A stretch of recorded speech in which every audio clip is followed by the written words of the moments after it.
Hello, this is Louise Hay. Before I begin, there are a few suggestions I'd like to make. I have set up my book to take you through a session, just as I would if you came to me as a private client or attended one of my workshops.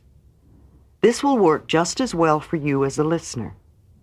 If you will do the exercises progressively as they appear in the text, by the time you have finished, you will have begun to change your life.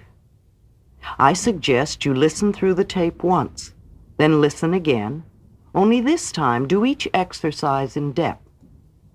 Give yourself time to work with each one. Each chapter opens with an affirmation.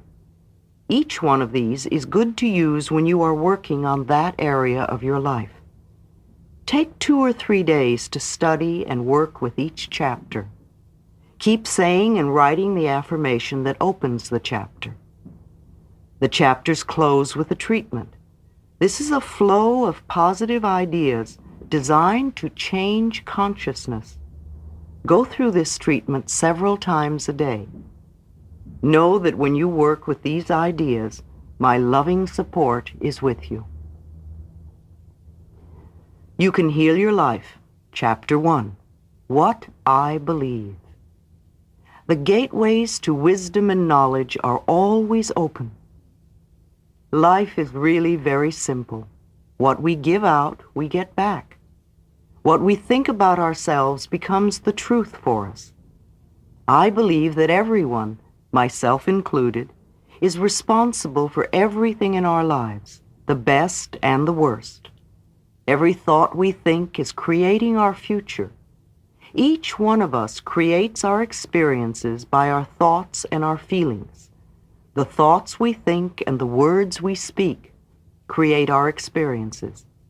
We create the situations, and then we give our power away by blaming the other person for our frustration.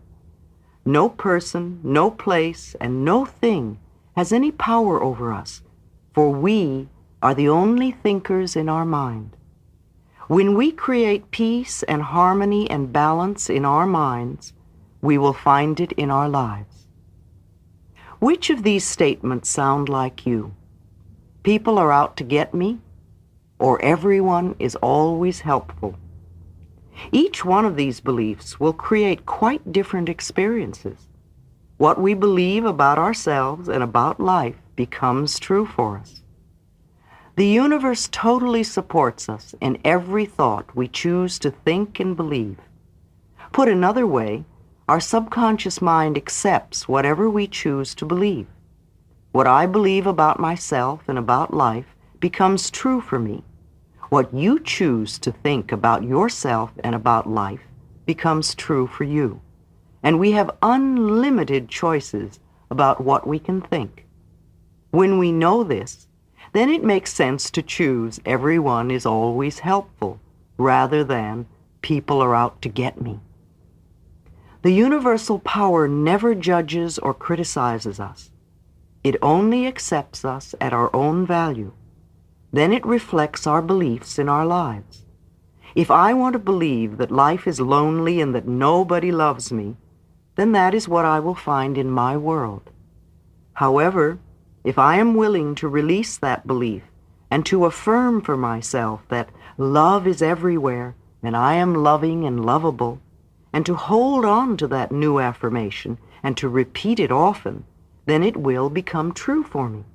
Now loving people will come into my life. The people already in my life will be more loving to me, and I will find myself easily expressing love to others. Most of us have foolish ideas about who we are and many, many rigid rules about how life should be lived. This is not to condemn us, for each of us is doing the very best we can at this very moment. If we knew better, if we had more understanding and awareness, then we would do it differently. Please don't put yourself down for being where you are. The very fact that you have found this tape and have discovered me means that you are ready to make a new and positive change in your life. Acknowledge this for yourself. Men don't cry.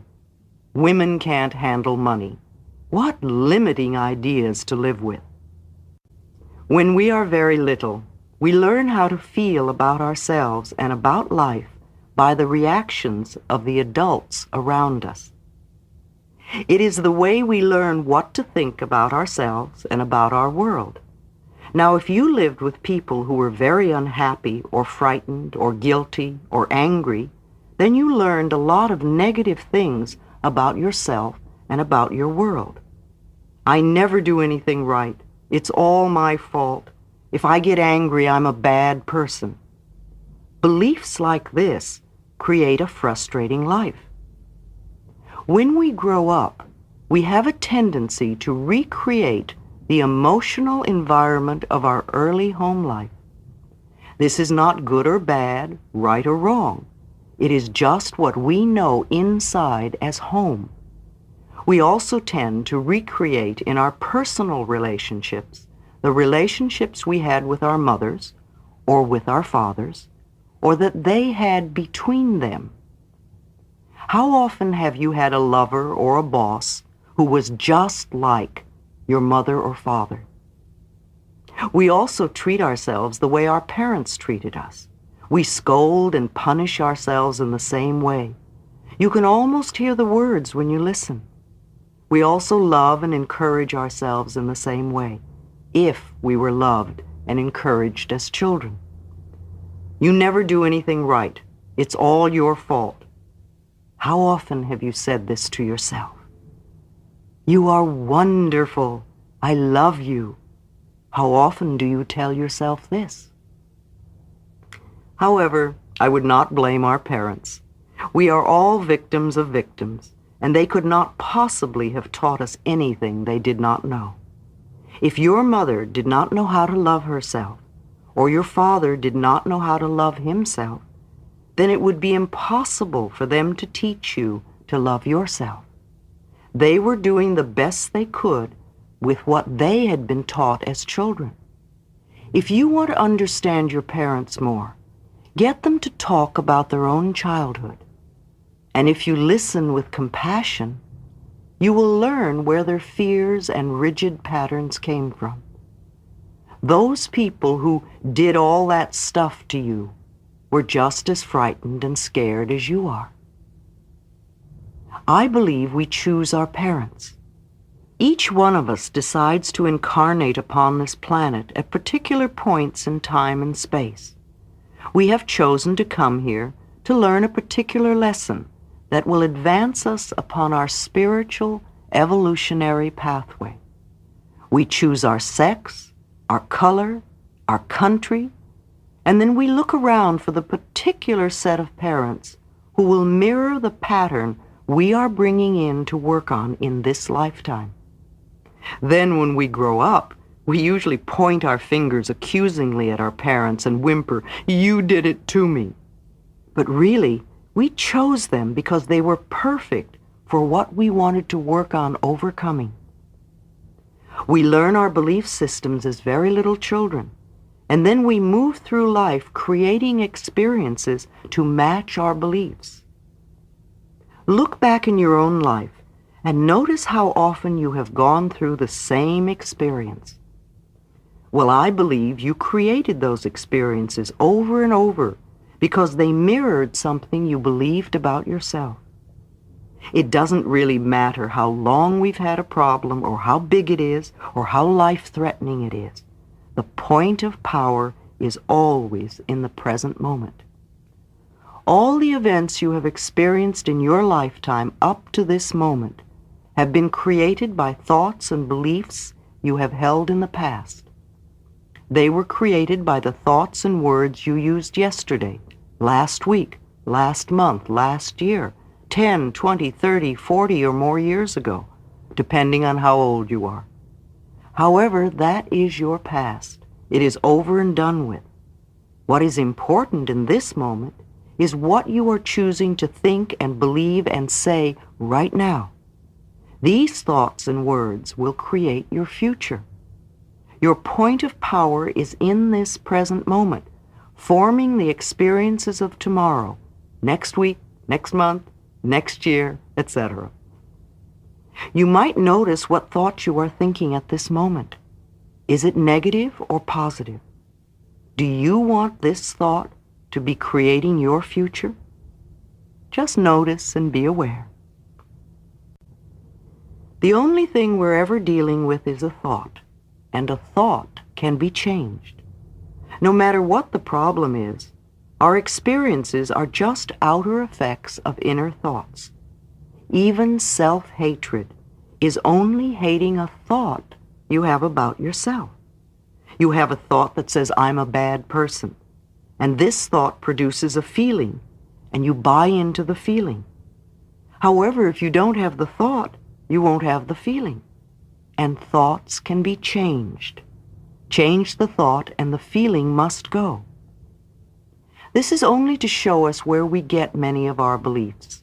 But let us not use this information as an excuse to stay stuck in our pain. The past has no power over us. It doesn't matter how long we've had a negative pattern. The point of power is in the present moment. What a wonderful thing to realize. We can begin to be free in this moment. Believe it or not, we do choose our thoughts. We may habitually think the same thought over and over so that it does not seem like we are choosing the thought. But we did make the original choice. We can refuse to think certain thoughts. Look how often you have refused to think a positive thought about yourself. You can also refuse to think a negative thought about yourself. It seems to me that everyone on this planet who I know or have worked with is suffering from self-hatred and guilt to one degree or another. The more self-hatred and guilt we have, the less our life works.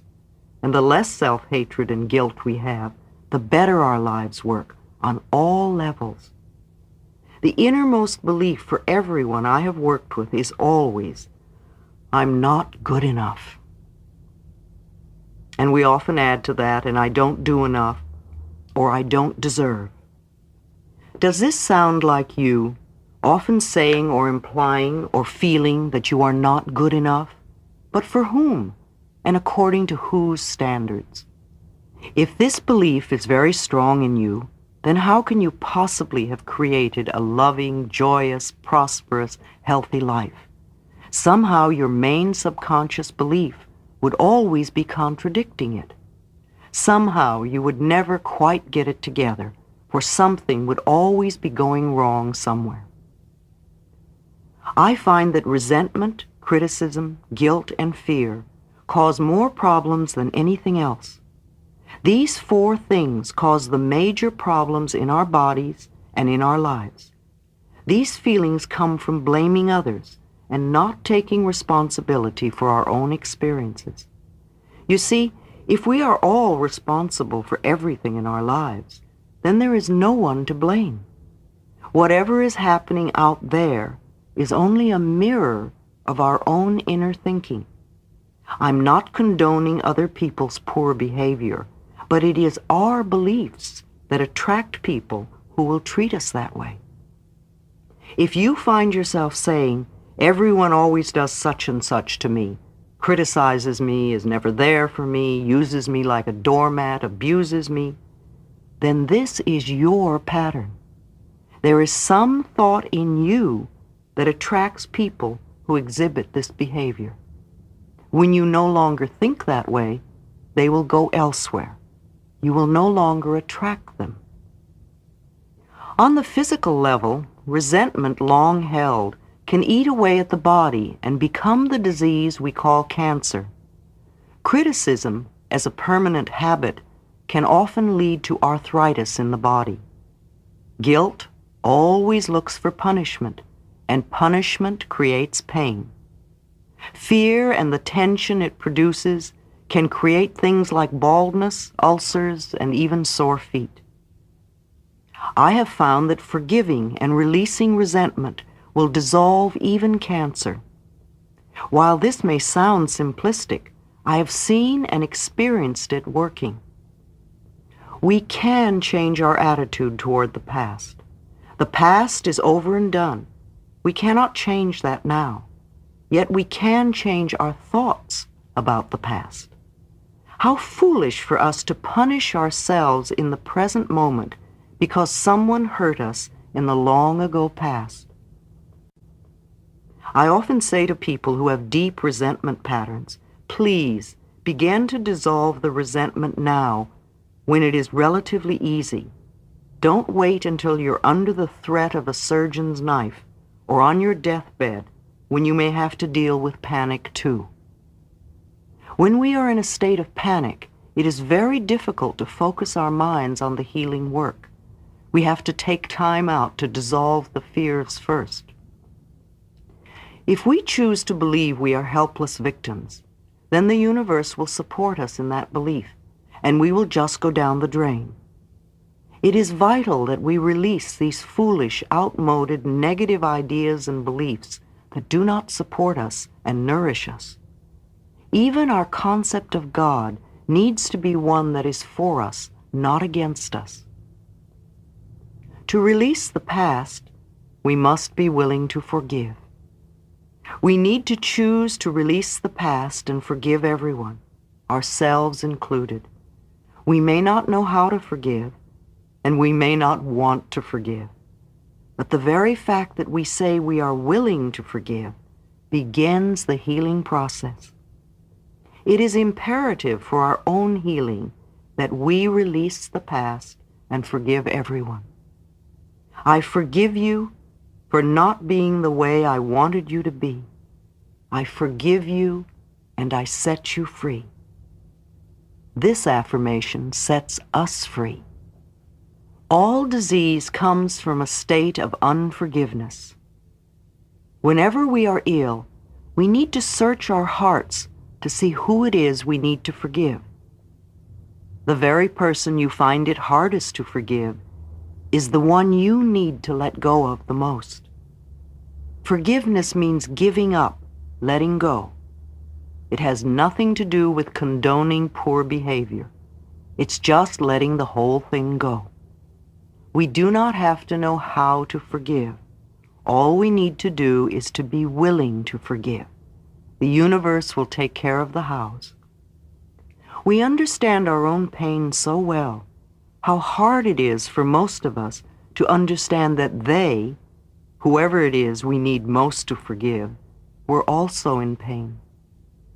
We need to understand that they were doing the best they could with the understanding, awareness, and knowledge that they had at that time. When people come to me with a problem, I don't care what it is, poor health, lack of money, unfulfilling relationships, or stifled creativity, there is only one thing I ever work on, and that is loving the self.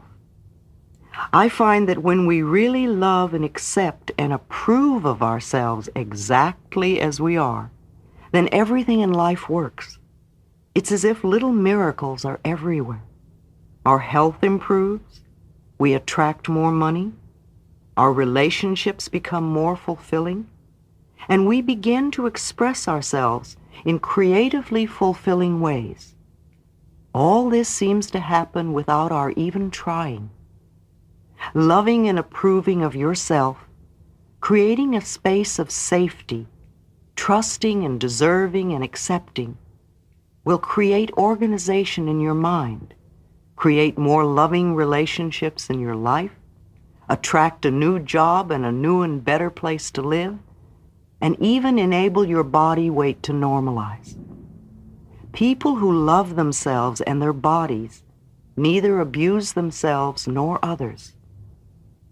Self-approval and self-acceptance in the now are the main keys to positive changes in every area of our life. Loving the self, to me, begins with never, ever criticizing ourselves for anything. Criticism locks us into the very pattern we are trying to change. Understanding and being gentle with ourselves helps us to move out of it. Remember, you have been criticizing yourself for years, and it hasn't worked. Approve of yourself and see what happens.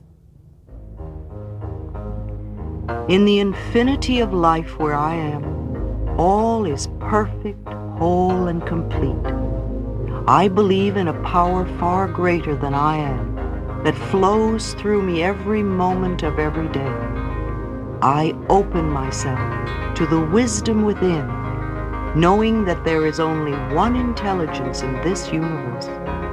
Out of this one intelligence comes all the answers, all the solutions, all the healings, all the new creations. I trust this power and intelligence, knowing that whatever I need to know is revealed to me, and that whatever I need comes to me in the perfect time, space, and sequence. All is well in my world. Chapter 2. What is the problem? It is safe to look within. My body doesn't work. It hurts, bleeds, aches, oozes, twists, blows up, limps, burns, ages, can't see, can't hear, rots away. Plus whatever else you may have created. I think I've heard them all. My relationships don't work. They are smothering, absent, demanding, don't support me, always criticizing me, unloving, never leave me alone, pick on me all the time, don't want to be bothered with me, walk all over me, never listen to me. Plus whatever else you may have created. Yes, I've heard them all too. My finances don't work. They are non-existent, seldom there, never enough, just out of reach, go out faster than they come in, won't cover the bills, slip through my fingers. Plus whatever else you may have created. Of course, I've heard them all. My life doesn't work. I never get to do what I want to do. I can't please anyone. I don't know what I want to do. There's never any time for me. My needs and desires are always left out. I'm only doing this to please them. I'm just a doormat. Nobody cares what I want to do. I have no talent. I can't do anything right. All I do is procrastinate. Nothing ever works for me. Plus whatever else you have created for yourself. All these I have heard and more. Whenever I ask a new client what is going on in their life, I usually get several of those answers. I know these complaints are only outer effects of inner thought patterns. Beneath inner thought patterns is another deeper, more fundamental pattern that is the basis of all the outer effects. I listen to the words they use as I ask some basic questions. What is happening in your life? How is your health? What do you do for a living? Do you like your work? How are your finances? How is your love life? How did the last relationship end? And the relationship before that, how did it end? Tell me about your childhood briefly. I watch body postures and facial movements. Mostly, I really listen to the words they say. Thoughts and words create our future experiences. As I listen, I understand why clients have particular problems. The words we speak are indicative of our inner thought patterns. Sometimes the words they use do not match the experiences they describe. Then I know either they are not in touch with what is really going on, or they are lying to me. Either one is a starting point and gives us a basis from which to begin. Exercise. I should. The next thing I do is to give them a pad and pen and ask them to write on the top of the page, I should. I ask them to list several ways to finish the sentence. Some people find it difficult to begin, and some have so many things to write. Then I ask them to read the list to me, one at a time, beginning each sentence with, I should. As they read each one, I ask, why? The answers that come out are interesting and revealing, such as, my mother said I should, because I'm afraid not to, because I have to be perfect. Well, everybody has to do that. Because I'm too lazy, too short, too tall, too fat, too thin, too dumb, too ugly, too worthless. These answers show where they're stuck in their beliefs and limitations. You see, I believe that should is one of the most damaging words in our language. Every time we use should, we are in effect saying wrong. Either we are wrong, or we were wrong, or we're going to be wrong. I don't think we need more wrongs in our life. We need to have more freedom of choice. I would like to take the word should and remove it from the vocabulary forever. I replace it with the word could. Could gives us choice, and we are never wrong. Then I ask them to reread the list one at a time, except this time to begin each sentence by saying, if I really wanted to, I could. This puts a whole new light on the subject. And as they do this, I ask them gently, why haven't you?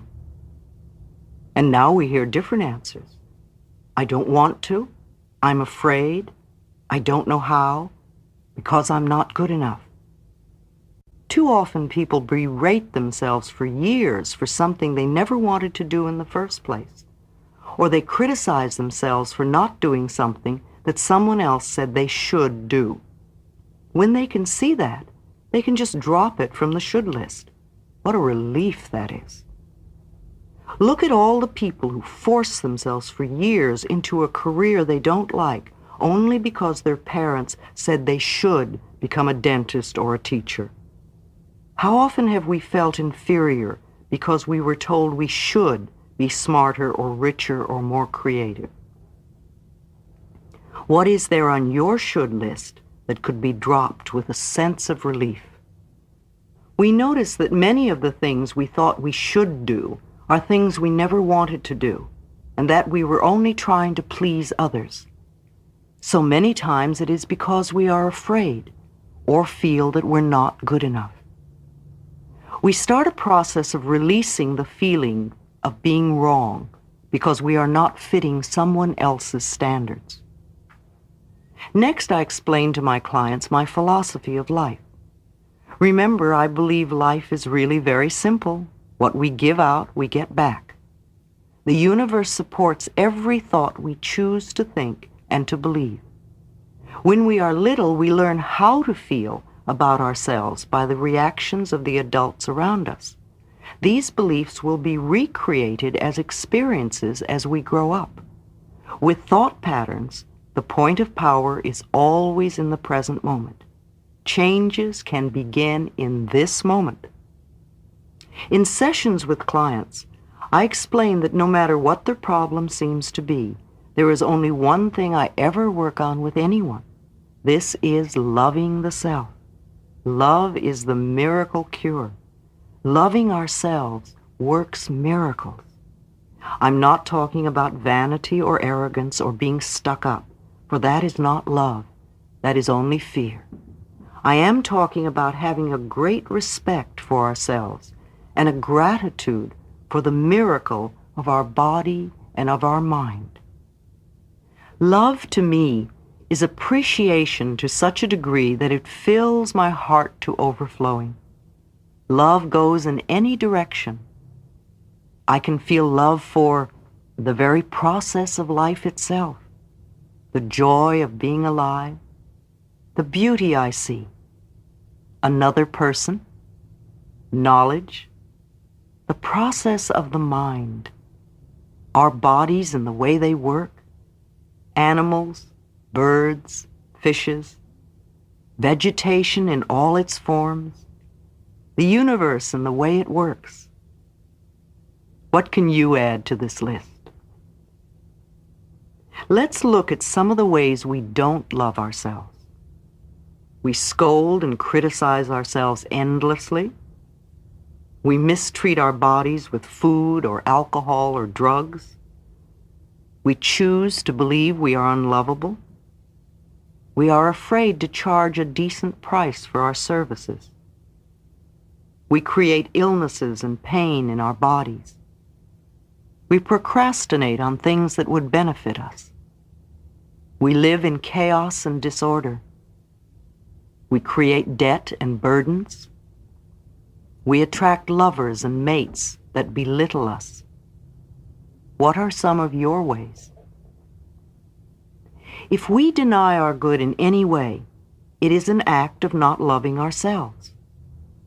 I remember I worked with a client who wore glasses, and one day we released an old fear from childhood, and the next day she awakened to find that her contact lenses were bothering her too much to wear.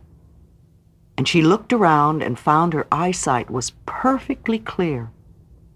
Yet she spent the whole day saying, "I don't believe it, I don't believe it." And the next day, she was back to wearing contacts. Our subconscious mind has no sense of humor. She couldn't believe that she had created perfect eyesight.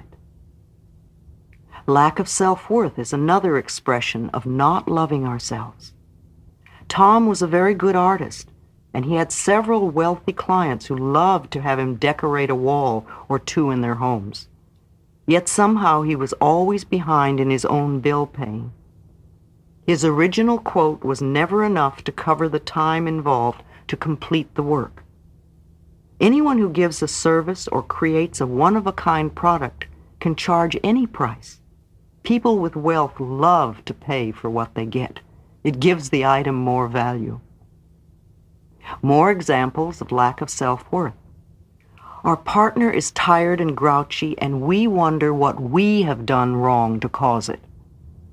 He takes us out once or twice and never calls again. We think something is wrong with us. Our marriage ends, and we are sure we're a failure. We're afraid to ask for a raise. Our bodies do not match those in Gentleman's Quarterly or Vogue magazine, and we feel inferior. We don't make the sale or get the part, and we're sure we're not good enough. We're afraid of intimacy and allowing anyone to get too close, so we have anonymous sex. We can't make decisions because we're sure they'll be wrong. How do you express your lack of self-worth? How perfect you were when you were a tiny baby. Babies do not have to do anything to become perfect. They are already perfect, and they act as if they know it. They know they are the center of the universe. They're not afraid to ask for what they want. They freely express their emotions. You know when a baby is angry. In fact, the whole neighborhood knows. You also know when they're happy, for their smiles light up a room, and they are full of love. Tiny babies will die if they do not get love. Once we are older, we learn to live without love, but babies will not stand for it. Babies also love every part of their bodies, even their own feces. They have incredible courage, and they have no guilt and no shame. We were all like that. Then we began to listen to adults around us who had learned to be fearful, and we began to deny our own magnificence. I never believe it when clients try to convince me how terrible they are or how unlovable they are. My work is to bring them back to the time when they really knew how to love themselves. Mirror exercise. I suggest a mirror exercise. I ask a client to pick up a small mirror, to look into their eyes, and to say their name, and "I love and accept you exactly as you are." This exercise is so difficult for many people. Seldom do I get a calm reaction, let alone an enjoyment of the exercise. Some are close to tears, some get angry, some belittle their features or qualities, some insist they can't do it. I even had one man throw the mirror across the room. It took him several months before he could begin to relate to himself in the mirror. For years, I looked into the mirror only to criticize what I saw there. Recalling the endless hours I spent plucking my eyebrows, trying to make myself barely acceptable, amuses me now. I also remember it used to frighten me to look into my own eyes. This simple mirror exercise shows us so much. Usually in less than an hour, I am able to get some of the core issues beneath the outer problem.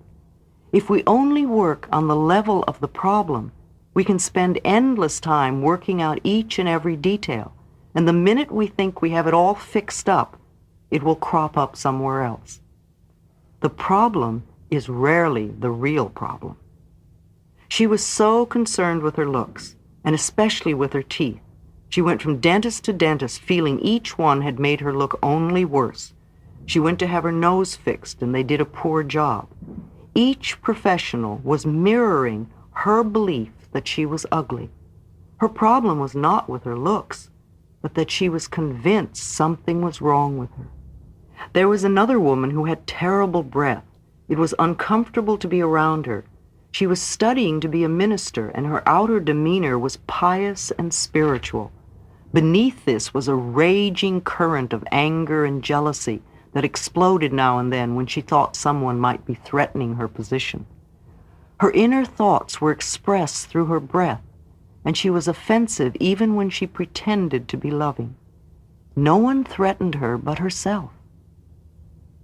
He was only 15 when his mother brought him to me with Hodgkin's disease and 3 months to live. His mother was understandably hysterical and difficult to deal with, but the boy was bright and clever and wanted to live. He was willing to do anything I told him to, including changing the way he thought and spoke. His separated parents were always arguing, and he really did not have a settled home life. He wanted desperately to be an actor. The pursuit of fame and fortune far outweighed his ability to experience joy. He thought he could be acceptable and worthwhile only if he had fame. I taught him to love and accept himself, and he got well. He is now grown up and appears on Broadway with regularity.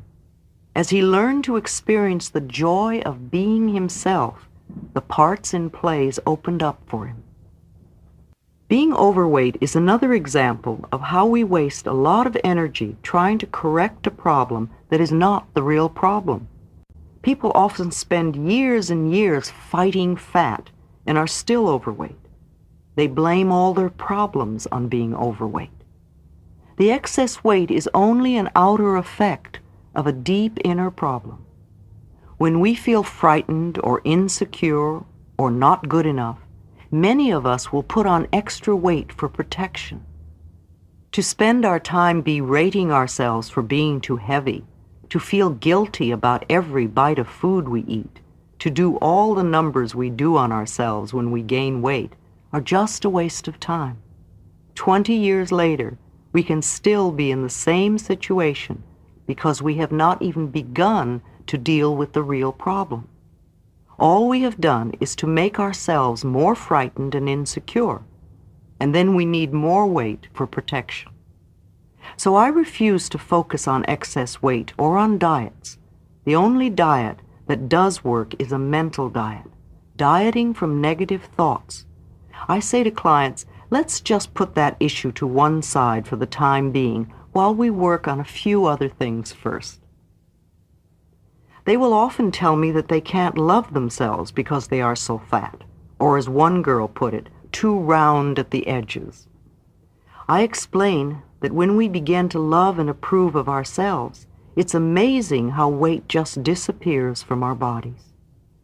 Sometimes clients even get angry with me as I explain how simple it is to change their lives.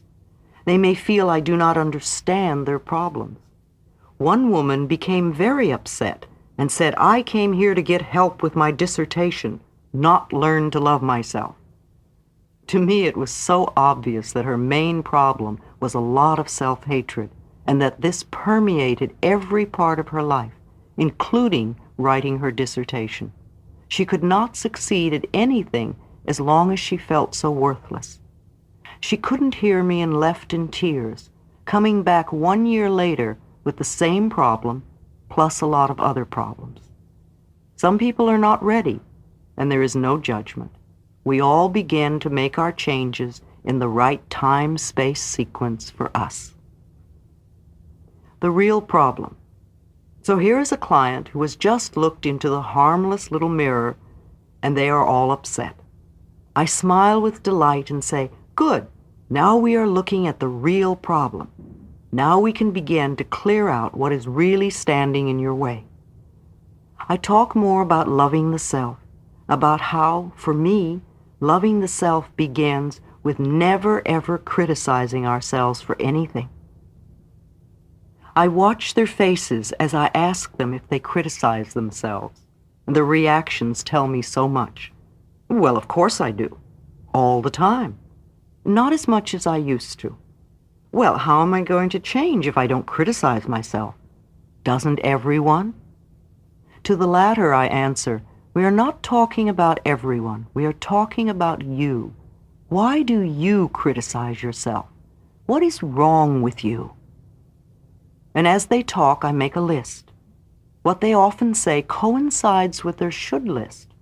They may feel they are too tall, too short, too fat, too thin, too dumb, too old, too young, too ugly, or that they're too late, too early, too lazy, and on and on and on. It's almost always too something. Finally, we get down to the bottom line and they say, "I am not good enough." Hurrah, hurrah, we finally found the central issue. They criticize themselves because they have learned to believe they are not good enough.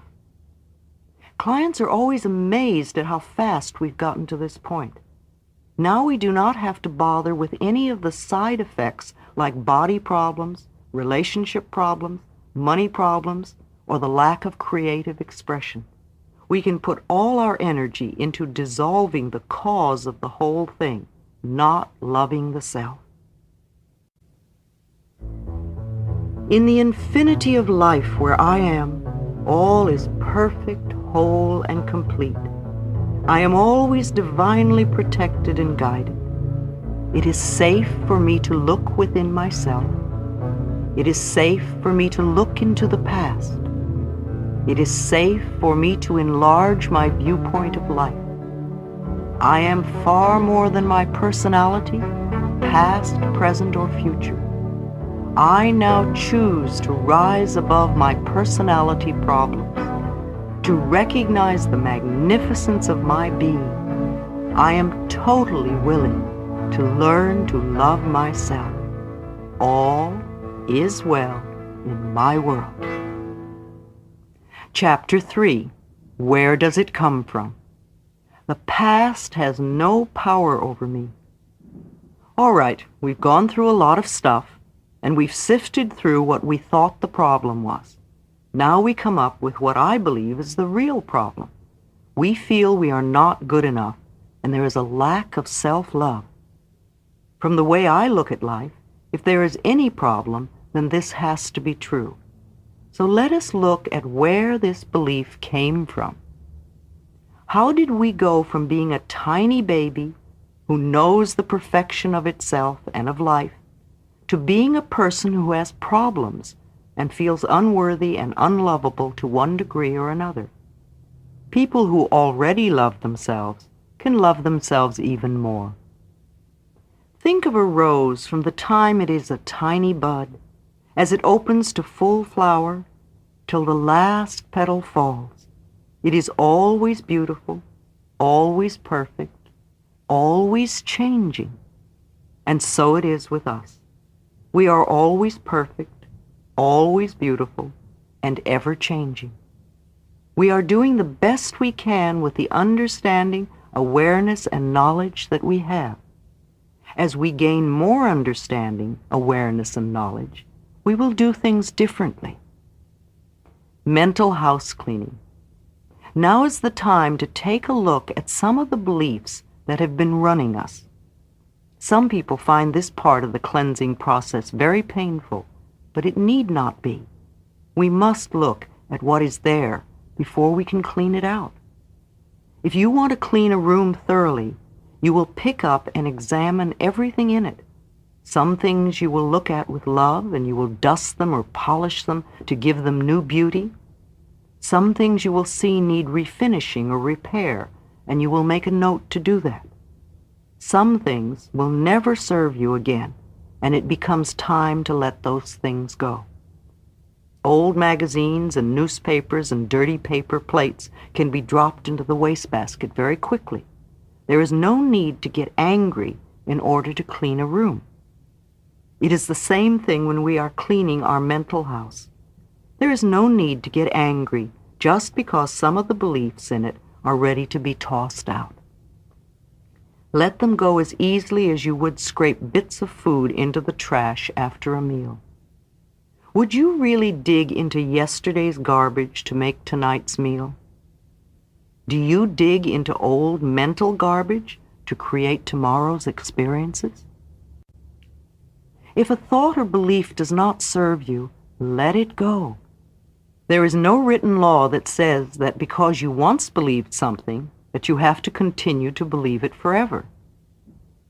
Look at some of these limited beliefs and where they came from. The limiting belief, I'm not good enough, and where it may have come from. A father who repeatedly told him he was stupid. He said he wanted to be a success so his daddy could be proud of him, but he was riddled with guilt, which created resentment, and all he could produce was one failure after another. Daddy kept financing businesses for him, one after another. They failed. He used failure to get even. He made his daddy pay and pay and pay. And of course, he was the biggest loser. Limiting belief, lack of self-love, where it came from, trying to win Daddy's approval. The last thing she wanted was to be like her father. They couldn't agree on anything and were always arguing. She only wanted his approval, but instead all she got was criticism. Her body was full of pains. Her father had exactly the same kind of pains. She did not realize her anger was creating her pains just as her father's anger was creating pain for him. Limiting belief, life is dangerous, where it came from, a frightened father. Another client saw life as grim and harsh. It was difficult for her to laugh, and when she did, she would become frightened that something bad would happen. She had been reared with the admonition, don't laugh or they might get you. Limiting belief, I'm not good enough, where it came from, being abandoned and ignored. It was difficult for him to talk. Silence had become a way of life for him. He had just come off drugs and alcohol and was convinced he was terrible. I discovered his mother had died when he was very young, and he had been reared by an aunt.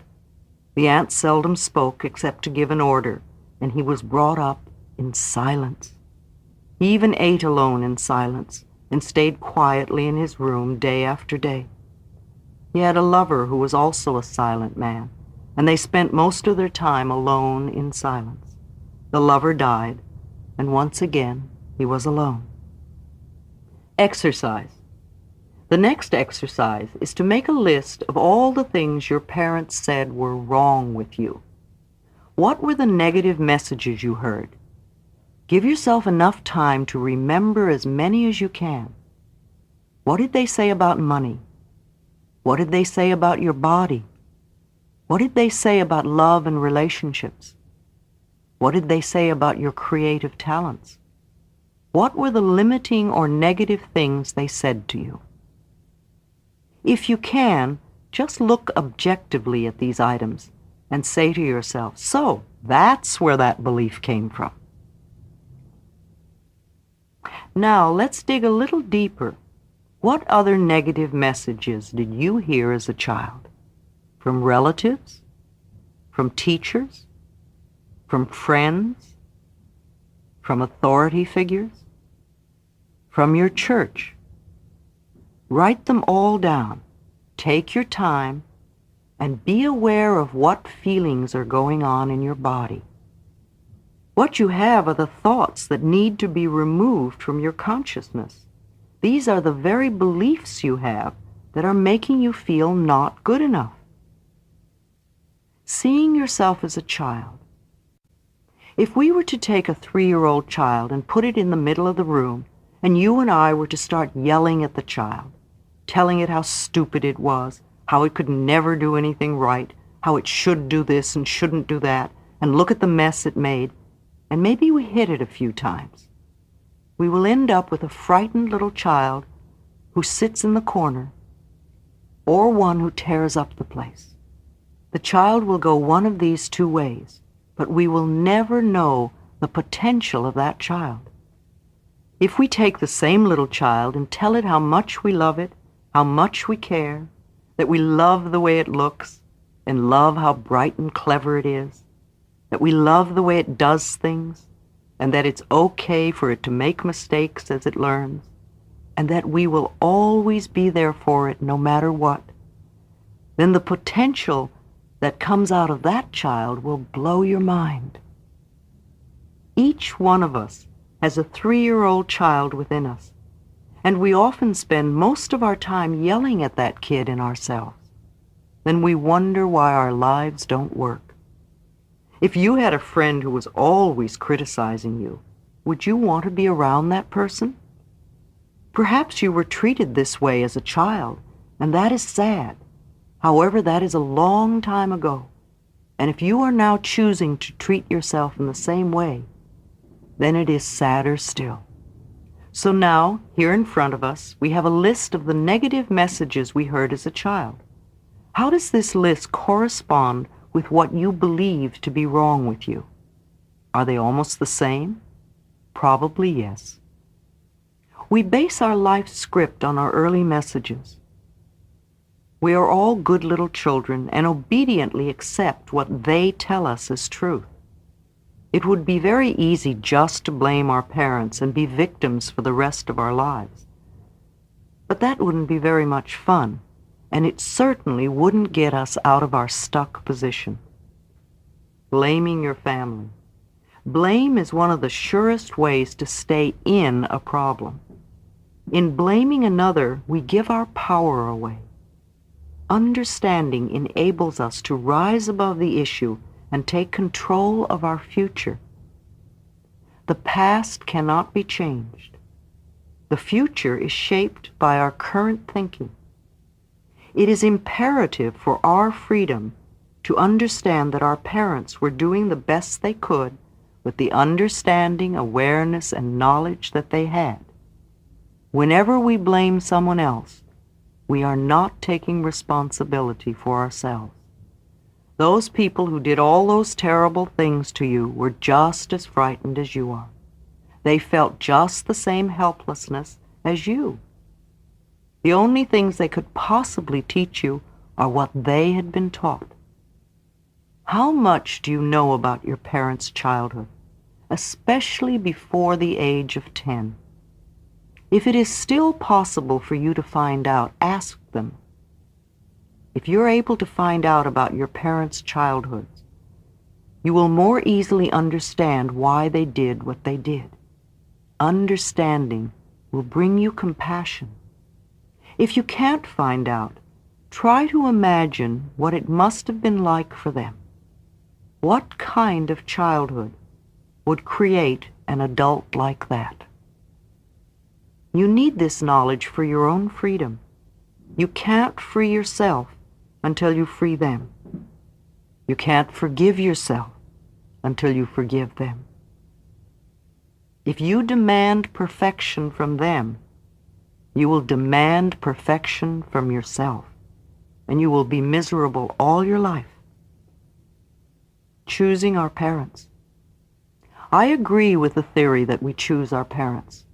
The lessons we learn seem perfectly matched to the weaknesses of the parents we have. I believe that we are all on an endless journey through eternity. We come to this planet to learn particular lessons that are necessary for our spiritual evolution. We choose our sex, our color, our country, and then we look around for the perfect set of parents who will mirror our patterns. Our visits to this planet are like going to school. If you want to become a beautician, you go to beauty school. If you want to become a mechanic, you go to mechanic school. If you want to become a lawyer, you go to law school. The parents you pick this time around are the perfect couple who are experts in what you have chosen to learn. When we grow up, we have a tendency to point our fingers accusingly at our parents and say, "You did it to me," but I believe we chose them. Listening to others. Our older brothers and sisters are like gods to us when we are little. If they were unhappy, they probably took it out on us physically or verbally. They might have said things like, "I'll tell on you for," instilling guilt. "You're just a baby, you can't do that. You're too stupid to play with us." Teachers at school often influence us greatly. In the 5th grade, a teacher told me emphatically that I was too tall to be a dancer. I believed her and put away my dancing ambitions till I was too old to make dancing a career. Did you understand that tests and grades were only to see how much knowledge you had at a given time? Or were you a child who allowed tests and grades to measure your self-worth? Our early friends share their own misinformation about life with us. The other kids at school can tease us and leave lasting hurts. When I was a child, my last name was Lunny, and the kids used to call me lunatic. Neighbors also have an influence, not only because of their remarks, but also because we're asked, "What will the neighbors think?" Think back to what other authority figures were influential in your childhood. And, of course, there are the strong and very persuasive statements made by advertisements in periodicals and on television. All too many products are sold by making us feel we are unworthy or wrong if we don't use them. We are all here to transcend our early limitations, whatever they were. We are here to recognize our own magnificence and divinity no matter what they told us. You have your negative beliefs to overcome, and I have my negative beliefs to overcome. In the infinity of life where I am, all is perfect, whole, and complete. The past has no power over me, because I am willing to learn and to change. I see the past as necessary to bring me where I am today. I am willing to begin where I am right now to clean the rooms of my mental house. I know it does not matter where I start, so I now begin with the smallest and the easiest rooms, and in that way I will see results quickly. I am thrilled to be in the middle of this adventure, for I know that I will never go through this particular experience again. I am willing to set myself free, and all is well in my world. Chapter 4. Is it true? Truth is the unchangeable part of me. The question, is it true or real, has two answers, yes and no. It is true if you believe it to be true. It is not true if you believe it isn't true. The glass is both half full and half empty, depending on how you look at it. There are literally billions of thoughts we can choose. Most of us choose to think the same kinds of thoughts our parents used to think. But we don't have to continue to do this. There is no law written that says we can only think in one way. Whatever you choose to believe becomes true for you. Examine your thoughts. Whatever we believe becomes true for us. If you have a sudden financial disaster, then on some level you may believe you are unworthy of being comfortable with money, or you believe in burdens and debt, or you believe that nothing good ever lasts. Do you believe that life is out to get you? Or, as I hear so often, I just can't win? If you seem unable to attract a relationship, you may believe nobody loves me, or I am unlovable. Perhaps you fear being dominated as your mother was, or maybe you think people are just out to hurt me. If you have poor health, you may believe illness runs in our family, or that you are a victim of the weather.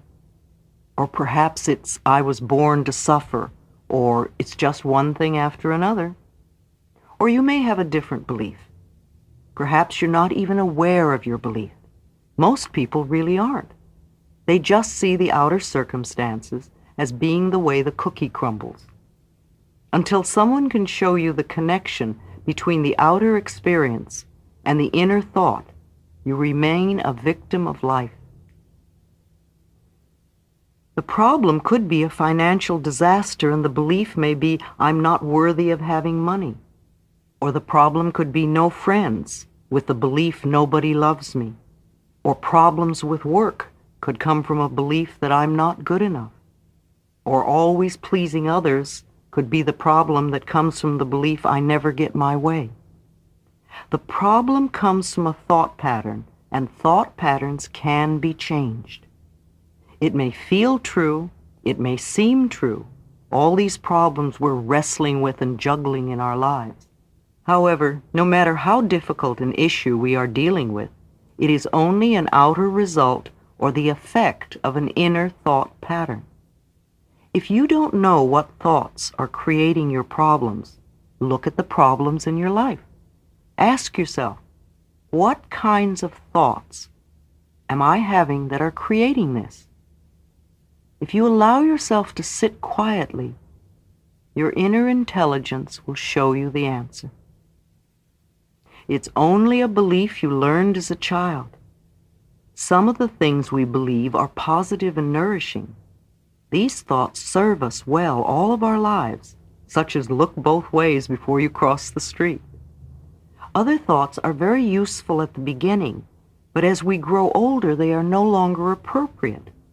Don't trust strangers may be good advice for a small child, but for an adult to continue this belief will only create isolation and loneliness. We so seldom sit down and ask ourselves, is this really true? For instance, why do I believe things like, it's difficult for me to learn? Is that true for me now? Where did that belief come from?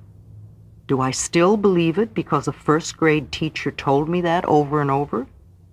Would I be better off if I dropped that belief?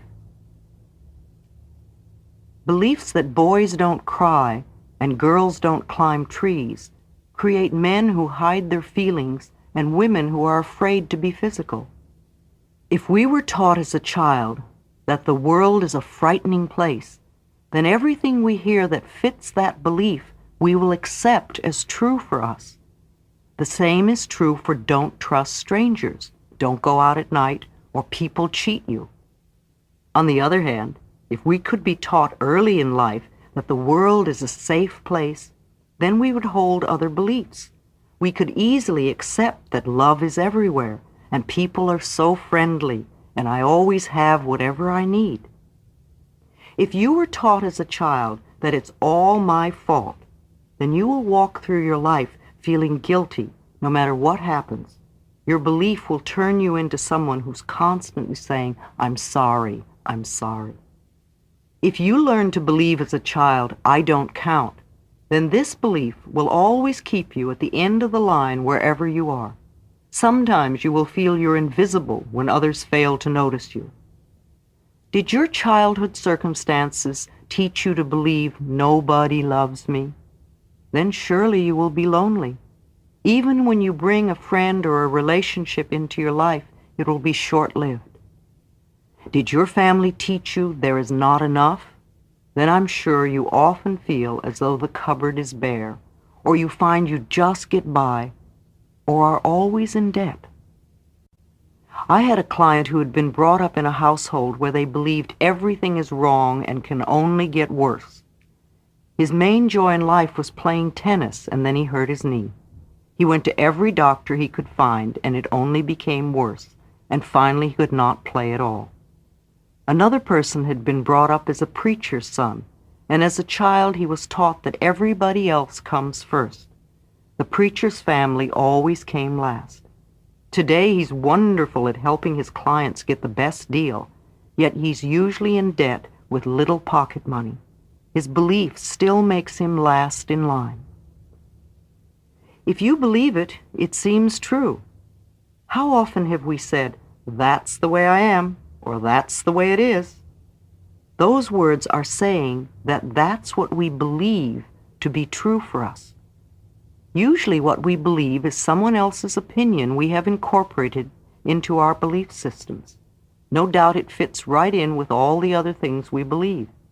Are you one of the many people who will get up in the morning, see that it's raining, and say, "Oh, what a lousy day"? It is not a lousy day. It is only a wet day. If we wear the appropriate clothing and change our attitude, we can have a lot of rainy day fun. If it is really our belief that rainy days are lousy days, then we will always greet rain with a sinking heart. We will fight the day rather than flow with what is happening at the moment. There is no good or bad weather. There is just weather and our individual reactions to it. If we want a joyous life, we must think joyous thoughts. If we want a prosperous life, we must think prosperous thoughts. If we want a loving life, we must think loving thoughts. Whatever we send out mentally or verbally will come back to us in like form. Each moment is a new beginning. The point of power is always in the present moment. You are never stuck. This is where changes take place, right here and right now in our own minds. Doesn't matter how long we've had a negative pattern, or an illness, or a poor relationship, or lack of finances, or self-hatred. We can begin to make a shift today. Your problem no longer needs to be the truth for you. It can now fade back to the nothingness from whence it came. You can do it. Remember, you are the only person that thinks in your mind. You are the power and authority in your world. Your thoughts and beliefs of the past have created this moment, and all the moments up to this moment. What you are now choosing to believe and think and say will create the next moment, and the next day, and the next month, and the next year. Yes, you, darling. I could give you marvelous advice coming from my years of experience, yet you can continue to choose to think the same old thoughts. You can refuse to change and keep all your problems. You are the power in your world. You get to have whatever you choose to think. This moment begins the new process. A new beginning for you is right here and right now. Isn't that great to know? This moment, the point of power, is where the change begins. Stop for a moment and catch your thought. What are you thinking right now? If it is true that your thoughts shape your life, would you want what you were just thinking right now to become true for you? If it's a thought of worry or anger or hurt or revenge or fear, how do you think this thought will come back to you? It is not always easy to catch our thoughts because they move so swiftly. However, we can begin right now to watch and listen to what we say.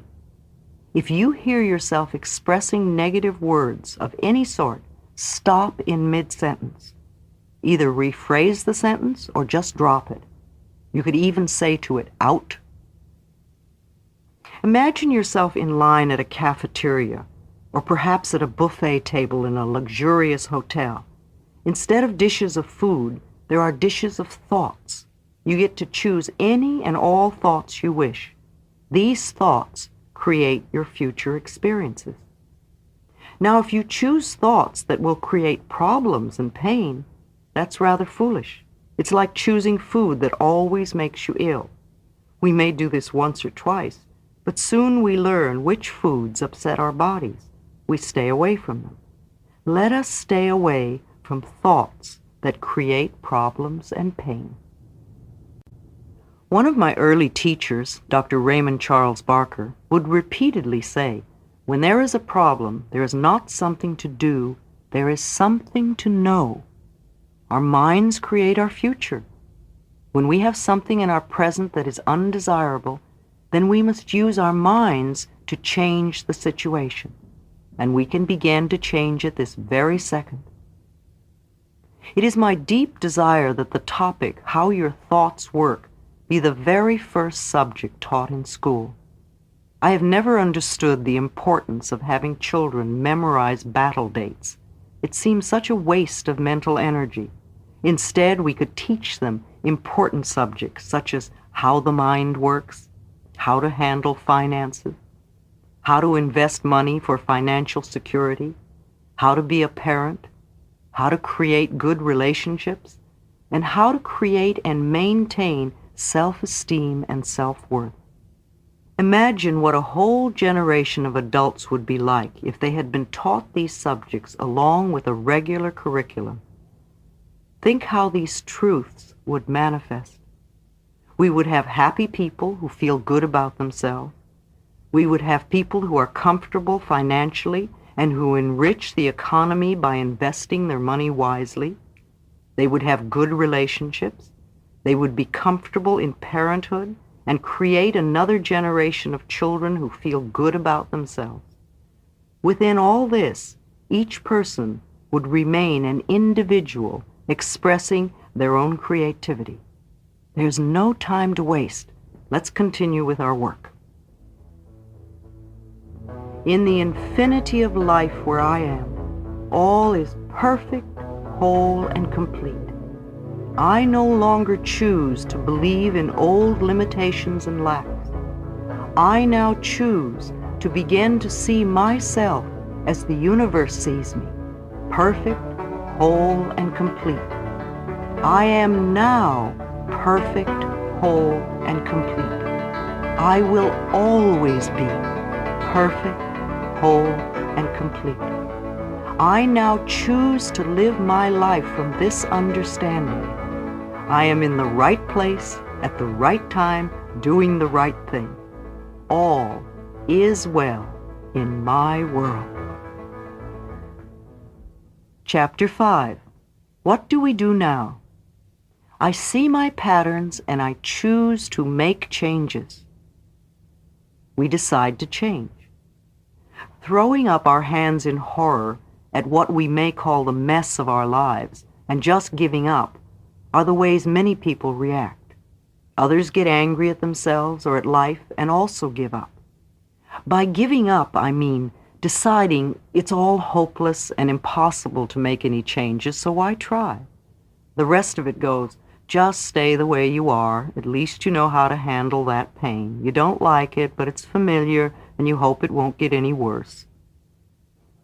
To me, habitual anger is like sitting in a corner with a dunce hat on. Does this sound familiar? Something happens and you get angry. Something else happens and you get angry again. Something else happens and once again you get angry. But you never go beyond getting angry. What good does that do? It seems foolish to waste your time getting angry. It's also a refusal to see life in a new and different way. It would be helpful to ask yourself how you are creating so many situations to become angry at. What are you believing that causes all these frustrations? What are you giving out that attracts in others the need to irritate you? Why do you believe that to get your way, you need to get angry? Whatever you give out comes back to you. The more you give out anger, the more you are creating situations for you to get angry at, like sitting in a corner wearing a dunce hat, going nowhere. Do these statements bring up feelings of anger? Good. It must be hitting home. This is something you could be willing to change. Make a decision to be willing to change. If you really want to know how stubborn you are, just approach the idea of being willing to change. We all want to change, to have situations become better and easier. However, we do not want to change. We would rather they change. In order to have this happen, we must change inside.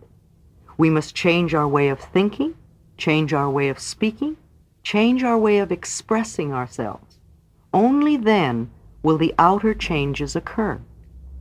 This is the next step. We are now fairly clear on what the problems are and where they come from. Now it is time to be willing to change.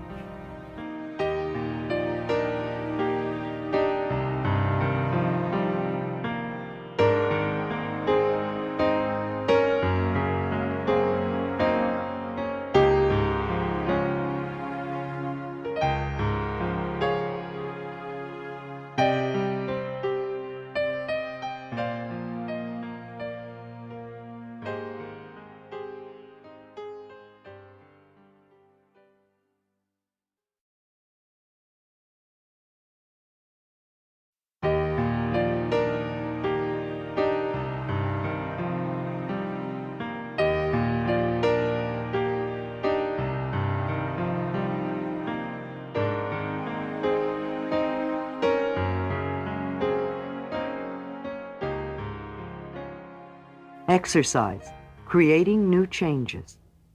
Now is the time to take your list of things that were wrong and turn them into positive affirmations. Or you can list all the changes you want to make and have and do. Then select 3 from this list and turn them into positive affirmations. Say your negative list was something like this: my life is a mess, I should lose weight, nobody loves me, I want to move, I hate my job, I should get organized, I don't do enough, I'm not good enough. You can then turn them around to this: I am willing to release the pattern in me that created these conditions. I am in the process of positive changes. I have a happy, slender body. I experience love wherever I go. I have the perfect living space. I now create a wonderful new job. I am now very well organized. I appreciate all that I do. I love and approve of myself. I trust the process of life to bring me my highest good. I deserve the best, and I accept it now. Out of this group of affirmations will come all the things you want to change on your list.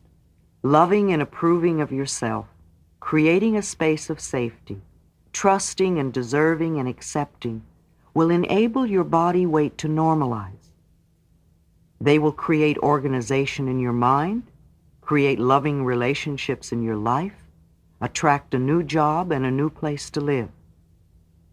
It is miraculous the way a tomato plant grows. It is miraculous the way we can demonstrate our desires. Exercise, deserving your good. Do you believe you deserve to have what you desire? If you don't, you won't allow yourself to have it.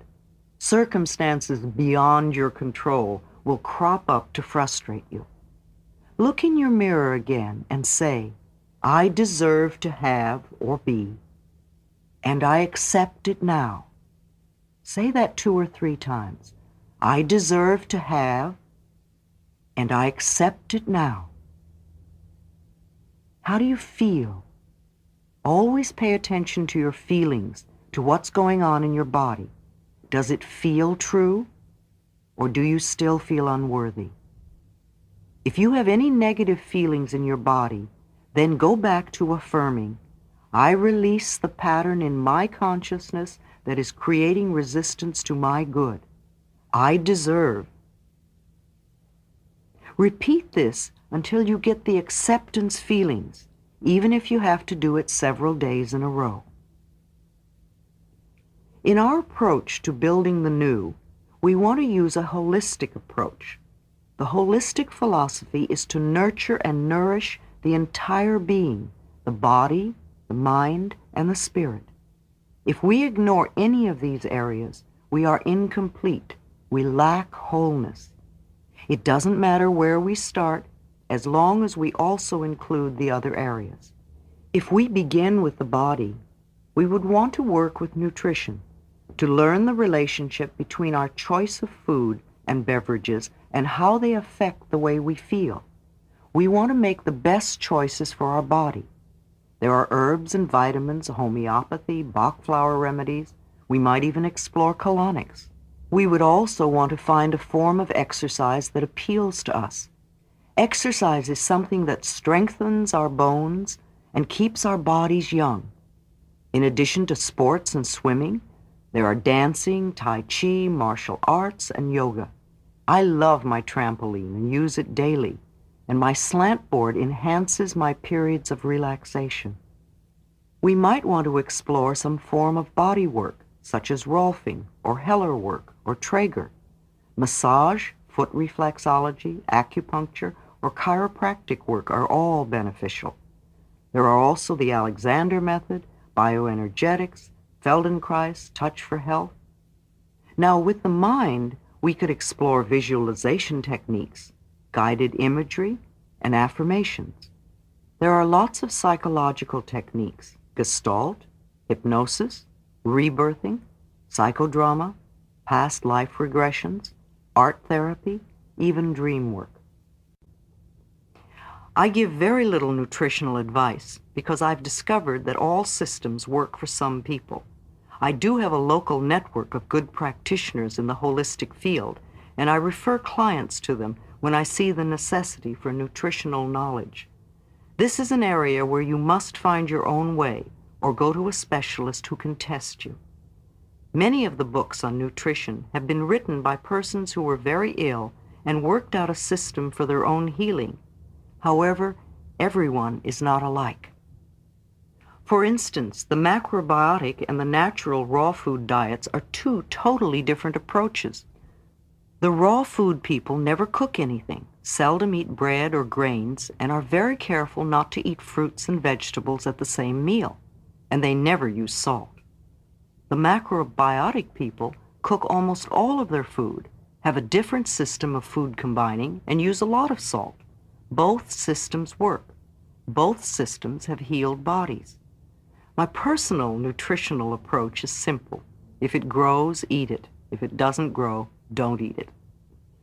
Be conscious of your eating. It's like paying attention to our thoughts.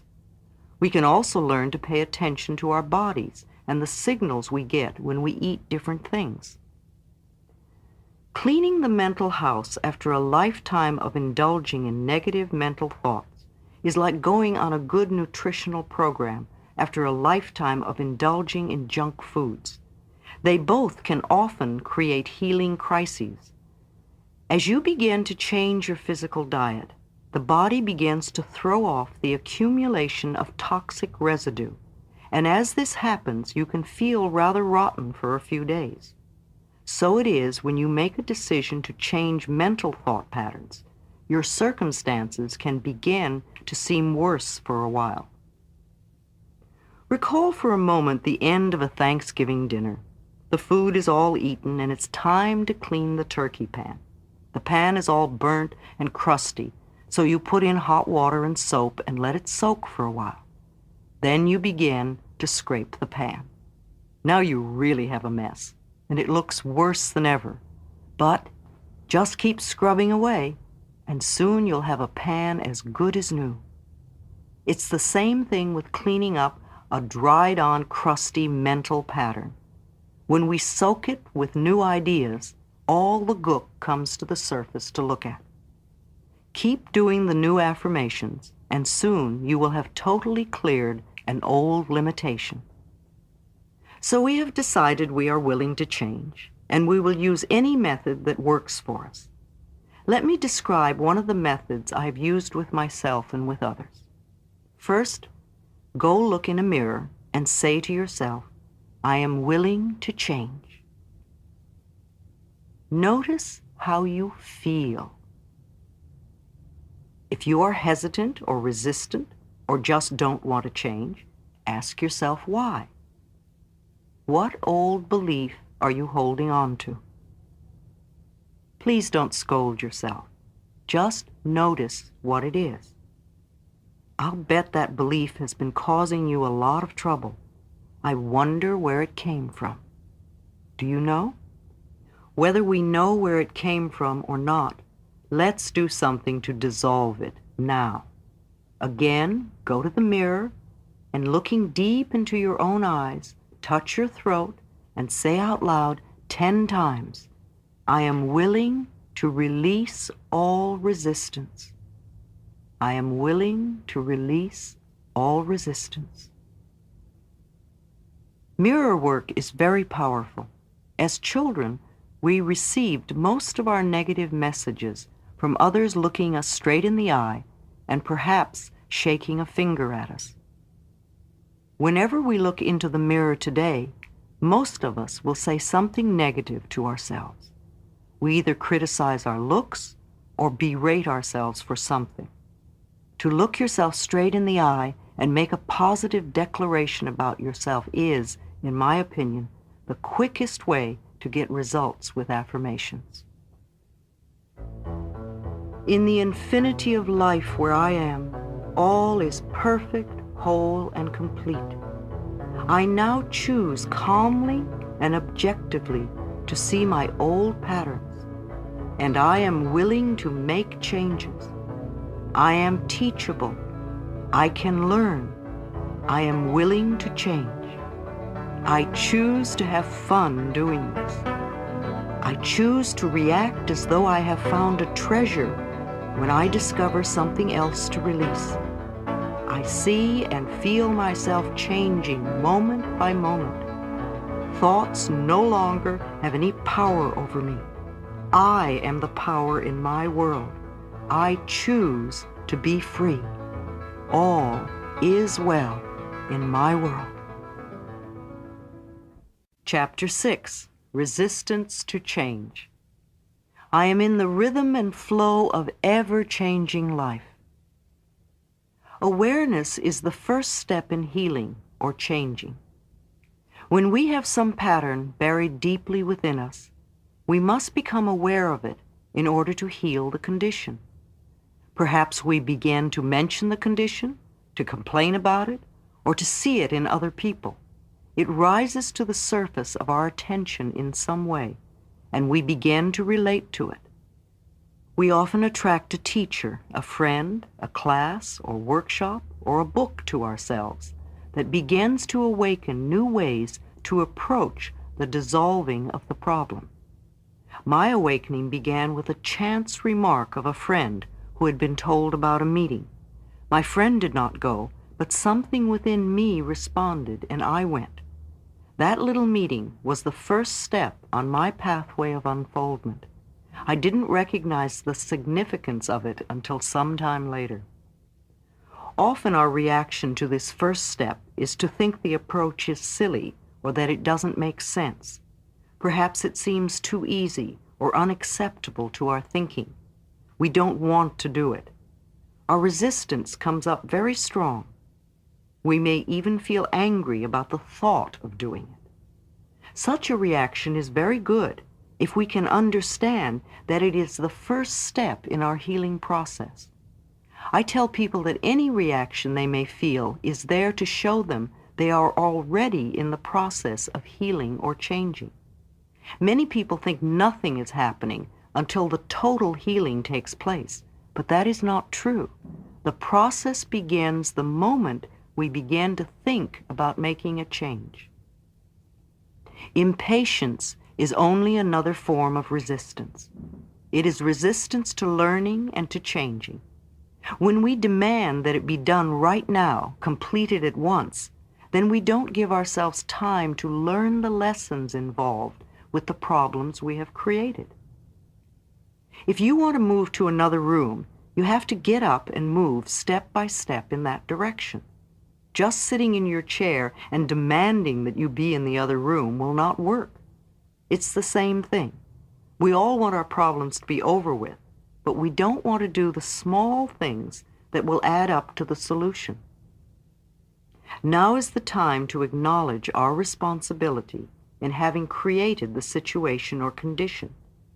I'm not talking about having guilt, nor about being a bad person for being where you are. I am saying to acknowledge the power within you that transforms your every thought into experience. In the past, we unknowingly used this power to create things we did not want to experience. We were not aware of what we were doing. Now, by acknowledging our responsibility, We become aware and learn to use this power consciously in positive ways for our benefit.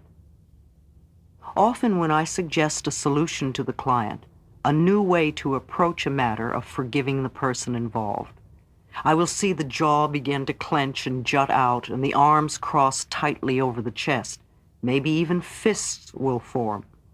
Resistance is coming to the fore, and I know we have hit upon exactly what needs to be done. We all have lessons to learn. The things that are so difficult for us are only the lessons we have chosen for ourselves.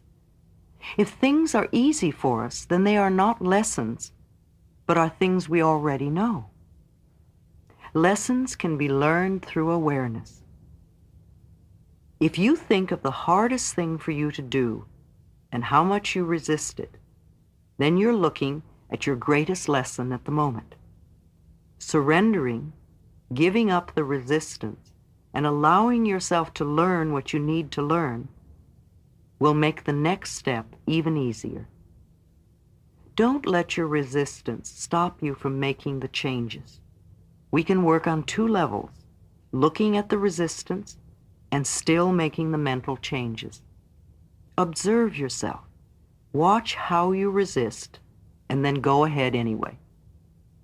Our actions often show our resistance. For instance, changing the subject, leaving the room, going to the bathroom, being late, getting sick, procrastinating by doing something else, doing busy work, wasting time, looking away or out the window, flipping through a magazine, refusing to pay attention, eating, drinking, or smoking, creating or ending a relationship, creating breakdowns, cars, appliances, plumbing, etc.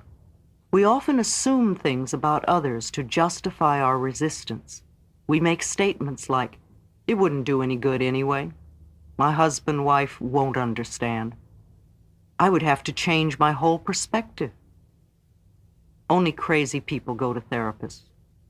They couldn't help me with my problem. They couldn't handle my anger. My case is different. I don't want to bother them. It'll work itself out. Nobody else does it." We grow up with beliefs that become our resistance to changing. Some of our limiting ideas are, "It's not done. It's just not right. It's not right for me to do that."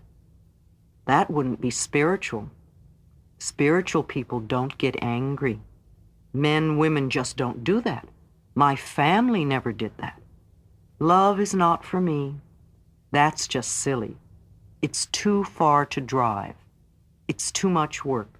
It's too expensive. It'll take too long. I don't believe in it.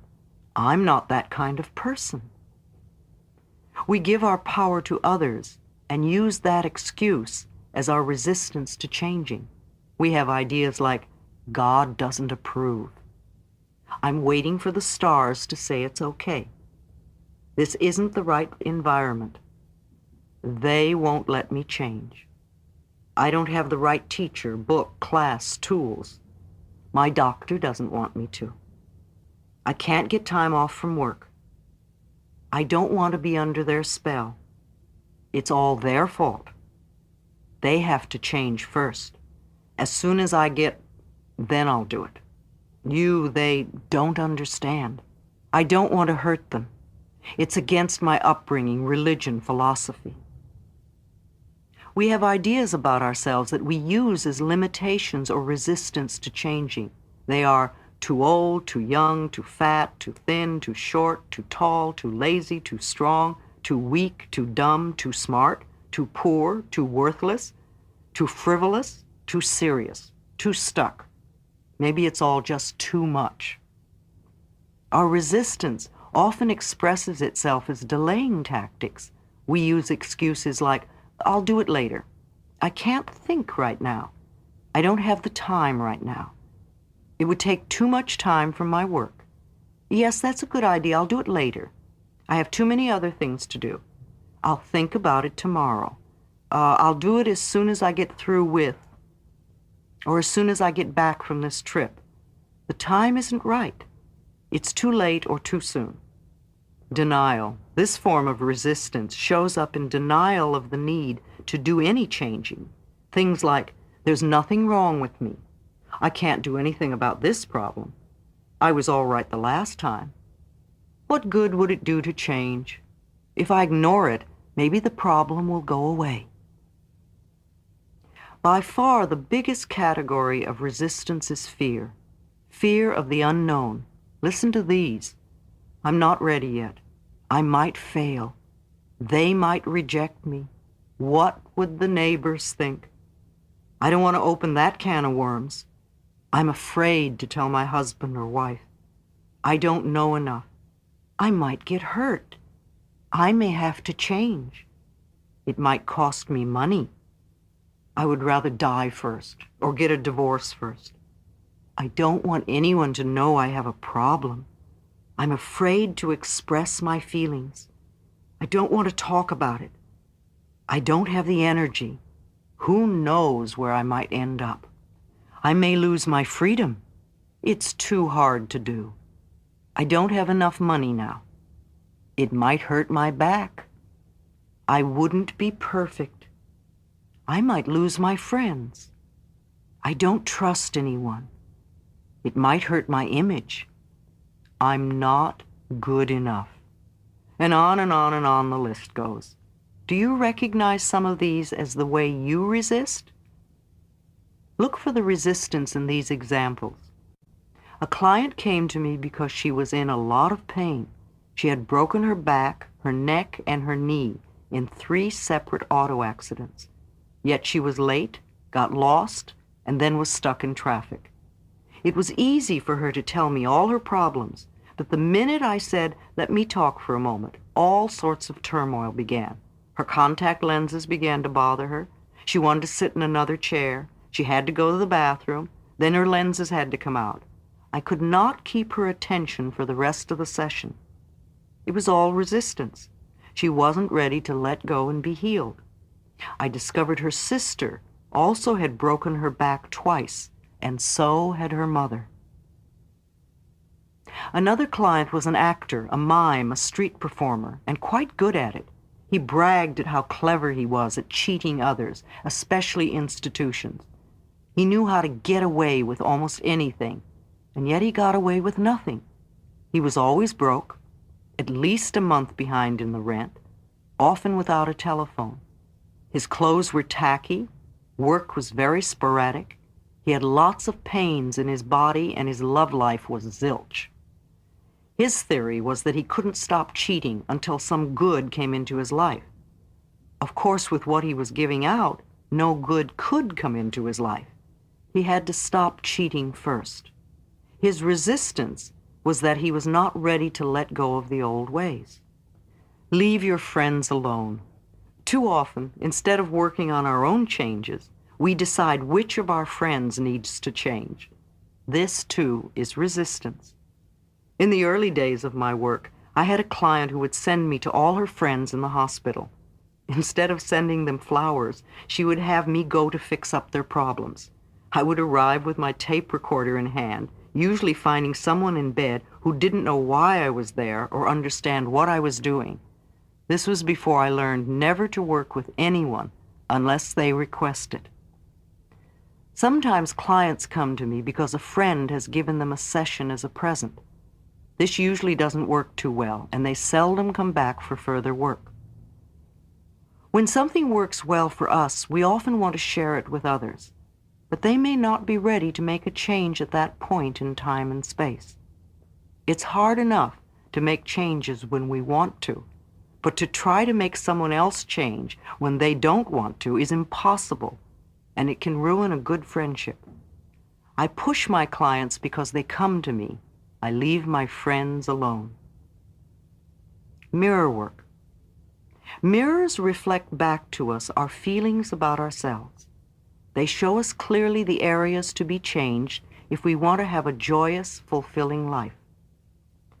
I ask people to look in their eyes and say something positive about themselves every time they pass a mirror. The most powerful way to do affirmations is to look in a mirror and say them out loud. You are immediately aware of the resistance and can move through it quicker. Use it often for affirmations and to check where you are resisting and where you are open and flowing. Now, look in a mirror and say to yourself, I am willing to change. Notice how you feel. If you are hesitant, resistant, or just don't want to change, ask yourself why. What old belief are you holding on to? This is not a time to scold yourself. Just notice what is going on and what belief rises to the surface. That is the one that has been causing you a lot of trouble. Can you recognize where it came from? When we do our affirmations and they don't feel right or nothing seems to happen, it's so easy to say, oh, affirmations don't work. It's not that the affirmations don't work. It's that we need to do another step before we begin the affirmations. Repeated patterns show us our needs. For every habit we have, for every experience we go through over and over, for every pattern we repeat, there is a need within us for it. The need corresponds to some belief we have. If there were not a need, then we wouldn't have it, do it, or be it. There is something within us that needs the fat, the poor relationships, the failures, the cigarettes, the anger, the poverty, or abuse, or whatever it is that's a problem for us. How many times have we said, I won't ever do that again? And then before the day is up, we have the piece of cake, smoke the cigarette, say the hateful things to the ones we love, etc. Then we compound the whole problem by angrily saying to ourselves, oh, you have no willpower, no discipline, you're just weak. This only adds to the load of guilt we already carry. It has nothing to do with willpower or discipline. Whatever we are trying to release in our lives is just a symptom, an outer effect. Trying to eliminate the symptom without working on dissolving the cause is useless. The moment we release our willpower or discipline, the symptom crops up again. I say to clients, there must be a need in you for this condition or you wouldn't have it. Let's go back a step and work on the willingness to release the need. When the need is gone, you will have no desire for the cigarette or the overeating or the negative pattern. One of the first affirmations to use is, I am willing to release the need for the resistance or the headache or the constipation or the excess weight or the lack of money or whatever. Say, I am willing to release the need for. If you are resisting at this point, then your other affirmations cannot work.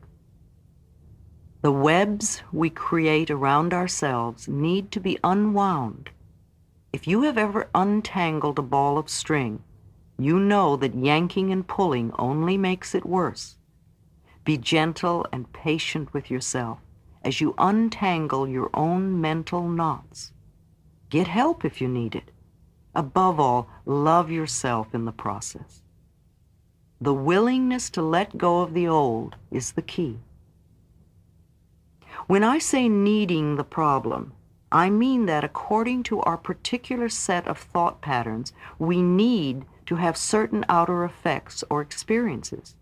Every outer effect is the natural expression of an inner thought pattern. And to battle only the outer effect or symptom is wasted energy and often increases the problem. I am unworthy creates procrastination. If one of my inner belief systems or thought patterns is, I am unworthy, then one of my outer effects will probably be procrastination.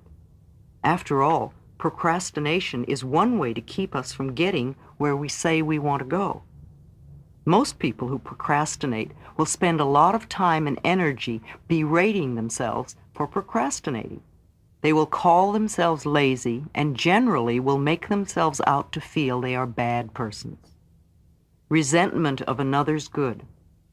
I had a client who loved attention and usually came to class late so he could create a stir. He had been the baby of 18 children, and he came last on the list of getting. As a child, he watched everyone else have, while he just longed for his own. Even now, when someone had good fortune, he would not rejoice with them. Instead, he would say, "Oh, I wish I had that," or "Why don't I ever get that?" His resentment of their good was a barrier to his own growth and change. Self-worth opens many doors. A client who was 79 came to me. She taught singing, and several of her students were making television commercials. She wanted to do this, but was afraid. I supported her totally and explained, "There is nobody like you. Just be yourself." I said, "Do it for the fun of it. There are people out there looking for exactly what you have to offer. Let them know you exist." She called several agents and casting directors and said, "I'm a senior citizen and I want to do commercials." And in a short time, she had a commercial. And since then, she's never stopped working. I often see her on TV and in the magazines. New careers can start at any age, especially if you do it for the fun of it. Self-criticizing is totally missing the mark. It will only intensify the procrastination and laziness. The place to put the mental energy is into releasing the old and creating a new thought pattern. Say, "I am willing to release the need to be unworthy. I am worthy of the very best in life, and I now lovingly allow myself to accept it."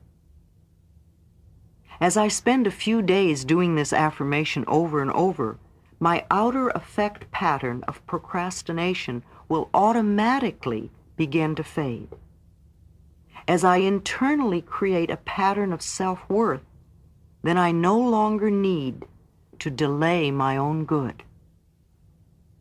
Do you see how this could apply to some of the negative patterns or outer effects in your own life? Let's stop wasting time and energy putting ourselves down for something we can't help doing if we have certain inner beliefs. Change the beliefs. No matter how you approach it or what subject matter we are talking about, we are only dealing with thoughts, and thoughts can be changed. When we want to change a condition, we need to say so. I am willing to release the pattern within me that is creating this condition. You can say this to yourself over and over every time you think of your illness or your problem. The minute you say it, you are stepping out of the victim class. You are no longer helpless. You are acknowledging your own power. You are saying, "I am beginning to understand that I created this. I now take my own power back. I am going to release this old idea and let it go." Self-criticism. I have a client who will eat a pound of butter and everything else she can get a hold of when she cannot bear to be with her own negative thoughts. The next day she'll be angry at her body for being heavy. When she was a little girl, she would walk around the family dinner table, finishing off everyone's leftovers and eating a whole stick of butter. The family would laugh and think it was cute. It was almost the only approval she got from her family. When you scold yourself, when you berate yourself, when you beat yourself up, who do you think you're treating this way? Almost all of our programming, both negative and positive, was accepted by us by the time we were 3 years old. Our experiences since then are based on what we accepted and believed about ourselves and about life at that time. The way we were treated when we were very little is usually the way we treat ourselves now. The person you are scolding is a 3-year-old child within you. If you are a person who gets angry at yourself for being afraid and fearful, think of yourself as being 3 years old. If you had a little 3-year-old child in front of you who was afraid, what would you do? Would you be angry at it? Or would you reach out your arms and comfort the child until it felt safe and at ease? The adults around you when you were a child may not have known how to comfort you at that time. Now you are the adult in your life. And if you're not comforting that child within you, then that is very sad indeed. What was done in the past is done, and it is over now. But this is present time, and you now have the opportunity to treat yourself the way you wish to be treated. Scolding yourself only makes you more frightened, and there's nowhere to turn. When the child within feels unsafe, it creates a lot of trouble. Remember how it felt to be belittled when you were young? It feels the same way now to that child within. Be kind to yourself. Begin to love and approve of yourself. That's what that little child needs in order to express itself at its highest potential. In the infinity of life where I am, all is perfect, whole, and complete. I see any resistance patterns within me only as something else to release. They have no power over me. I am the power in my world. I flow with the changes taking place in my life as best I can. I approve of myself and the way I am changing. I am doing the best I can. Each day gets easier. I rejoice that I am in the rhythm and flow of my ever-changing life. Today is a wonderful day. I choose to make it so. All is well in my world. Chapter 7. How to Change. I cross bridges with joy and with ease. I love how-tos. All the theory in the world is useless unless we know how to apply it and make a change. I have always been a very pragmatic, practical person with a great need to know how to do things. The principles we will be working with at this time are nurturing the willingness to let go, controlling the mind, learning how forgiveness of self and others releases us, releasing the need. Sometimes when we try to release a pattern, the whole situation seems to get worse for a while. This is not a bad thing. It is a sign that the situation is beginning to move. Our affirmations are working, and we need to keep going. Example, we are working on increasing prosperity, and we lose our wallet. We are working on improving our relationships, and we have a fight. We're working on becoming healthy, and we catch a cold. We're working on expressing our creative talents and abilities, and we get fired. Sometimes the problem moves in a different direction, and we begin to see and understand more. For example, let's assume you are trying to give up smoking, and you are saying, I am willing to release the need for cigarettes. And as you continue to do this, you notice your relationships are becoming more uncomfortable. Don't despair. This is a sign of the process working. You might ask yourself a series of questions like, am I willing to give up uncomfortable relationships? Were my cigarettes creating a smoke screen so I wouldn't see how uncomfortable these relationships are? Why am I creating these relationships? You notice that the cigarettes are only a symptom and not a cause. Now you are developing insight and understanding that will set you free. You begin to say, I am willing to release the need for uncomfortable relationships. Then you notice the reason you're so uncomfortable is that other people always seem to be criticizing you.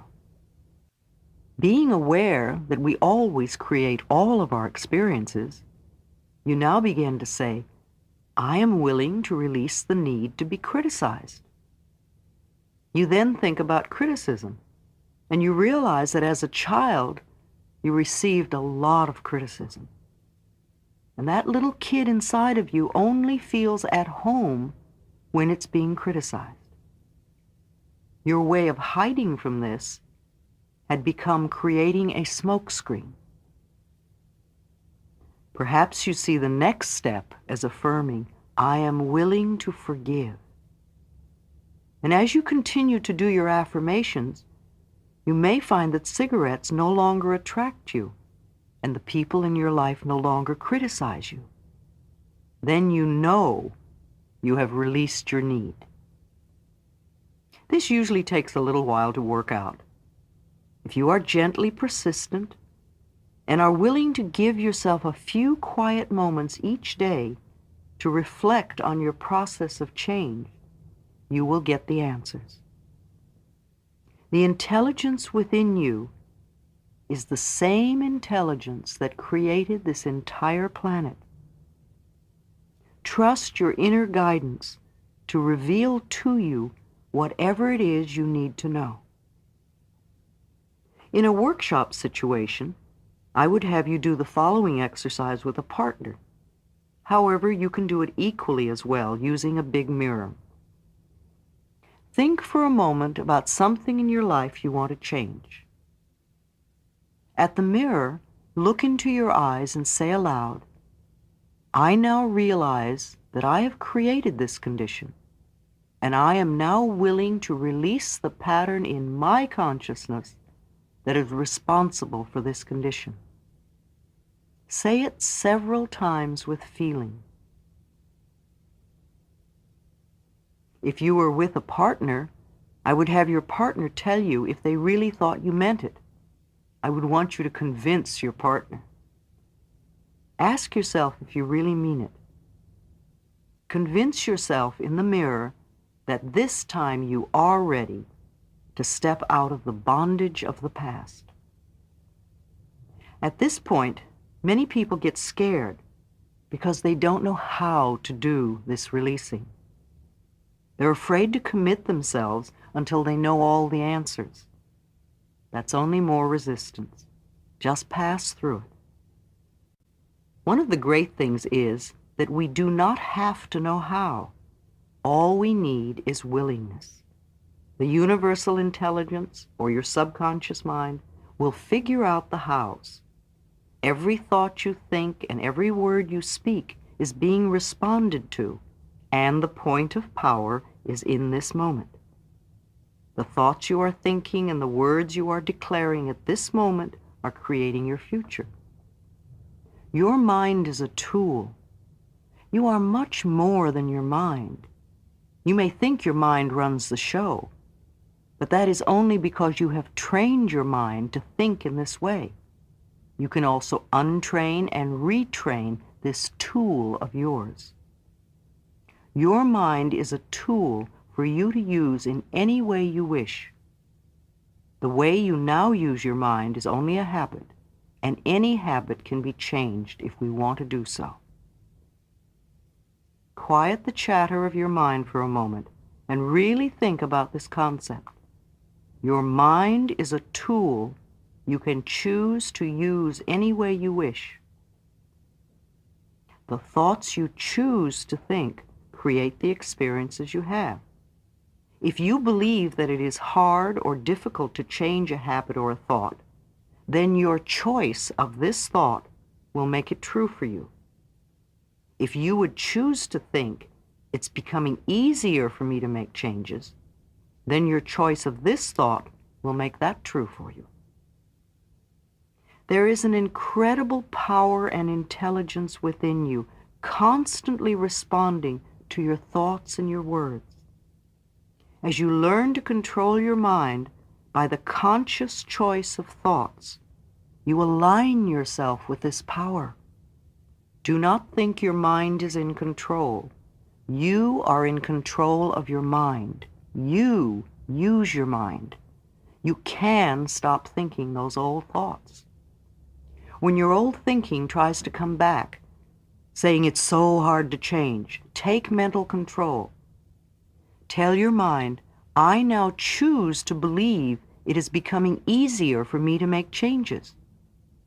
You may have this conversation with your mind several times before it will acknowledge that you are in control. and that what you say goes. The only thing you ever have any control of is your current thought. Your old thoughts are gone. There's nothing you can do about them except live out the experiences they caused. Your future thoughts have not been formed, and you do not know what they will be. Your current thought, the one you're thinking right now, is totally under your control. You know, if you have a little child who has been allowed to stay up as late as it wishes for a long time, and then you make a decision that you now want this child to go to bed at 8 every night, what do you think the first night will be like? The child will rebel against this new rule and may kick and scream and do its best to stay out of bed. If you relent at this time, the child wins and will try to control you forever. However, if you calmly stick to your decision and firmly insist that this is the new bedtime, the rebelling will get less and less.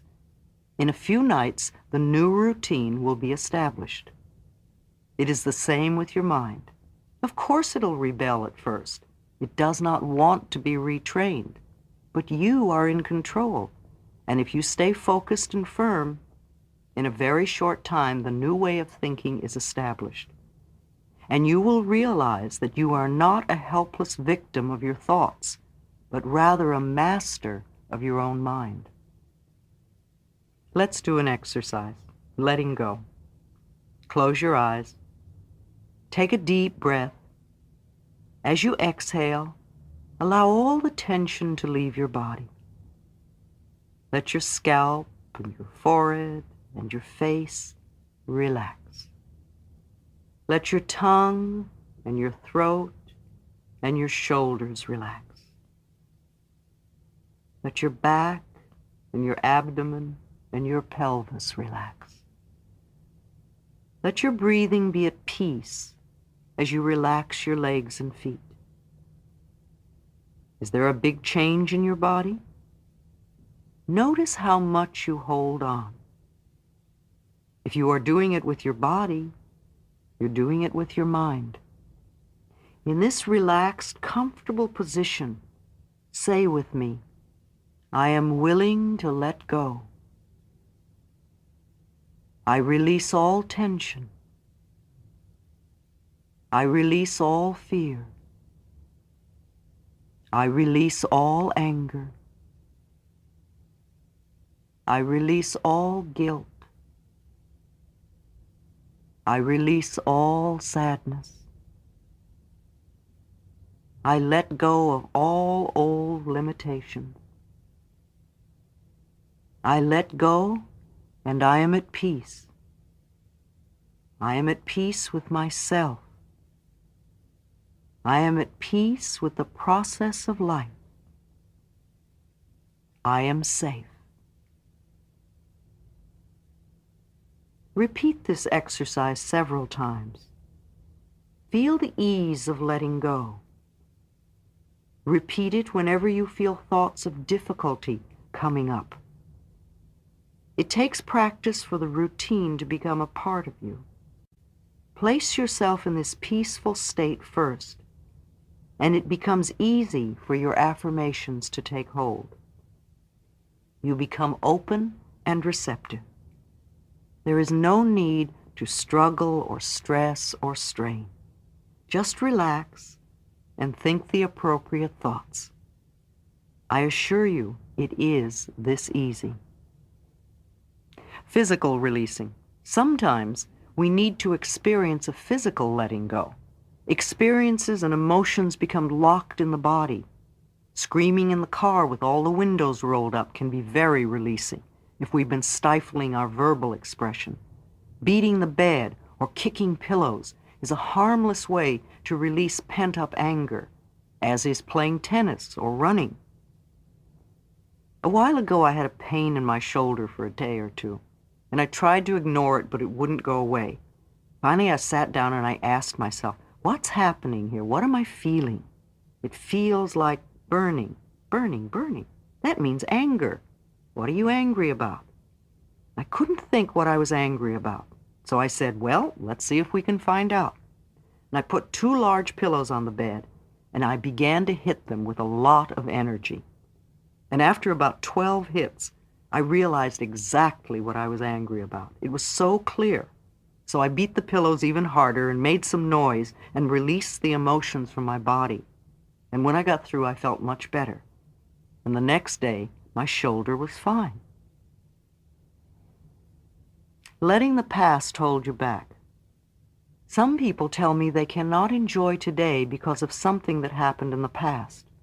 Because they did not do something or do it in a certain way, they cannot live a full life today. Because they no longer have something they had in the past, they cannot enjoy today. Because they were hurt in the past, they will not accept love now. Because something unpleasant happened when they did something once, they are sure it will happen again today. Because they once did something that they're sorry for, they are sure they are bad people forever. Because once someone did something to them, it is now all the other person's fault that their life is not where they want it to be. Because they became angry over a situation in the past, they will hold on to that self-righteousness. Because of some very old experience where they were treated badly, they will never forgive and forget. Because I did not get invited to the high school prom, I cannot enjoy life today. Because I did poorly at my first audition, I will be terrified of auditions forever. Because I am no longer married, I cannot live a full life today. Because my first relationship ended, I can no longer be open to love. Because I was hurt by a remark once, I will never trust anyone again. Because I stole something once, I must punish myself forever.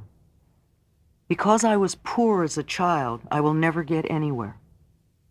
What we often refuse to realize is that holding on to the past, no matter what it was or how awful it was, is only hurting us.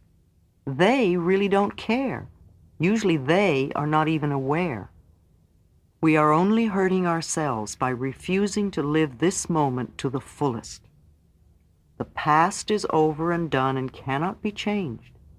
Even when we grunge about the past, we experience our memory of it in this moment, and we lose the real experience of this moment in the process.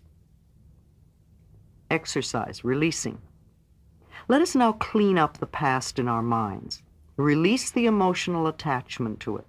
Allow the memories to be just memories.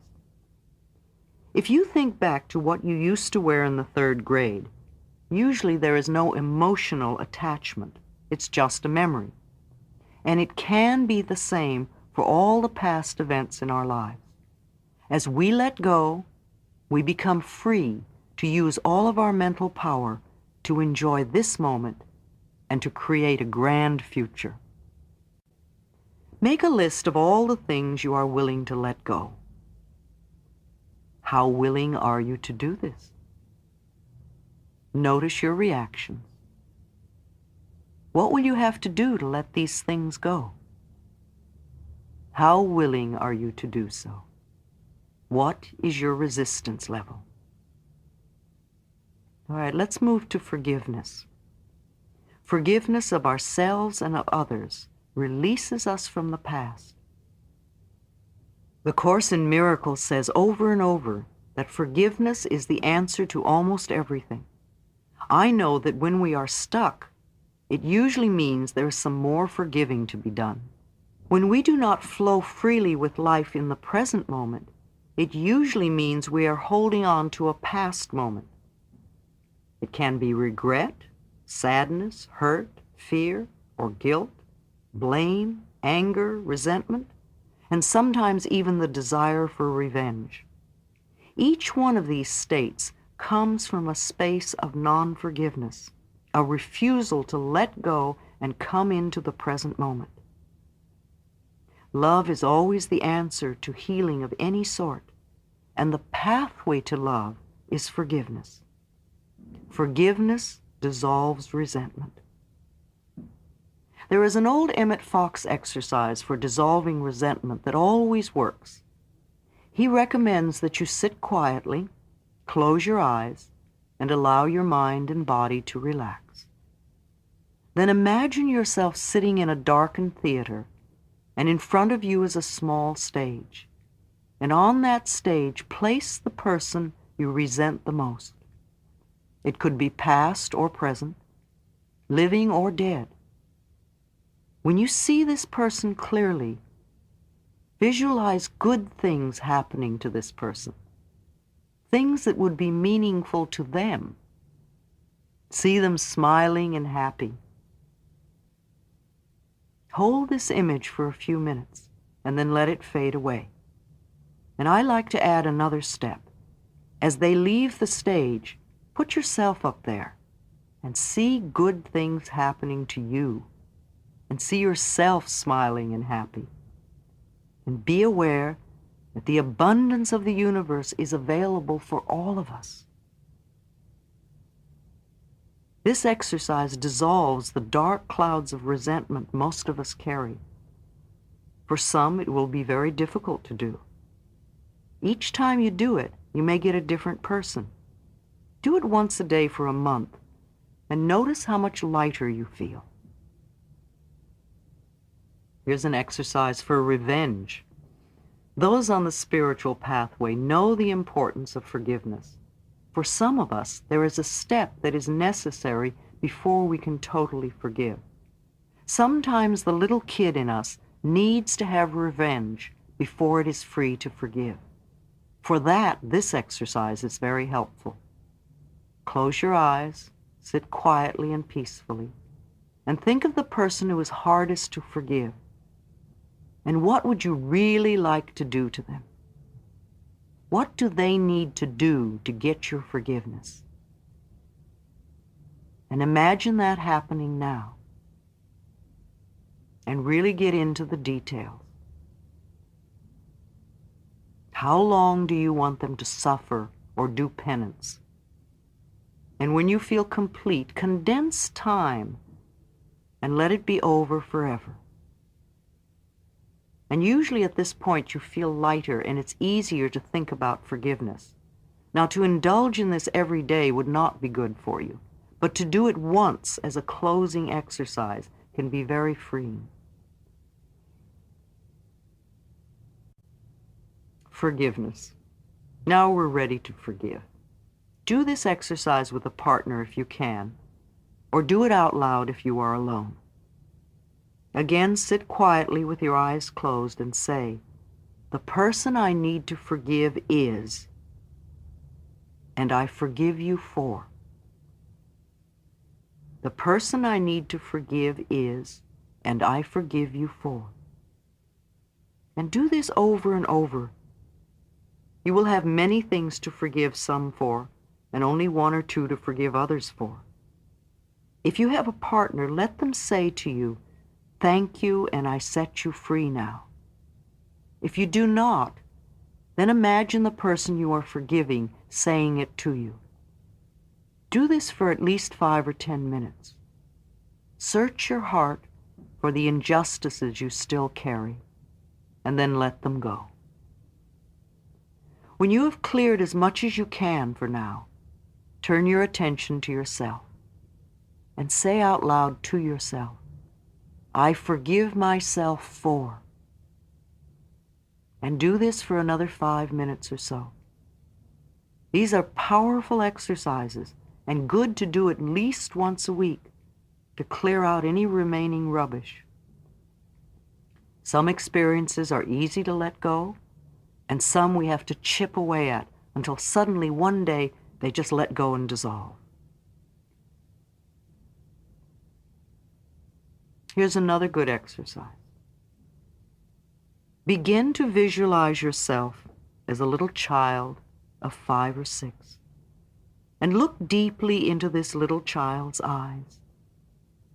See the longing that is there, and realize that there is only one thing this little child wants from you, and that is love. So reach out your arms and embrace this child. Hold it with love and tenderness. Tell it how much you love it. how much you care. Admire everything about this child and say that it's okay to make mistakes while learning. And promise that you'll always be there no matter what. And then let this little child get very small until it's just the size to fit into your heart. And put it there so whenever you look down, you can see this little face looking up at you, and you can give it lots of love. Now visualize your mother as a little girl of 4 or 5, frightened and looking for love and not knowing where to find it. Reach out your arms and hold this little girl and let her know how much you love her, how much you care. Let her know she can rely on you to always be there, no matter what. And when she quiets down and begins to feel safe, let her get very small, just the size to fit into your heart. Put her there with your own little child and let them give each other lots of love. Now imagine your father as a little boy of 3 or 4, frightened and crying and looking for love. See the tears rolling down his little face as he doesn't know where to turn. You have become good at comforting frightened little children. So reach out your arms and hold his trembling little body. Comfort him. Croon to him. Let him feel how much you love him. Let him feel that you will always be there for him. And when his tears are dry, and you feel the love and peace in his little body, let him get very small, just the size to fit into your heart. Put him there, so those 3 little children can give each other lots of love, and you can love them all. There is so much love in your heart that you could heal the entire planet. But just for now, let us use this love to heal you. Feel a warmth beginning to glow in your heart center, a softness, a gentleness. And let this feeling begin to change the way you think and talk about yourself. In the infinity of life where I am, all is perfect, whole, and complete. Change is the natural law of my life. I welcome change. I am willing to change. I choose to change my thinking. I choose to change the words I use. I move from the old to the new with ease and with joy. It is easier for me to forgive than I thought. Forgiving makes me feel free and light. It is with joy that I learn to love myself more and more. The more resentment I release, the more love I have to express. Changing my thoughts makes me feel good. I am learning to choose to make today a pleasure to experience. All is well in my way. Chapter 8, Building the New. The answers within me come to my awareness with ease. I don't want to be fat. I don't want to be broke. I don't want to be old. I don't want to live here. I don't want to have this relationship. I don't want to be like my mother or father. I don't want to be stuck in this job. I don't want to have this hair, this nose, this body. I don't want to be lonely. I don't want to be unhappy. I don't want to be sick. What you put your attention on grows. These statements show how we are culturally taught to fight the negative mentally, thinking that if we do so, the positive will automatically come to us. It doesn't work that way. How often have you lamented about what you didn't want? Did it ever bring you what you really wanted? Fighting the negative is a total waste of time if you really want to make changes in your life. The more you dwell on what you don't want, the more of it you create. The things about yourself or your life that you've always disliked are probably still with you. What you put your attention on grows and becomes permanent in your life. Move away from the negative and put your attention on what it is you really do want to have or be. Let's turn those negative affirmations into positive affirmations. I am slender. I am prosperous. I am eternally young. I now move to a better place. I have a wonderful new relationship. I am my own person. I am filled with love and affection. I am joyous and happy and free. I am totally healthy. Learn to think in positive affirmations. Affirmations are any statements you make. Too often we think in negative affirmations. Negative affirmations only create more of what you say you don't want. Saying, I hate my job, will get you nowhere. Declaring, I now accept a wonderful new job, will open the channels in your consciousness to create that. Continuously make positive statements about how you want your life to be. However, there is one point that is very important. Always make your statements in present tense, such as I am or I have. Your subconscious mind is such an obedient servant that if you declare in future tense, I want or I will have, then that is where it will always stay, just out of your reach in the future. The process of loving the self. As I have said before, no matter what the problem, the main issue to work on is loving the self. This is the magic wand that dissolves problems. Remember the times when you have felt good about yourself and how well your life was going? Remember the times when you were in love and for those periods you seemed to have no problems?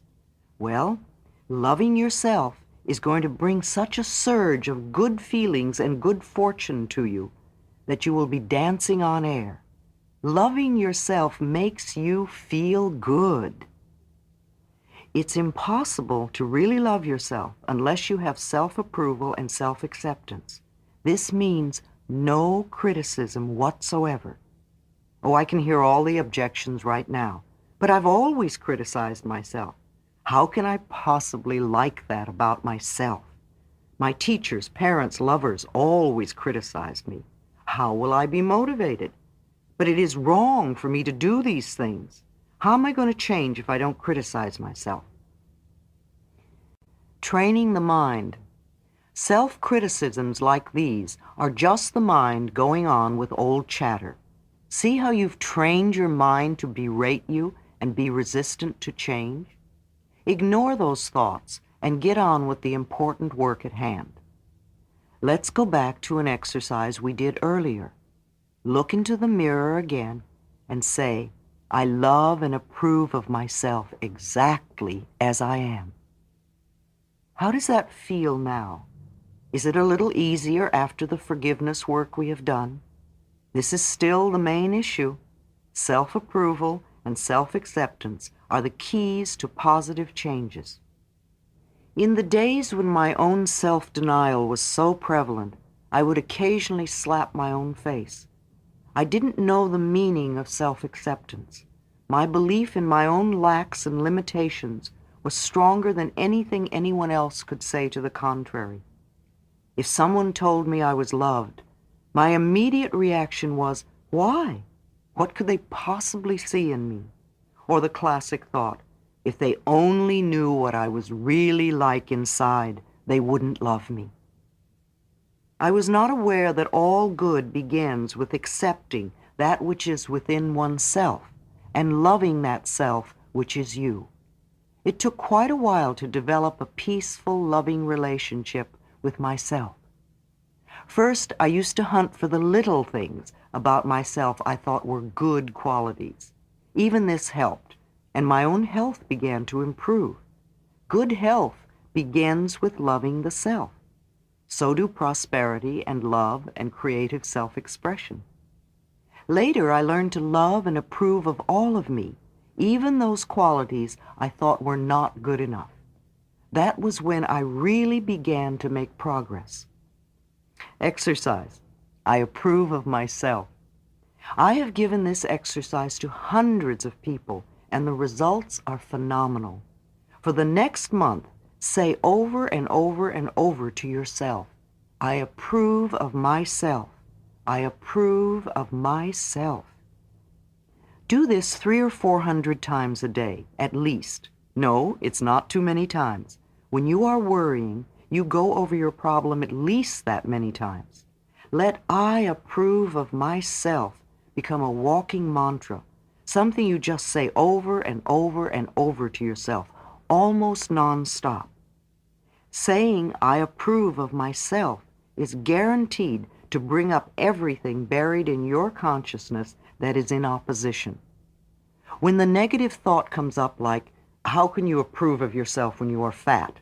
Or it's silly to think this can do any good, or you're no good, or whatever your negative babble will be, this is the time to take mental control. Give it no importance. Just see the thought for what it is, another way to keep you stuck in the past. Gently say to this thought, I let you go. I approve of myself. Even considering doing this exercise can bring up a lot of stuff, like it feels silly, or it doesn't feel true, or it's a lie, it sounds stuck up, or how can I approve of myself when I do that? Just let them all pass through. These are only resistance thoughts. They have no power over you unless you choose to believe them. I approve of myself. I approve of myself. I approve of myself. No matter what happens, no matter who says what to you, no matter who does what to you, just keep it going. In fact, when you can say that to yourself, when someone is doing something you don't approve of, you will know you are growing and changing. Thoughts have no power over us unless we give it to them. Thoughts are only words strung together. They have no meaning whatsoever. Only we give meaning to them, and we choose what sort of meaning we give to them. Let us choose to think thoughts that nourish and support us. Part of self-acceptance is releasing other people's opinions. If I were with you and kept telling you, you are a purple pig, you are a purple pig, you are a purple pig, you would either laugh at me or get annoyed with me and think I was crazy. It would be most unlikely that you would think it was true. Yet many of the things we have chosen to believe about ourselves are just as far out and untrue. To believe that your self-worth is dependent on the shape of your body is your version of believing that you are a purple pig. Often what we think of as the things wrong with us are only our expressions of our own individuality. This is our uniqueness and what is special about us. Nature never repeats itself. Since time began on this planet, there have never been two snowflakes alike, nor two raindrops the same. And every daisy is different from every other daisy. Our fingerprints are different, and we are different. We are meant to be different. When we can accept this, then there is no competition and no comparison. To try to be like another is to shrivel our soul. We have come to this planet to express who we are.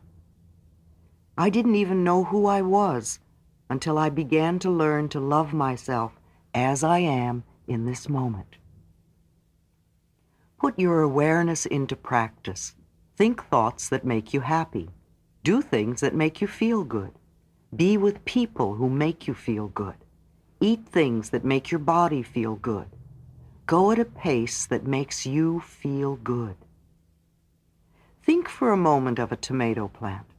A healthy plant can have over 100 tomatoes on it. In order to get this tomato plant with all these tomatoes on it, we need to start with a small, dried seed. That seed doesn't look like a tomato plant. It doesn't taste like a tomato plant. However, let's say you plant this seed in fertile soil and you water it and let the sun shine on it. And when the first tiny little shoot comes up, you don't stomp on it and say, "That's not a tomato plant." Rather, you look at it and say, "Oh boy, here it comes," and you watch it grow with delight. In time, if you continue to water it and give it lots of sunshine and pull away any weeds, you might have a tomato plant with more than 100 tomatoes on it. And it all began with that one tiny seed. It is the same with creating a new experience for yourself. The soil you plant in is your subconscious mind. The seed is the new affirmation. The whole new experience is in this tiny seed, and you water it with repetitions. You let the sunshine of positive thoughts beam on it. You weed the garden by pulling out the negative thoughts that come up. And when you see the first tiniest little evidence, you don't say, "That's not enough." Instead, you look at this first breakthrough and you say with glee, "Oh boy, here it comes, it's working." And then you watch it grow and become your desire in manifestation.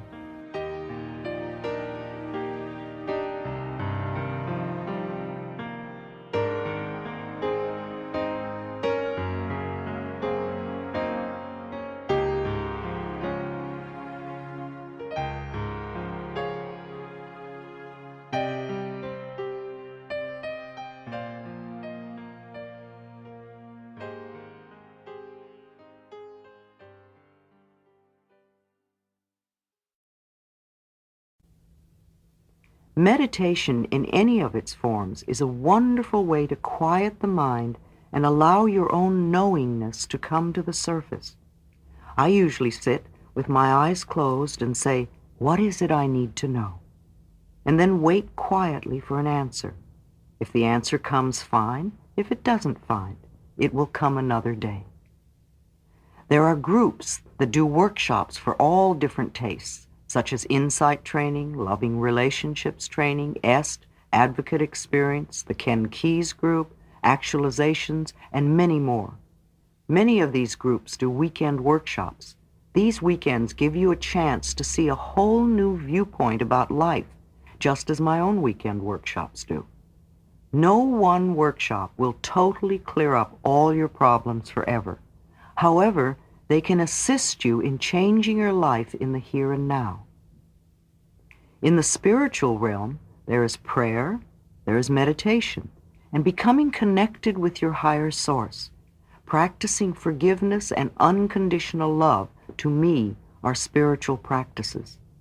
There are many spiritual groups. In addition to the Christian churches, there are metaphysical churches like Religious Science and Unity. There are the Self-Realization Fellowships, the Movement of Inner Spiritual Awareness, Transcendental Meditation, the Siddha Foundation, and many more. There are many avenues you can explore. If one way doesn't work for you, try another. All these suggestions have proved to be beneficial. I cannot say which one is right for you. That is something you will have to discover for yourself. No one method or one person or one group has all the answers for everyone. I don't have all the answers for everyone. I'm just one more stepping stone on the pathway to holistic health. In the infinity of life where I am, all is perfect, whole, and complete. My life is ever new. Each moment of my life is new and fresh and vital. I use my affirmative thinking to create exactly what I want. This is a new day. I am a new me. I think differently. I speak differently. I act differently. Others treat me differently. My new world is a reflection of my new thinking. It is a joy and a delight to plant new seeds, for I know these seeds will become my new experiences. All is well in my world. Chapter 9, Daily Work. I enjoy practicing my new mental skills. If a child gave up at the first fall, it would never learn to walk. Like any other new thing you are learning, it takes practice to make it part of your life. First, there is a lot of concentration, and some of us choose to make this hard work. I don't like to think of it as hard work, but rather as something new to learn. The process of learning is always the same no matter what the subject, whether you're learning to drive a car, or type, or play tennis, or think in a positive manner. First, we fumble and bumble as our subconscious mind learns by trial. And yet, every time we come back to our practicing, it gets easier, and we do it a little better. Of course, you won't be perfect the first day. You will be doing whatever you can do. That's good enough for a start. Say to yourself often, I'm doing the best I can. Always support yourself. I well remember my first lecture. When I came down from the podium, I immediately said to myself, Louise, you were wonderful. You were absolutely fantastic for the first time. And when you've done it 5 or 6 times, you will be a pro. Then a couple of hours later, I said to myself, I think we could change a few things. Let's adjust this and let's adjust that. But I refused to criticize myself in any way. If I had come off the podium and started berating myself with, oh, you were so awful, you made this mistake and you made that mistake, then I would have dreaded my second lecture. As it was, the second one was better than the first, and by the 6th one, I was feeling like a pro. Just before I began writing You Can Heal Your Life, I bought myself a word processor computer. I called her my magic lady. It was something new I chose to learn. I discovered that learning the computer was very much like learning the spiritual laws. When I learned the computer's laws, then she did indeed perform magic for me. When I did not follow her laws to the letter, then either nothing would happen or it would not work the way I wanted it to work. She would not give an inch. I could get as frustrated as I wanted while she patiently waited for me to learn her laws, and then she gave me magic. It took practice. It's the same with the work you're learning to do now. You must learn the spiritual laws and follow them to the letter. You cannot bend them to your old way of thinking. You must learn and follow the new language, and when you do, then magic will be demonstrated in your life. The more you can reinforce your new learning, the better. I suggest expressing gratitude, writing affirmations, sitting in meditation, enjoying exercise, practicing good nutrition, doing affirmations aloud, singing affirmations, taking time for relaxation exercises, using visualization, mental imagery, and reading and study. My own daily work goes something like this. The first thoughts on awakening before I open my eyes are to be thankful for everything I can think of. After a shower, I take a half hour or so to meditate and to do my affirmations and prayers. Then about 15 minutes of exercise, usually on the trampoline. Sometimes I join the 6 a.m. exercise program now on television. Now I'm ready for a breakfast consisting of fruit and fruit juices and herbal tea. I thank the Earth Mother for providing this food for me, and I thank the food for giving its life to nourish me. Before lunch, I like to go to a mirror and do some affirmations out loud. I may even sing them, something like this. Louise, you're wonderful and I love you. This is one of the best days of your life. Everything is working out for your highest good. Whatever you need to know is revealed to you. Whatever you need comes to you. All is well. Lunch is often a large salad, and again the food is blessed and thanked. In the late afternoon, I spend a few minutes on my slant board, allowing my body to experience some deep relaxation. I may listen to a tape at this time. Dinner will often be steamed vegetables and a grain. Sometimes I'll eat fish or chicken. My body works best on simple food. I like to share dinner with others, and we bless each other in addition to the food. Sometimes in the evening, I take a few moments to read and study. There is always more to learn. At this time, I may also write out my current affirmation 10 or 20 times. As I go to bed, I collect my thoughts. I go over the day, and I bless each activity. I affirm that I will sleep deeply and soundly, awakening in the morning bright and refreshed, and looking forward to the new day. Sounds overwhelming, doesn't it? To begin with, it seems like a lot to cope with, but after a short period of time, your new way of thinking will become as much a part of your life as bathing or brushing your teeth. You will do it automatically and easily. It would be wonderful for a family in the morning to do some of these things together. Meditating together in the morning to start the day or just before dinner brings peace and harmony to everyone. If you think you don't have the time, you might get up a half hour earlier. The benefits would be well worth the effort. How do you begin your day?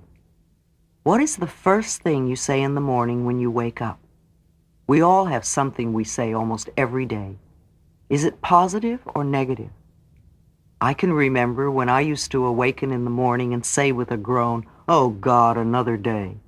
And that is exactly the sort of day I would have, one thing after another going wrong. Now when I awaken, and before I even open my eyes, I thank the bed for a good night's sleep. After all, we've spent the whole night together in comfort. Then with my eyes still closed, I spend about 10 minutes just being thankful for all the good in my life. I program my day a bit, affirming that everything will go well and that I will enjoy it all. This is before I get up and do my morning meditation or prayers. Meditation. Give yourself a few minutes every day to sit in quiet meditation. If you're new at meditation, begin with 5 minutes. Sit quietly, observing your breathing, and allow the thoughts to pass gently through your mind. Give them no importance, and they will pass on. It is the nature of the mind to think, so don't try to get rid of thoughts. There are many classes and books you can explore to find new ways to meditate. No matter how or where you begin, you will eventually create the method that is best for you. I usually just sit quietly and ask, what is it I need to know? And I allow the answer to come if it wants to. If not, I know it will come later. There is no right or wrong way to meditate. Another form of meditation is to sit quietly and observe the breath as it goes in and out of your body. As you inhale, count 1. As you exhale, count 2. Continue counting until you get to 10, and then begin again at 1. If you find your mind doing the laundry list, begin again at 1. If you notice your counting takes you to 25 or so, just go back to 1. There was one client who seemed to me to be so bright and intelligent. Her mind was unusually clever and quick, and she had a great sense of humor. Yet she could not get her act together. She was overweight, broke, frustrated in her career, and without a romance for many years. She could accept all the metaphysical concepts quickly. They made a lot of sense to her, yet she was too clever, too quick. She found it difficult to slow herself down enough to practice over a meaningful period of time, the ideas she could grasp so quickly on a moment-by-moment basis. Daily meditation helped her enormously.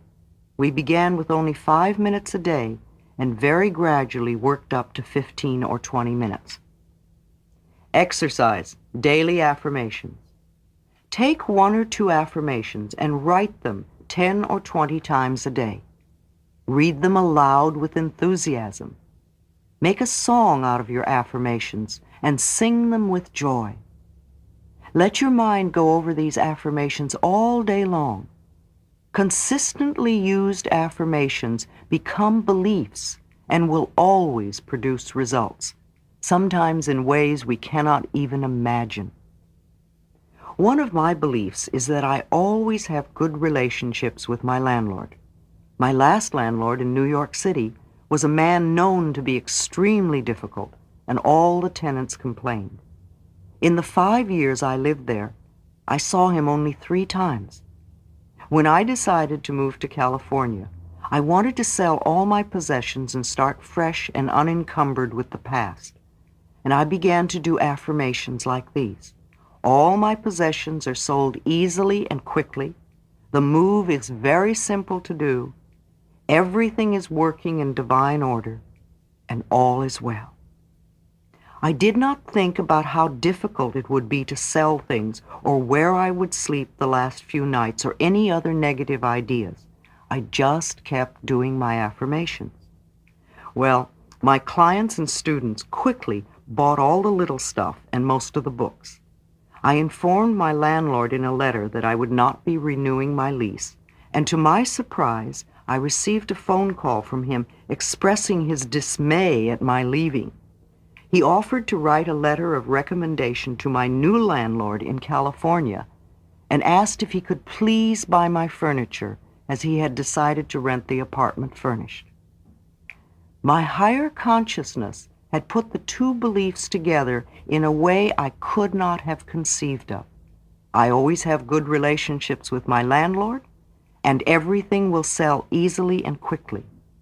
To the other tenants' amazement, I was able to sleep in my own bed in a comfortably furnished apartment until the last moment, and be paid for it.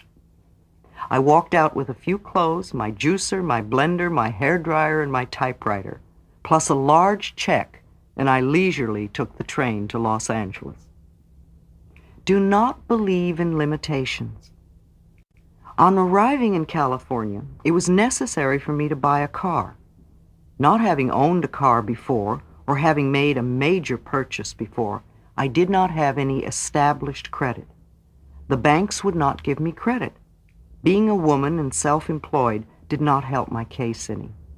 I did not want to spend all my savings to buy a new car. Establishing credit became a catch-22. I refused to have any negative thoughts about the situation or about the banks. I rented a car and kept affirming that I have a beautiful new car and it comes to me easily. I also told everybody I met that I wanted to buy a new car and that I had not been able to establish credit so far. In about 3 months' time, I met a businesswoman who instantly liked me. When I told her my story about the car, she said, "Oh, well, I'll take care of that." And she called a friend at the bank who owed her a favor and told her that I was an old friend and gave me the highest references. And within 3 days, I drove off a car dealer's lot with a beautiful new car. I was not excited so much as I was in awe of the process. I believe the reason it took me 3 months to manifest the car was that I had never committed myself to monthly payments before, and the little kid in me was scared and needed time to get up the courage to make the step. Exercise. I love myself. I assume you are already saying, "I approve of myself," almost nonstop. This is a powerful basis. Keep it up for at least a month. Now, take a pad of paper and at the top write, "I love myself, therefore." And finish this sentence in as many ways as you can.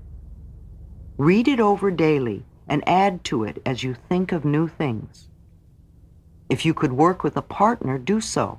Hold hands and alternate saying, "I love myself, therefore."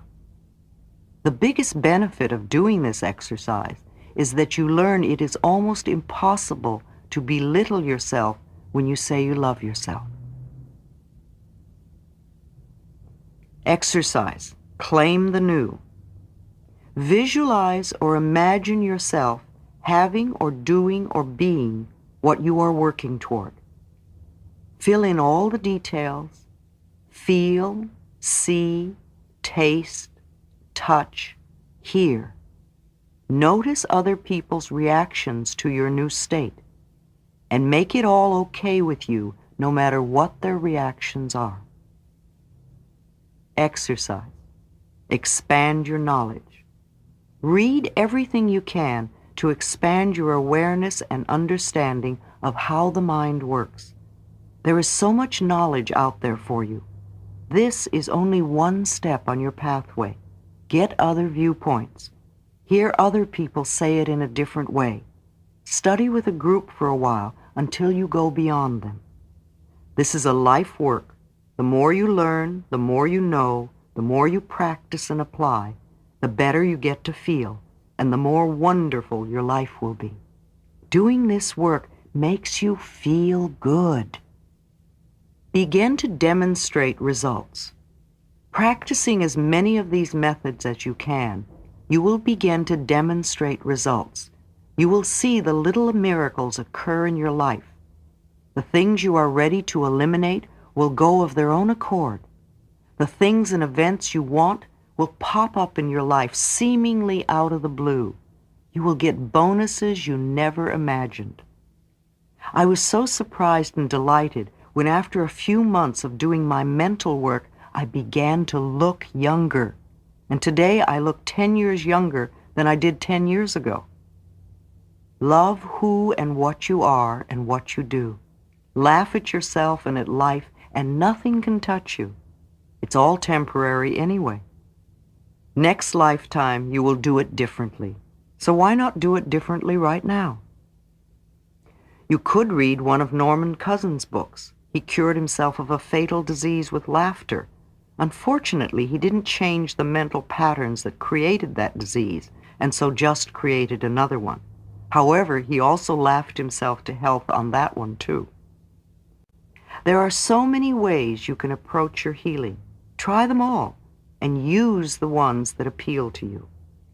When you go to bed at night, close your eyes, and again, be thankful for all the good in your life. It will bring more good in. Please, do not listen to the news or watch it on the television the last thing at night. The news is a list of disasters. You don't want to take that into your dream state. Much clearing work is done in the dream state, and you can ask your dreams for help with anything you're working on. You will often find an answer by morning. Go to sleep peacefully. Trust the process of life to be on your side for your highest good and greatest joy. There is no need to make drudgery out of what you're doing. It can be fun, a game. It can be a joy. It's up to you.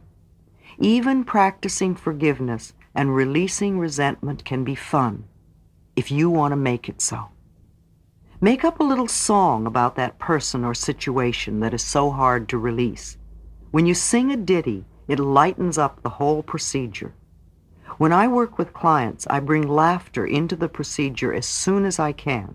The quicker we can laugh about the whole thing, the easier it is to let go. If you saw your problems on a stage in a play by Neil Simon, you would laugh yourself right out of the chair. Tragedy and comedy are the same things. It just depends on your viewpoint. Oh, what fools we mortals be. Do whatever you can to make your transformational change a joy and a pleasure. Have fun. In the infinity of life where I am, all is perfect, whole, and complete. I support myself, and life supports me. I see evidence of the law working all around me and in every area of my life. I reinforce that which I learn in joyous ways. My day begins with gratitude and joy. I look forward with enthusiasm to the adventures of the day, knowing that in my life all is good. I love who I am and all that I do. I am the living, loving, joyous expression of life. All is well in my world. Chapter 10, Relationships. All my relationships are harmonious. All of life is relationships. We have relationships with everything. You are even having a relationship now with me and my concepts.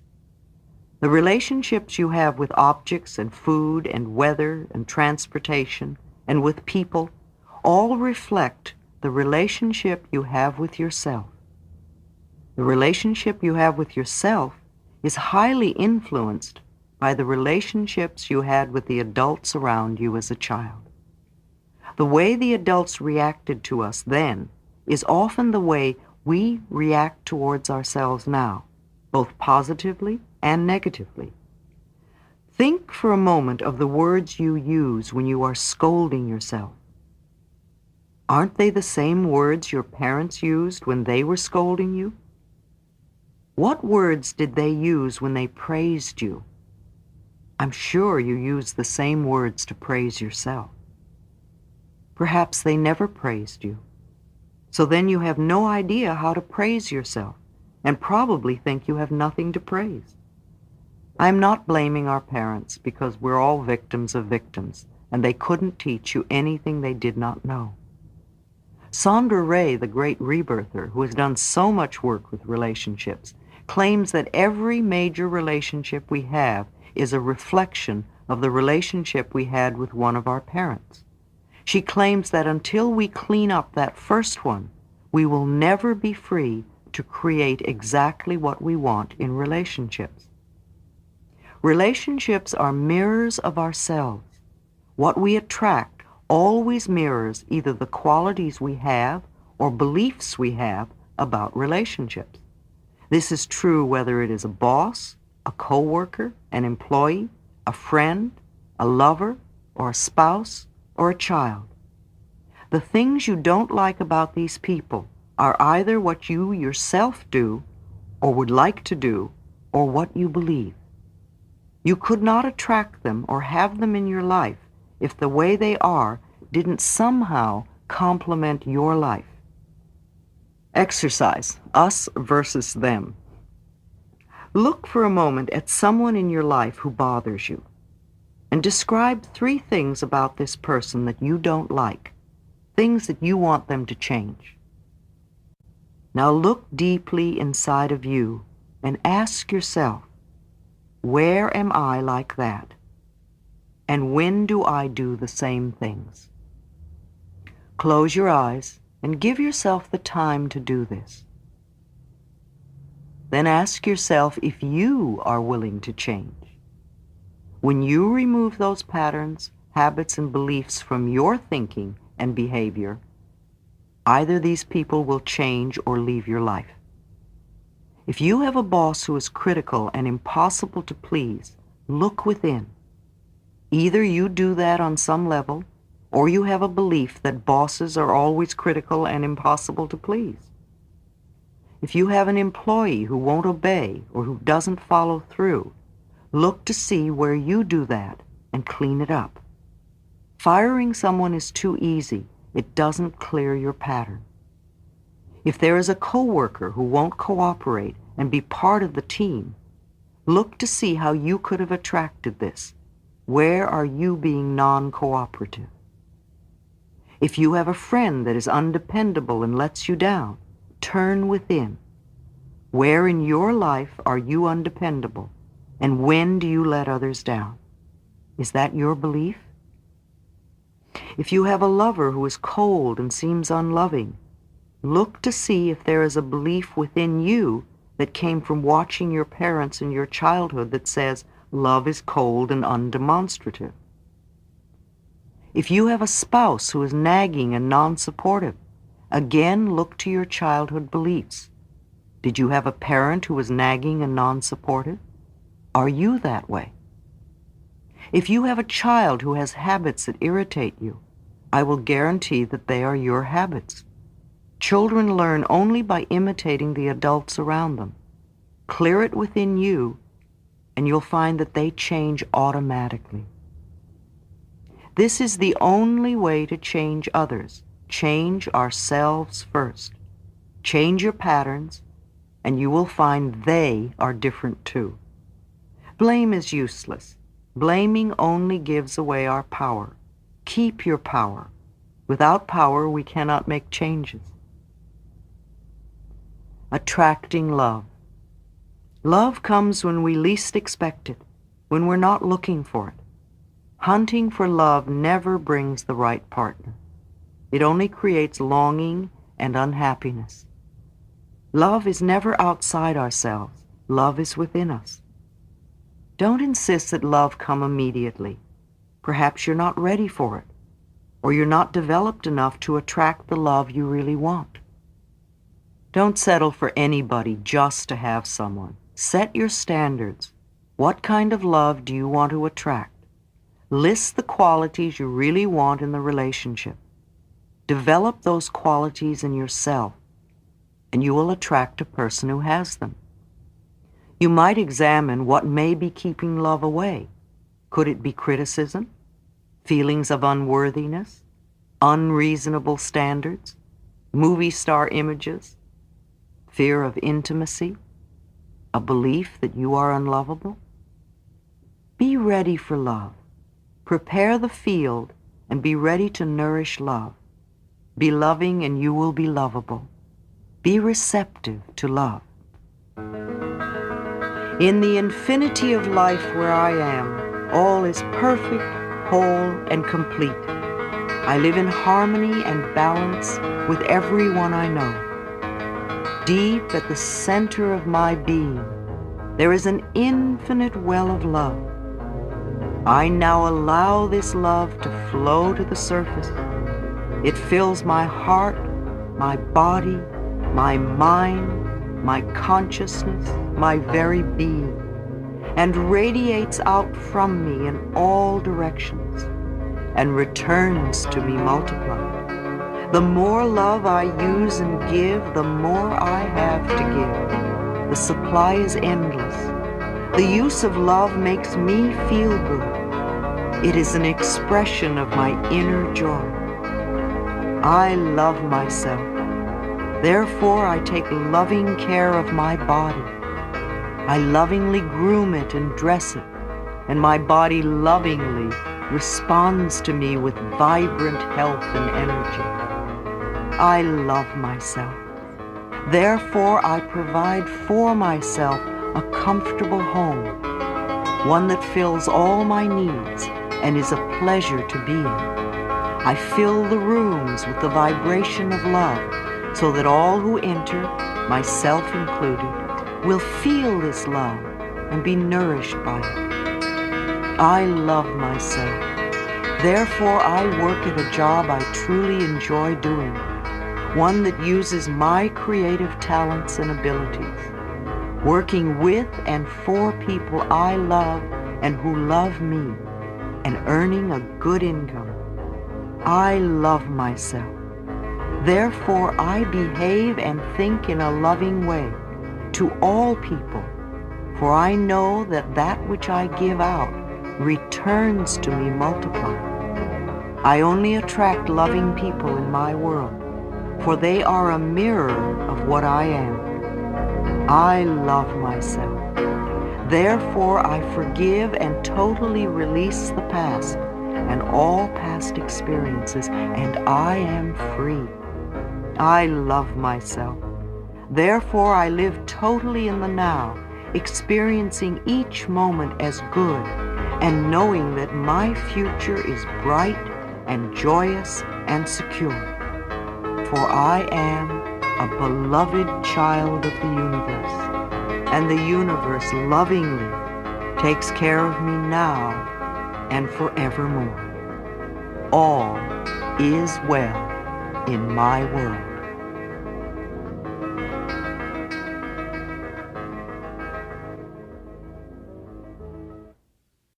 Chapter 11, Work. I am deeply fulfilled by all that I do. Wouldn't you love to have this affirmation be true for you? Perhaps you've been limiting yourself by thinking some of these thoughts. I can't stand this job. I hate my boss. I don't earn enough money. They don't appreciate me at work. I can't get along with the people at work. I don't know what I want to do. This is negative defensive thinking. What kind of good position do you think this will get you? It is approaching the subject from the wrong end. If you are in a job you don't care for, if you want to change your position, if you're having problems at work, or if you're out of work, the best way to handle it is this. Begin by blessing your current position with love. Realize that this is only a stepping stone on your pathway. You are where you are because of your own thinking patterns. If they are not treating you the way you would like to be treated, then there is a pattern in your consciousness that is attracting such behavior. So, in your mind, look around your current job or the job you had last and begin to bless everything with love.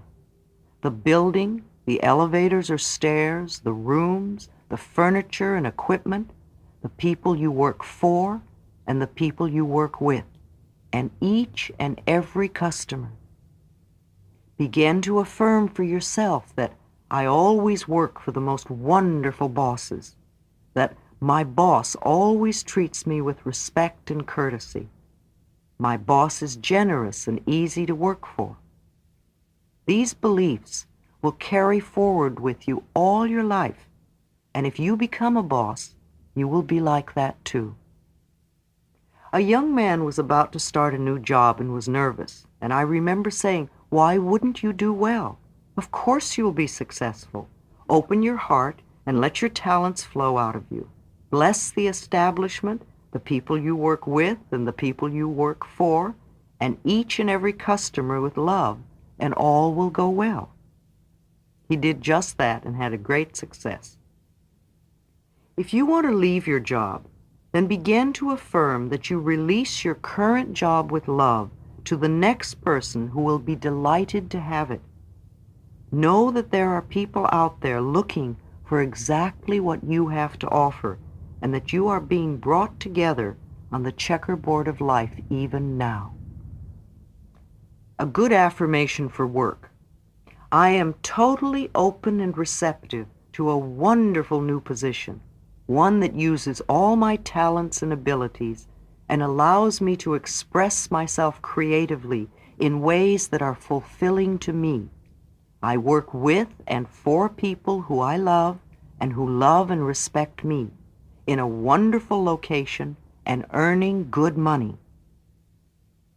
If there is someone at work who bothers you, again, bless them with love every time you think of them.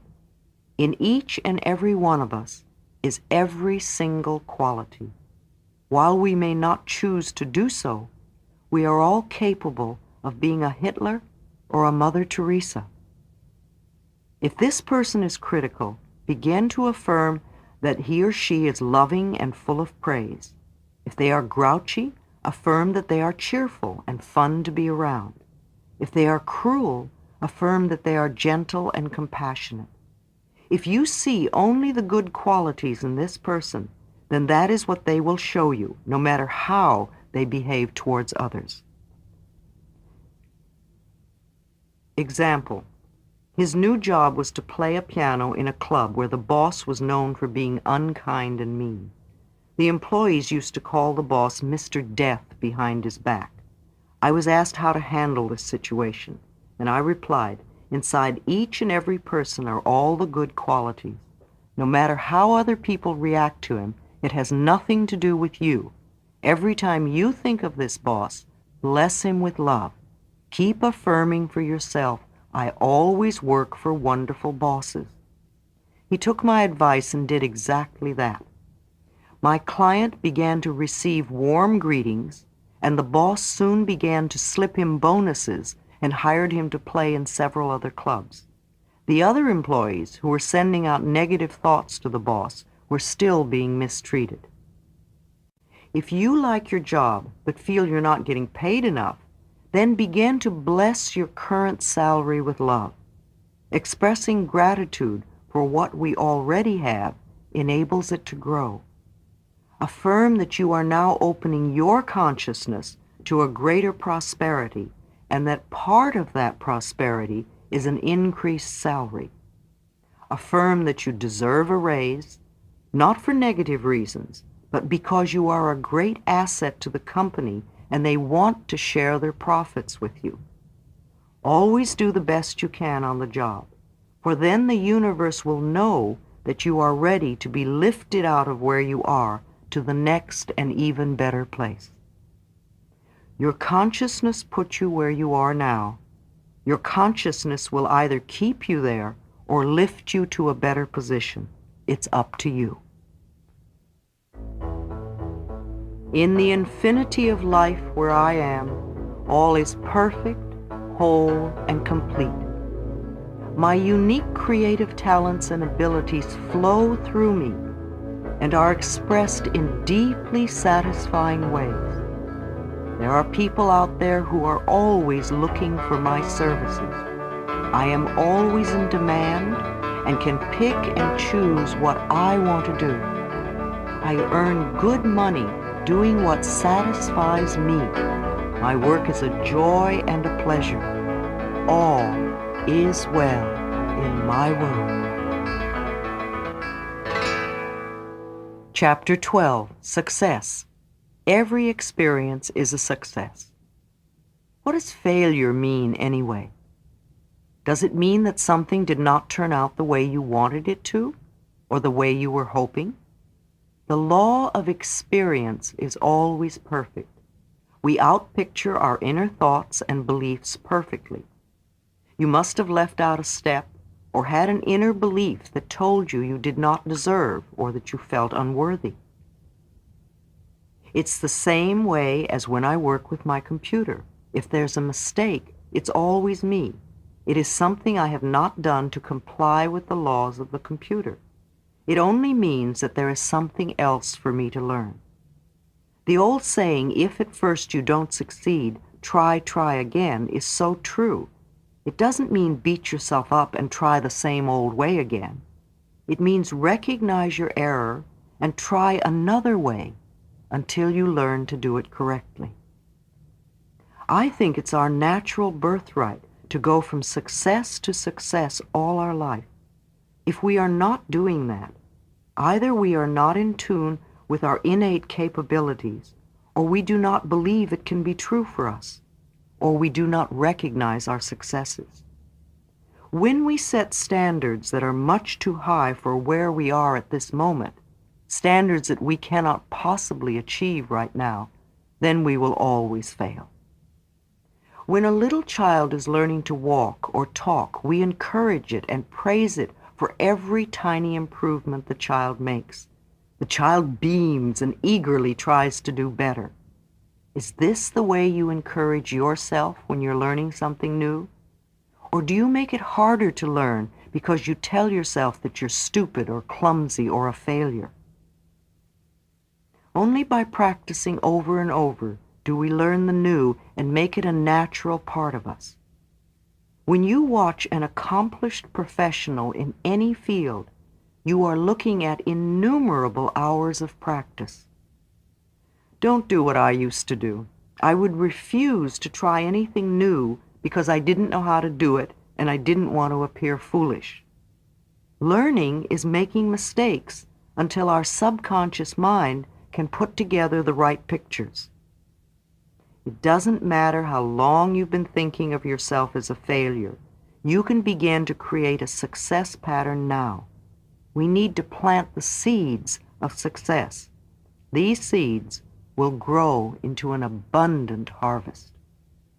Here are some success affirmations you can use. Divine intelligence gives me all the ideas I can use. Everything I touch is a success. There is plenty for everyone, including me. There are plenty of customers for my services. I establish a new awareness of success. I move into the winning circle. I am a magnet for divine prosperity. I am blessed beyond my fondest dreams. Riches of every sort are drawn to me. Golden opportunities are everywhere for me, and I accept them. Pick one of the affirmations and repeat it for several days. Then pick another and do the same. Allow these ideas to fill your consciousness. Don't worry about how to accomplish this. The opportunities will come your way. Trust the intelligence within you to lead you and guide you. You deserve to be a success in every area of your life. In the infinity of life where I am, all is perfect, whole, and complete. I am one with the power that created me. I have within me all the ingredients for success. I now allow success to flow through me and manifest in my world. Whatever I am guided to do will be a success. I learn from every experience. I go from success to success and from glory to glory. My pathway is a series of stepping stones to ever greater successes. All is well in my world. Chapter 13, Prosperity. I deserve the best and I accept the best now. If you want this affirmation to be true for you, then you do not want to believe any of the following statements. Money doesn't grow on trees.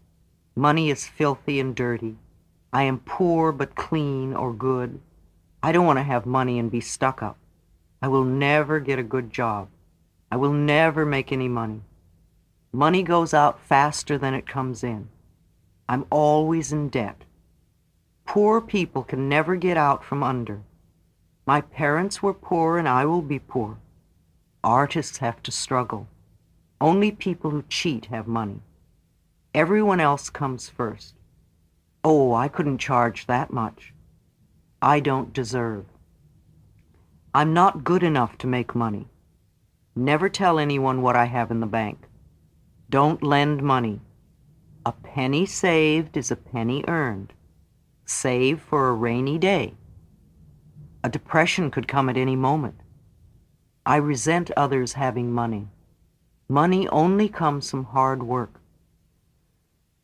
How many of these beliefs belong to you? Do you really think that believing any of them will bring you prosperity? It is old, limited thinking. Perhaps it was what your family believed about money, because family beliefs stay with us unless we consciously release them.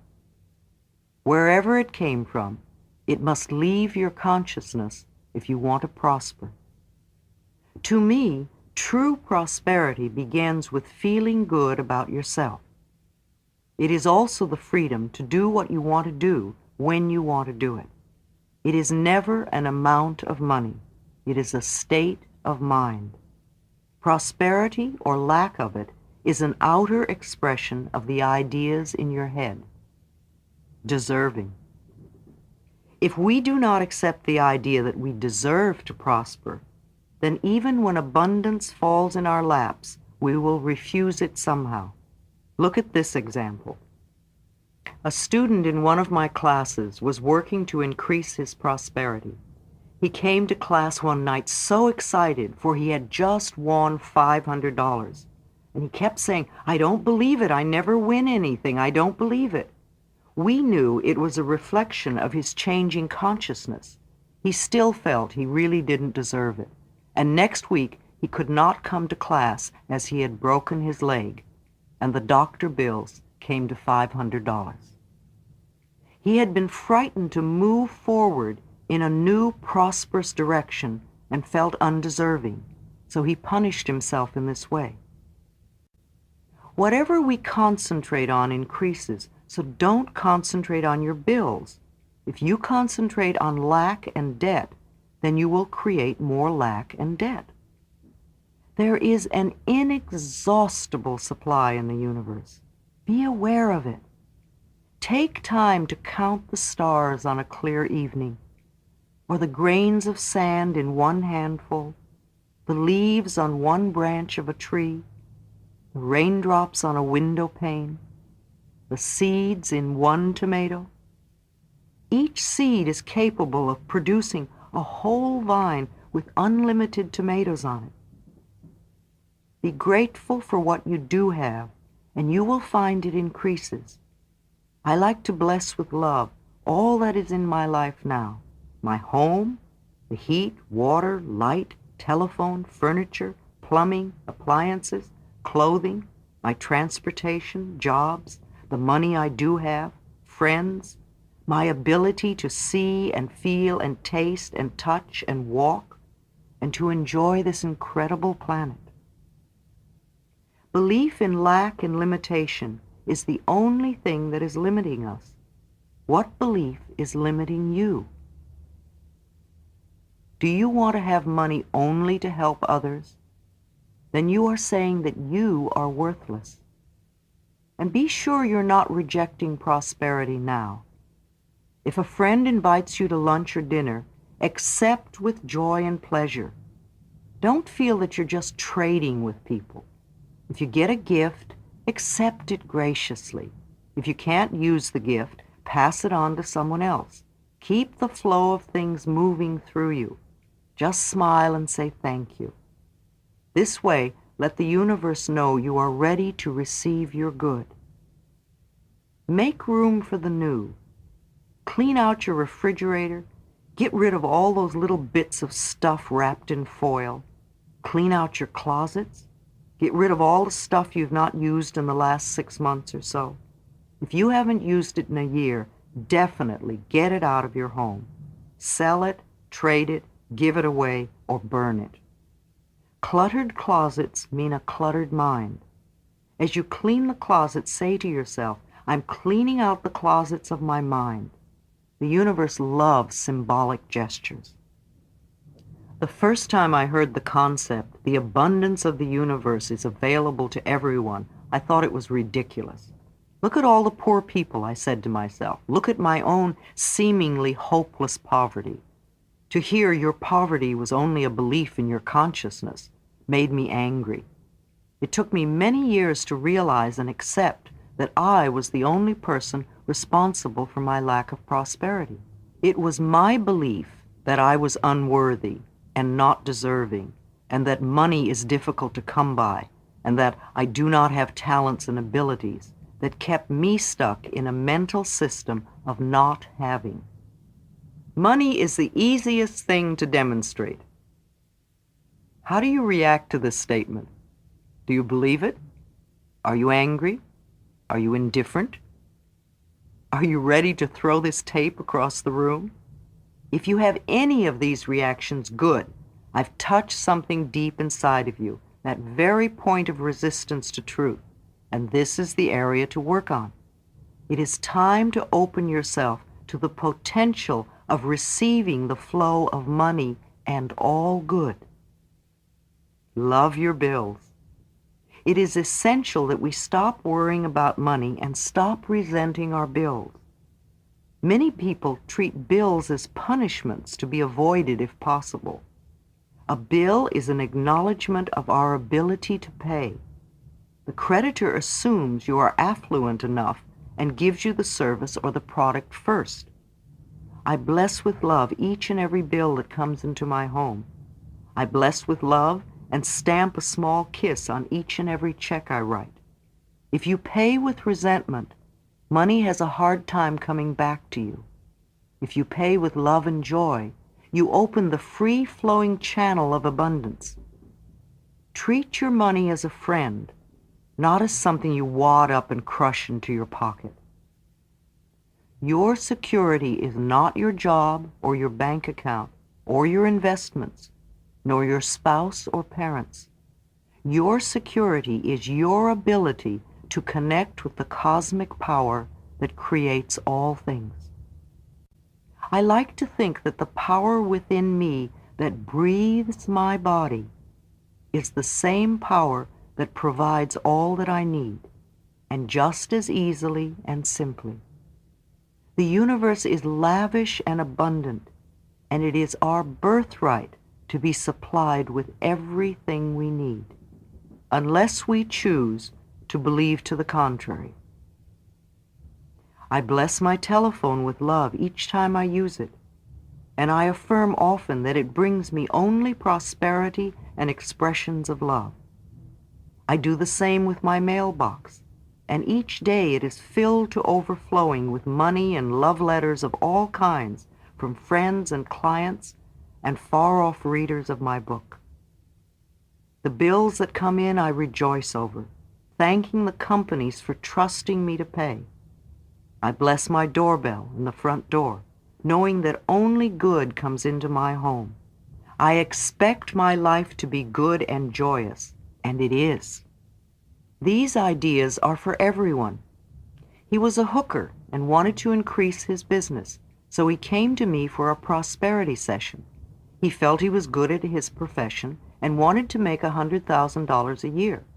I gave him the same ideas I'm giving you, and soon he had money to put into Chinese porcelains. He spent so much time at home, he wanted to enjoy the beauty of his ever-increasing investments. Rejoice in others' good fortune. Don't delay your own prosperity by being resentful or jealous that someone else has more than you. Don't criticize the way they choose to spend their money. It's none of your business. Each person is under the law of their own consciousness. Just take care of your own thoughts. Bless another's good fortune, and know that there is plenty for all. Are you a stingy tipper? Do you stiff washroom attendants with some self-righteous statement? Do you ignore the porters in your office or apartment building at Christmas time? Do you pinch pennies when you don't need to, buying day-old vegetables or bread? Do you do your shopping in a thrift shop? Or do you always order the cheapest thing on the menu? There is a law of demand and supply. Demand comes first. Money has a way of coming to where it's needed. The poorest family can almost always get together the money for a funeral. Visualization, the ocean of abundance. Your prosperity consciousness is not dependent on money. Your flow of money is dependent upon your prosperity consciousness. As you conceive of more, more will come into your life. I love the visualization of standing at the seashore, looking out at the vast ocean, and knowing that this ocean is the abundance that is available to me. Look down at your hands and see what sort of container you're holding. Is it a teaspoon, a thimble with a hole in it, a paper cup, a glass, a tumbler, a pitcher, a bucket, a wash tub? Or perhaps you have a pipeline connected to this ocean of abundance. Look around you and notice that no matter how many people are there, and no matter what kind of container they have, there is plenty for everyone. You cannot rob another, and they cannot rob you. And in no way can you drain the ocean dry. Your container is your consciousness, and it can always be exchanged for a larger container. Do this little exercise often to get the feeling of expansion and unlimited supply. Open your arms. I sit at least once a day with my arms stretched out to the side and say, I am open and receptive to all the good and abundance in the universe. It gives me a feeling of expansion. The universe can only distribute to me what I have in my consciousness, and I can always create more in my consciousness. It's like a cosmic bank. I make mental deposits by increasing my awareness of my own abilities to create. Meditation, treatments, and affirmations are mental deposits. Let's make a habit of making daily deposits. Just having more money is not enough. We want to enjoy the money. Do you allow yourself to have pleasure with money? If not, why not? A portion of everything you take in can go to pure pleasure. Did you have any fun with your money last week? Why not? What old belief is stopping you? Let it go. Money does not have to be a serious subject in your life. Put it into perspective. Money is a means of exchange, and that's all it is. What would you do and what would you have if you didn't need money? Jerry Gillis, who has written Money Love, one of the best books I know on money, suggests that we create a poverty penalty for ourselves. Every time we think or say a negative about our money situation, we fine ourselves a certain amount and put it in a container. At the end of the week, we have to spend this money on pleasure. We need to shake up our money concepts. I have found it easier to teach a seminar on sexuality than one on money. People get very angry when their money beliefs are being challenged. Even people who come to a seminar wanting desperately to create more money in their lives will go crazy when I try to change their limiting beliefs. I am willing to change. I am willing to release old negative beliefs. Sometimes we have to work with these two affirmations a lot in order to open the space to begin creating prosperity. Let's release the fixed income mentality.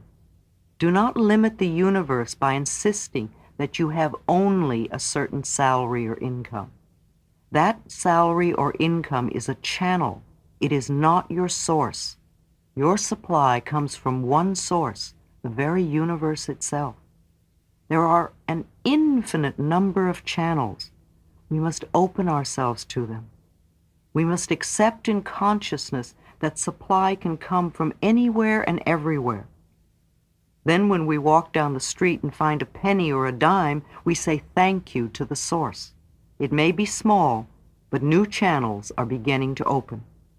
I am open and receptive to new avenues of income. I now receive my good from expected and unexpected sources. Recognize prosperity. Begin to recognize prosperity everywhere and rejoice in it. Reverend Ike, the well-known evangelist in New York City, remembers as a poor preacher, he used to walk by good restaurants and homes and automobiles and clothing establishments and say out loud, "That's for me, that's for me." Allow fancy homes and banks and fine stores and showrooms of all sorts and yachts to give you pleasure. Recognize that all this is part of your abundance, and you are increasing your consciousness to partake of these things if you desire. If you see a well-dressed person, think, isn't it wonderful that they have so much abundance? There is plenty for all of us. We don't want to have someone else's good. We want to have our own good.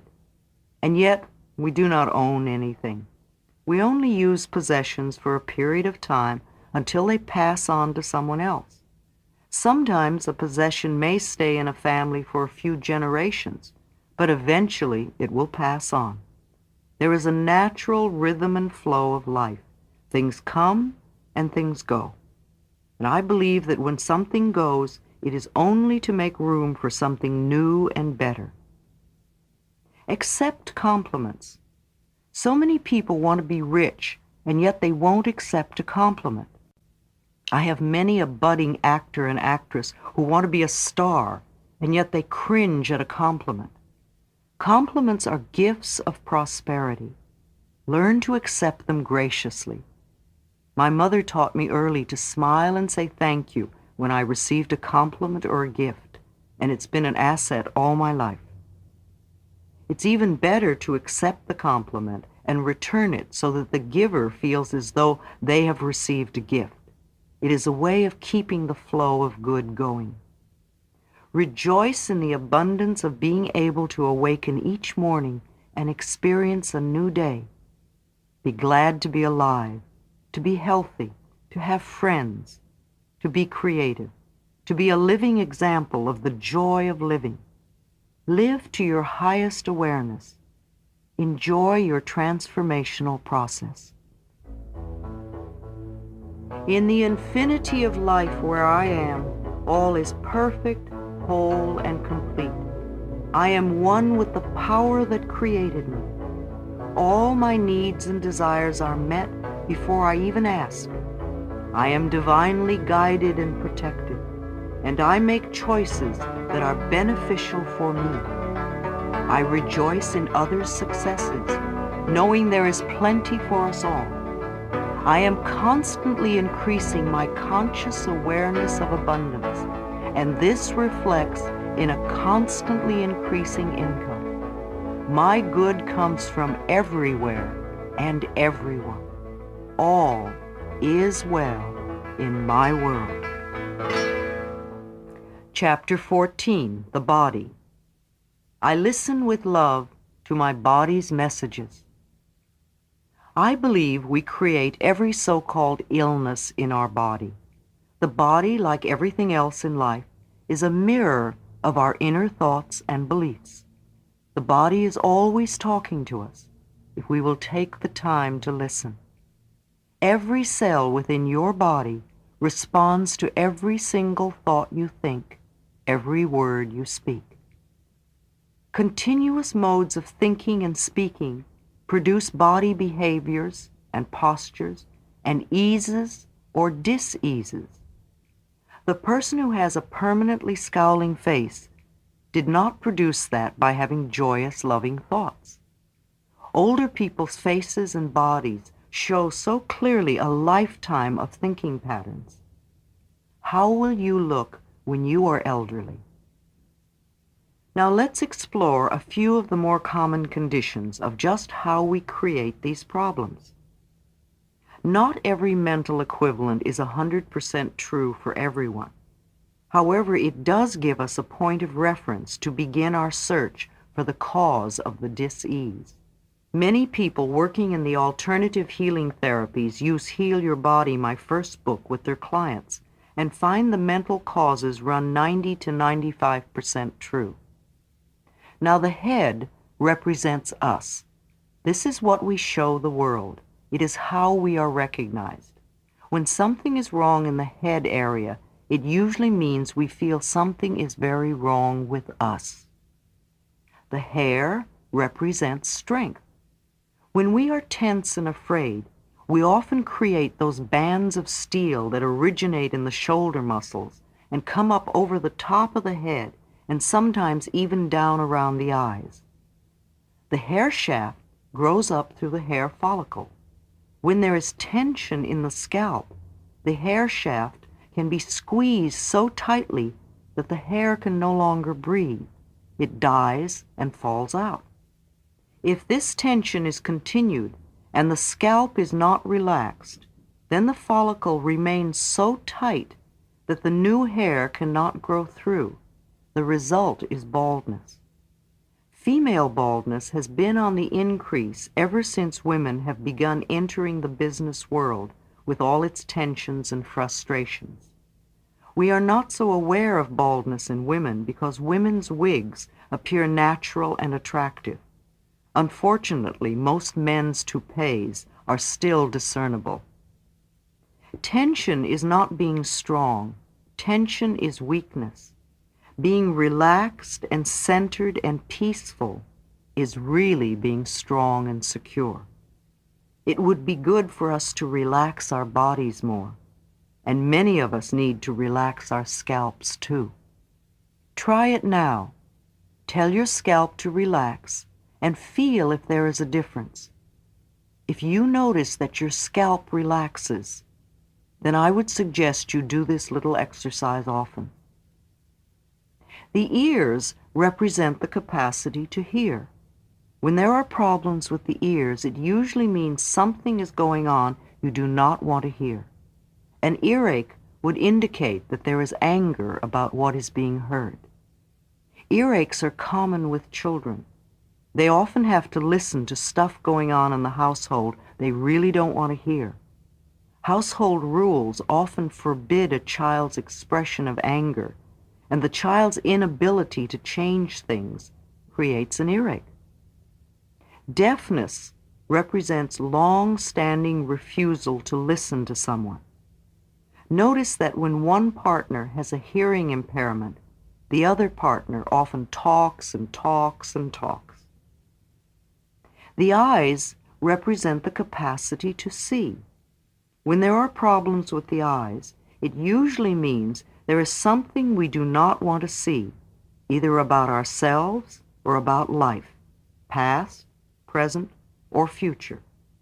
Whenever I see small children wearing glasses, I know there is stuff going on in their household they do not want to look at. If they can't change the experience, they will diffuse the sight so they don't have to see it so clearly. Many people have had dramatic healing experiences when they have been willing to go back into the past and clean up what it was they did not want to look at a year or two before they began wearing glasses. Are you negating what's happening right now? What don't you want to face? Are you afraid to see the present or the future? If you could see clearly, what would you see that you don't see now? Can you see what you're doing to yourself? Headaches come from invalidating the self. The next time you get a headache, stop and ask yourself where and how you have just made yourself wrong. Forgive yourself, let it go, and the headache will dissolve back to the nothingness from whence it came. Migraine headaches are created by people who want to be perfect and who create a lot of pressure on themselves. A lot of suppressed anger is involved.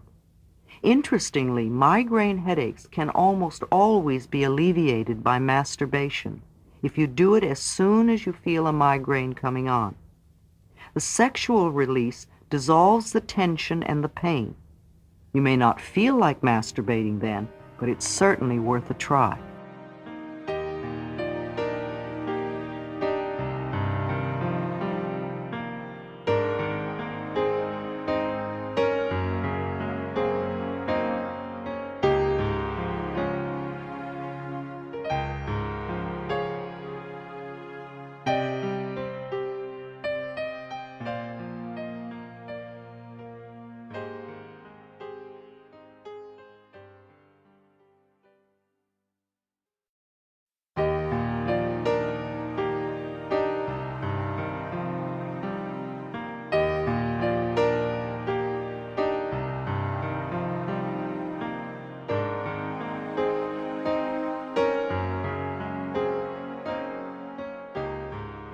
Sinus problems, felt right in the face and so close to the nose, represent being irritated by someone in your life, someone who is close to you. You might even feel they are bearing down on you. We forget that we create the situations. Then we give our power away by blaming the other person for our frustration. No person, no place, and no thing has any power over us, for we are the only thinkers in our mind. We create our experiences, our reality, and everyone in it. When we create peace and harmony and balance in our mind, we will find it in our lives. The neck and throat are fascinating because so much stuff goes on there. The neck represents the ability to be flexible in our thinking, to see the other side of a question, and to see another person's viewpoint. When there are problems with the neck, it usually means we are being stubborn about our own concept of a situation. Virginia Satir, the brilliant family therapist, says she did some silly research and found that there are more than 250 different ways to wash dishes, depending on who is washing and the equipment used. If we are stuck in believing there is only one way or one viewpoint, then we are shutting out most of life. The throat represents our ability to speak up for ourselves, to ask for what we want, to say I am, etc. When we have throat problems, it usually means we do not feel we have the right to do these things. We feel inadequate to stand up for ourselves. Sore throats are always anger. If a cold is involved, then there is mental confusion too. Laryngitis usually means you are so angry you cannot speak. The throat also represents the creative flow in the body. This is where we express our creativity. And when our creativity is stifled and frustrated, we often have throat problems. We all know many people who live their whole lives for others. They never once get to do what they want to do. They are always pleasing mothers or fathers or spouses or lovers or bosses. Tonsillitis and thyroid problems are just frustrated creativity, not being able to do what you want to do. The energy center in the throat, the fifth chakra, is the place in the body where change takes place. When we are resisting change, or are in the middle of change, or are trying to change, we often have a lot of activity in our throats. Notice when you cough or when someone else coughs. What has just been said? What are we reacting to? Is it resistance and stubbornness? Or is it the process of change taking place? In a workshop, I use coughs as a tool for self-discovery. Every time someone coughs, I have that person touch their throat and say out loud, I am willing to change, or I am changing. The arms represent our ability and capacity to embrace the experiences of life. The upper arms have to do with our capacity, and the lower arms with our abilities. We store old emotions in our joints, and the elbows represent our flexibility in changing directions. Are you flexible about a changing direction in your life? Or are old emotions keeping you stuck in one spot? Hands grasp, hands hold, hands clench. We let things slip through our fingers. Sometimes we hold on too long. We are handy, tight-fisted, open-handed, penny pinchers, butterfingers. We give handouts. We can handle ourselves, or we can't seem to handle anything. We put a handle on something. It's hands down, hands off, hanky-panky. We give someone a hand, our hand in hand. It's on hand or out of hand, underhanded or overhanded. We have helping hands. Hands can be gentle, or they can be hard with knotty knuckles from overthinking or arthritic criticism. Grasping hands come from fear. Fear of loss, fear of never having enough, fear that it won't stay if you hold lightly. Tightly grasping a relationship only has the partner run away in desperation. Tightly clenched hands cannot take in anything new. Shaking the hands freely from the wrists gives a feeling of looseness and openness. That which belongs to you cannot be taken from you, so relax. The fingers each have meaning. Problems in the fingers show where you need to relax and let go. If you cut your index finger, there is probably anger and fear that has to do with your ego in some current situation. The thumb is mental and represents worry. The index finger is the ego and fear. The middle finger has to do with sex and with anger. When angry, hold your middle finger and watch the anger dissolve. Hold the right finger if your anger is at a man, and the left finger if it is at a woman. The ring finger is both unions and grief. The little finger has to do with the family and pretending. The back represents our support system. Problems with the back often mean we feel we are not being supported. Too often we think we are only supported by our job or by our family or spouses. In reality, we are totally supported by the universe, by life itself. The upper back has to do with feeling the lack of emotional support. My husband, wife, lover, friend, boss doesn't understand me or support me. The middle back has to do with guilt. All that stuff that is in back of us. Are you afraid to see what is back there? Or are you hiding what is back there? Do you feel stabbed in the back? Do you really feel burnt out? Are your finances in a mess? Or do you worry about them excessively? Then your lower back may be bothering you. The lack of money or the fear of money will do it. The amount you have has nothing to do with it. So many of us feel that money is the most important thing in our lives and that we could not live without it. This is not true. There is something far more important and precious to us without which we could not live. What is that? It is our breath. Our breath is the most precious substance in our lives, and yet we totally take for granted when we exhale that our next breath will be there. If we did not take another breath, we would not last 3 minutes. Now, if the power that created us has given us enough breath to last for as long as we shall live, can we not trust that everything else we need will be supplied? The lungs represent our capacity to take in and give out life.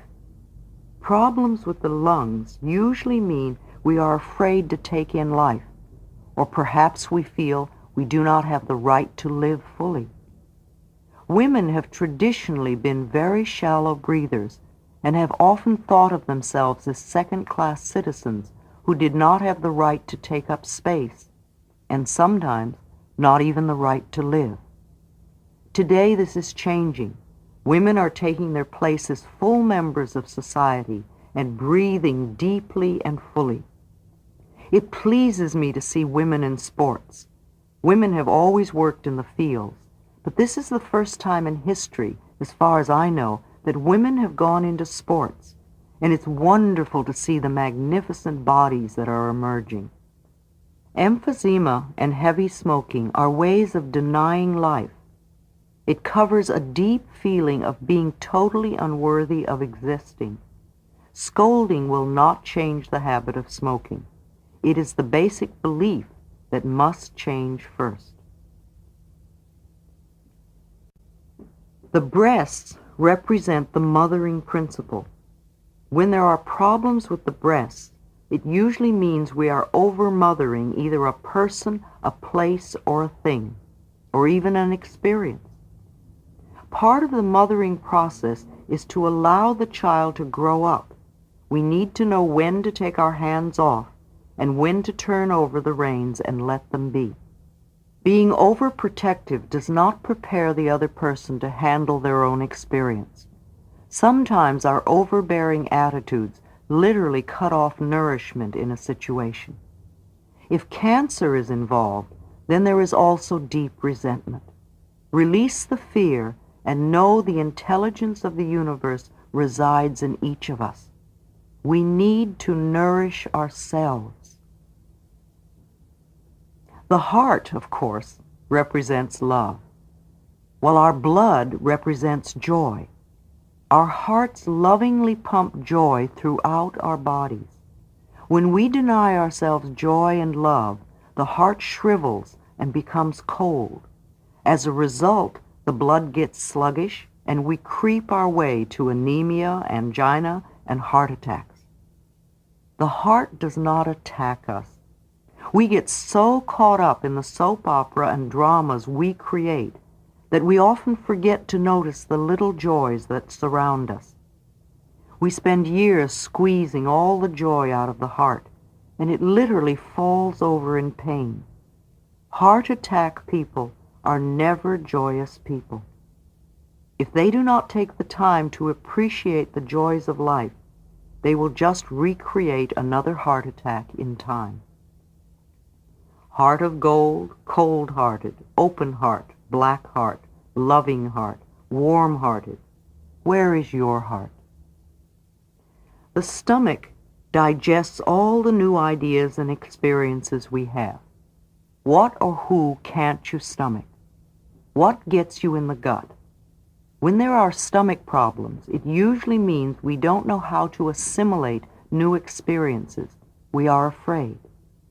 When commercial airplanes first became popular, getting inside a big metal tube that would carry us safely through the sky was a new idea we found hard to assimilate. And at every seat there were throw-up bags, and most of us were using them. We would use our little barf bags as discreetly as we could, wrap them up, and hand them to the stewardess, who spent a lot of her time running up and down the aisles collecting them. Now it is many years later, and though the bags are still at every seat, they are seldom used. We have assimilated the idea of flying. Ulcers are tremendous fear of not being good enough. We fear not being good enough for a parent, but mostly not being good enough for a boss. We can't stomach who we are. We rip our guts apart trying to please others. No matter how important our job is, our inner self-esteem is very low. We are afraid they will find out about us. Love is the answer here. People who love and approve of themselves never get ulcers. Be gentle and loving to the child within, and give it all the support and encouragement you wanted when you were little. The genitals represent the most feminine part of a woman, her femininity, or the most masculine part of a man, his masculinity. When we do not feel comfortable with either being a man or a woman, when we reject our sexuality, when we reject our bodies as dirty or sinful, then we often have problems in the genital area. I seldom come across a person who was reared in a household where the genitals and their functions were called by their right names. We all grew up with euphemisms of one sort or another. Remember the ones your own family used? It could have been as mild as down there to names that made you feel your genitals were dirty and disgusting.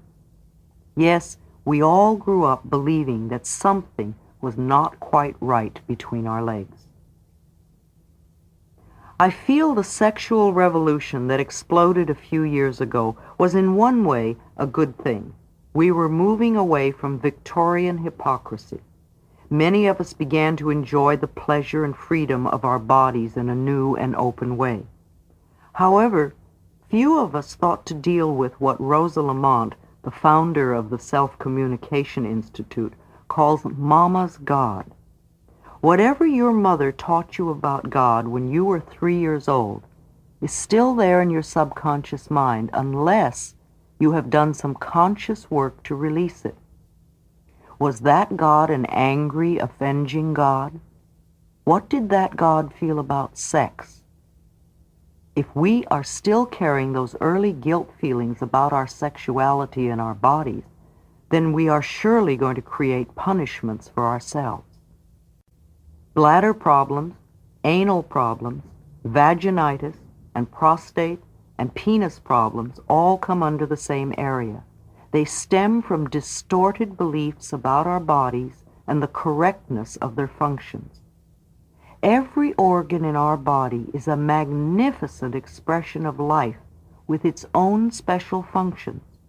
We do not think of our livers or our eyes as dirty or sinful. Why do we choose to believe our genitals are? The anus is as beautiful as the ear. Without our anus, we would have no way to release what the body no longer needs, and we would die very quickly. Every part of our body and every function of our body is perfect and normal, natural and beautiful. I ask clients with sexual problems to begin to relate to their rectum, penis, or vagina with a sense of love and appreciation for their functions and their beauty. If you are beginning to cringe or get irate, ask yourself why. Who told you to deny any part of your body? Certainly not God. Our sexual organs were created as the most pleasurable part of our body. To deny this is to create pain and punishment. Sex is not only okay, it is glorious and wonderful. It is as normal for us to have sex as it is for us to breathe or to eat. Just for a moment, try to visualize the vastness of the universe. It is beyond our comprehension. Even our top scientists, with their latest equipment, cannot measure its size. And within this universe, there are many galaxies. And in one of these smaller galaxies, in a far-off corner, there is a minor sun. And around this sun revolves a few pinpoints, one of which is called planet Earth. I find it hard to believe that the vast, incredible intelligence that created this entire universe is only an old man sitting on a cloud above the planet Earth, watching my genitals. And yet so many of us were taught this concept as a child. It is vital that we release foolish, outmoded ideas that do not support us and nourish us. I feel strongly that even our concept of God needs to be one that is for us, not against us. There are so many different religions to choose from. If you have one now that tells you you are a sinner and a lowly worm, get another one. I am not suggesting that everybody runs around having free sex. I am saying that some of our rules do not make sense, and that is why so many people break them and become hypocrites. When we remove sexual guilt from people and teach them to love and respect themselves, then they will automatically treat themselves and others in ways that are for their highest good and greatest joy. The reason we have so many problems with our sexuality is because many of us have self-hatred and self-disgust, and so we treat ourselves and others badly. It is not enough to teach children in school the mechanics of sexuality. We need on a very deep level to allow children to remember that their bodies, genitals, and sexuality are something to rejoice about. I truly believe that people who love themselves and their bodies will not abuse themselves or others. I find that most bladder problems come from being pissed off, usually at a partner. Something makes us angry that has to do with our femininity or our masculinity. Women have more bladder problems than men because they are more prone to hide their hurt. Vaginitis, again, usually involves feeling romantically hurt by a partner. Men's prostate problems have a lot to do with self-worth and also believing that as he gets older he becomes less of a man. Impotence adds fear and sometimes is even related to spite against a previous mate. Frigidity comes from fear or a belief that it is wrong to enjoy the body. It also comes from self-disgust, and it can be intensified by an insensitive partner. PMS, premenstrual syndrome, which has reached epidemic proportions, is concurrent with the increase of media advertising. These ads continuously hammer home the concept that the female body must be sprayed and powdered and douched and over-cleansed in numerous ways to make it even barely acceptable. At the same time, women are coming into their own as equal beings, while being bombarded negatively with the idea that the feminine processes are not quite acceptable. This, combined with the tremendous amounts of sugar being consumed today, creates a fertile breeding ground for PMS. The feminine processes, all of them, including menstruation and menopause, are normal, natural processes. We must accept them as that. Our bodies are beautiful, magnificent, and wondrous. It is my belief that venereal disease is almost always sexual guilt. It comes from a feeling, often subconscious, that it is not right to express ourselves sexually. A carrier with a venereal disease can have many partners, but only those whose mental and physical immune systems are weak will be susceptible to it. In addition to the old standard diseases, in recent years we have created an increase of herpes. This is a disease that comes back again and again to punish us for our belief that we are bad. Herpes has a tendency to flare up when we're emotionally upset, and that tells us a lot right there. Now, let's take that same theory over into the gay community, where they have all the same problems everybody else has, plus much of society pointing their fingers at them and saying bad. Usually their own mothers and fathers are also saying you're bad. This is a very heavy load to carry. So now we have a disease called AIDS, which is a much more frightening disease than herpes and can even be fatal. In the heterosexual society, many women dread growing old because of the belief system we have created around the glory of youth. It is not so difficult for the men because they become distinguished with a bit of gray hair. The older man often gets respect, and people may even look up to him.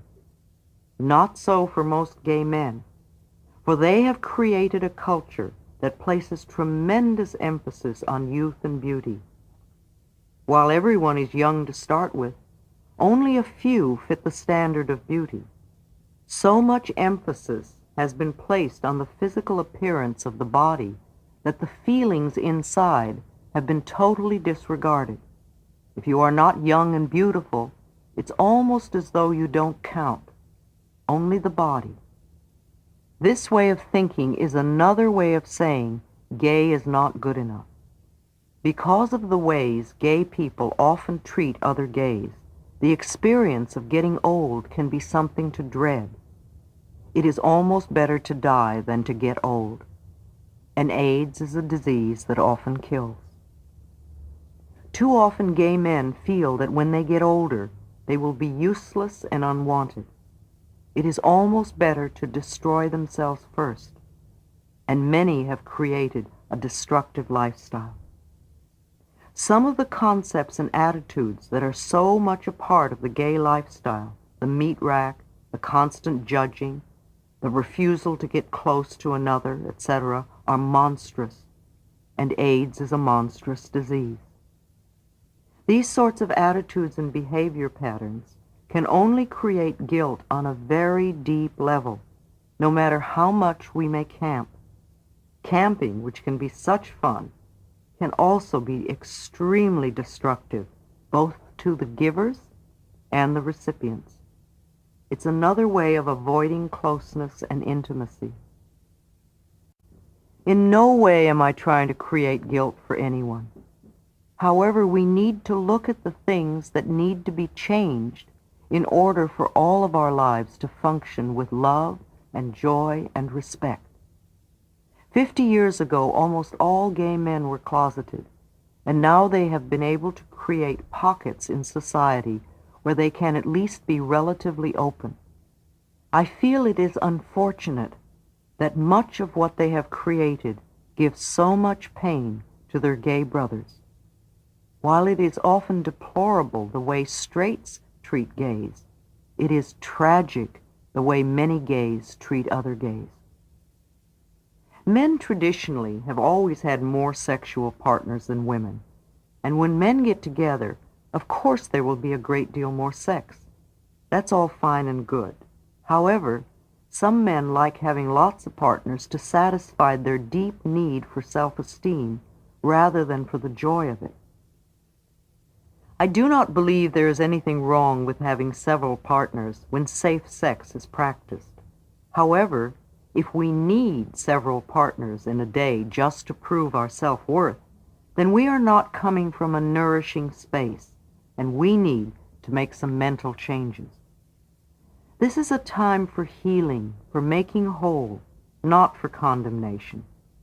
We must rise out of the limitations of the past. We are all divine, magnificent expressions of life, and let us claim that now. The colon represents our ability to let go, to release that which we no longer need. The body, being in the perfect rhythm and flow of life, needs a balance of intake, assimilation, and elimination. It is only our fears that block the releasing of the old. Even if constipated people are not actually stingy, they usually do not trust that there will ever be enough. They hold on to an old relationship that gives them pain. They are afraid to throw out clothes that have been in the closet for years because they might need them someday. They stay in a stifling job or never give themselves pleasure because they must save for that rainy day. We do not rummage in last night's garbage to find today's meal. Learn to trust the process of life always to bring you what you need. Our legs carry us forward in life. Leg problems often indicate a fear of moving forward or a reluctance to move forward in a certain direction. We run with our legs, we drag our legs, we pussyfoot, we are knock-kneed, pigeon-toed, and we have big, fat, angry thighs filled with childhood resentments. Not wanting to do things will often produce minor leg problems.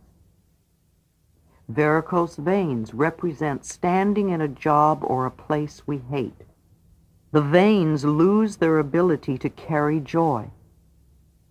Knees, like the neck, have to do with flexibility, only they express bending and pride and ego and stubbornness. Often when moving forward, we are fearful of bending, and we become inflexible. This stiffens the joints. We want to move forward, but we do not want to change our ways. This is why knees take so long to heal. Our ego is involved, and we get our pride and our self-righteousness involved. The next time you have a knee problem, ask yourself where you are being self-righteous, where you are refusing to bend. Drop the stubbornness and let it go. Life is flow, life is movement, and to be comfortable, we must be flexible and move with it. A willow tree bends and sways and flows with the wind, and is always graceful and at ease with life. Our feet have to do with our understanding of ourselves and of life, past, present, and future. Many old people have a difficult time walking. Their understanding has been warped, and they often feel there is no place to go. Little children move on happy dancing feet. Elderly people often shuffle as if they were reluctant to move. Our skin represents our individuality. Skin problems usually mean we feel our individuality is being threatened somehow. We feel that others have power over us. We are thin-skinned. Things get under our skin.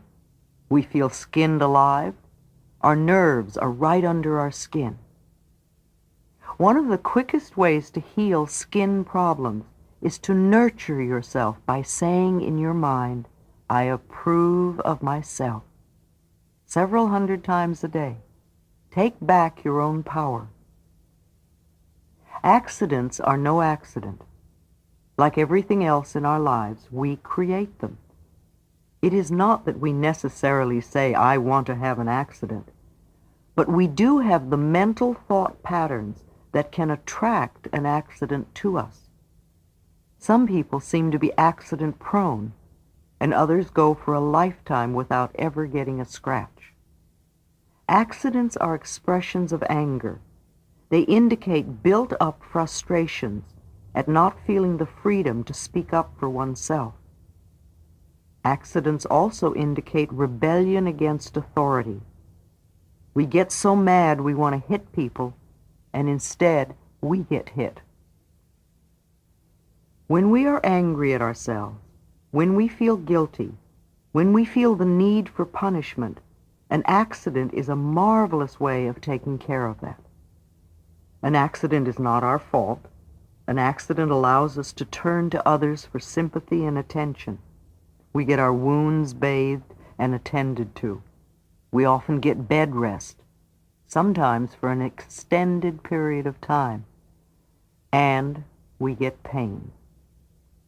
Where this pain occurs in the body gives us a clue to which area of life we feel guilty about. The degree of physical damage lets us know how severely we felt we needed to be punished and how long the sentence should be.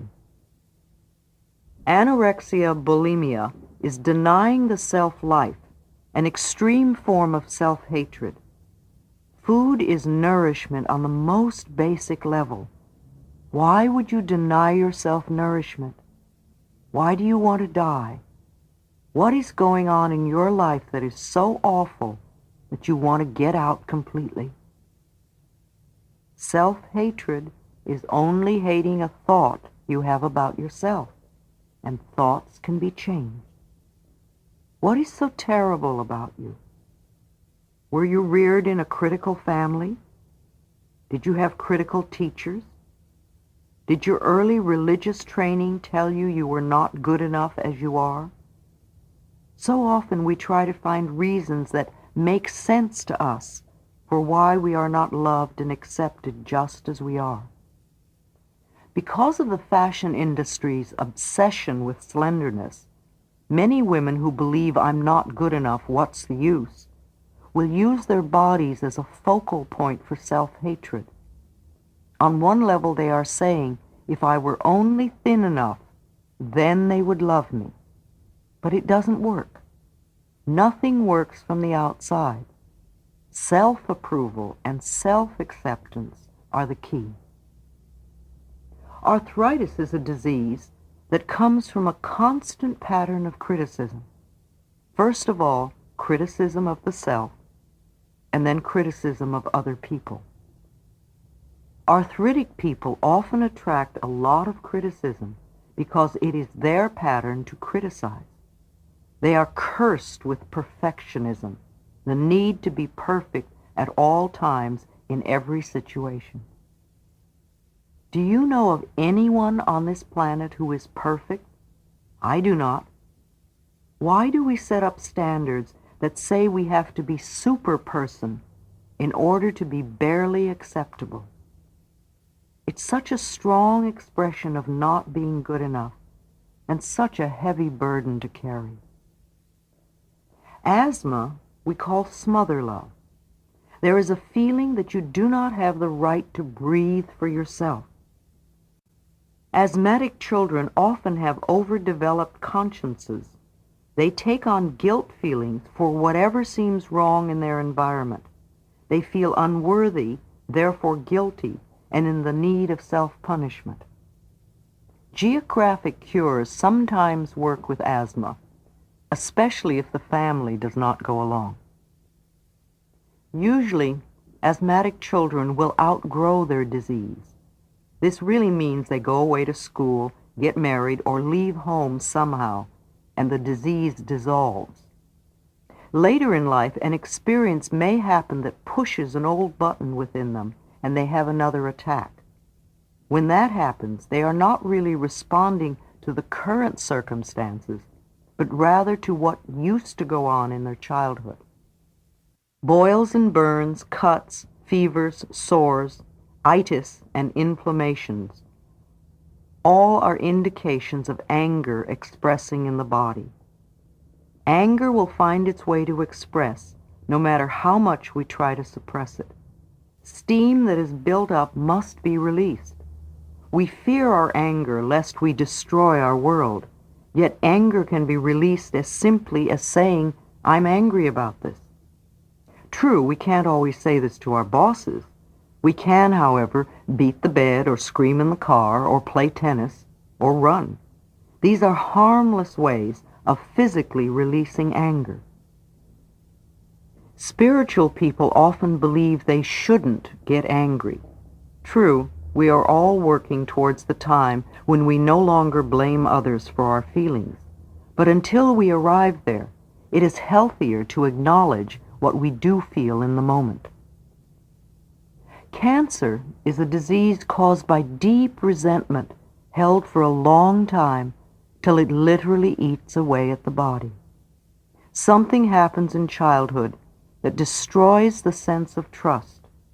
This experience is never forgotten, and the individual lives with a sense of self-pity, finding it hard to develop and maintain long-term, meaningful relationships. Because of that belief system, life seems to be a series of disappointments. A feeling of hopelessness and helplessness and loss permeates the thinking, and it becomes easy to blame others for all our problems. People with cancer are also very self-critical. To me, learning to love and accept the self is the key to healing cancers. Overweight represents a need for protection. We seek protection from hurts, slights, criticism, abuse, sexuality, and sexual advances, from a fear of life in general and also specifically. Take your choice. I am not a heavy person, yet I have learned over the years that when I am feeling insecure and not at ease, I will put on a few pounds. When the threat is gone, the excess weight goes away by itself. Fighting fat is a waste of time and energy. Diets don't work. The minute you stop, the weight goes back up. Loving and approving of yourself, trusting in the process of life, and feeling safe because you know the power of your own mind make up the best diet I know of. Go on a diet from negative thoughts, and your weight will take care of itself. Too many parents stuff food in the baby's mouth, no matter what the problem is. These babies grow up to stand in front of an open refrigerator saying, "I don't know what I want," whenever there's a problem. Pain of any sort, to me, is an indication of guilt. Guilt always seeks punishment, and punishment creates pain. Chronic pain comes from chronic guilt, often so deeply buried that we're not even aware of what it is. Guilt is a totally useless emotion. It never makes anyone feel better, nor does it change a situation. Your sentence is now over, so let yourself out of prison. Forgiving is only letting go. Strokes are blood clots, congestion in the bloodstream in the area of the brain, cutting off the blood supply to the brain. The brain is the computer of the body. Blood is joy. The veins and arteries are channels of joy. Everything works under the law and the action of love.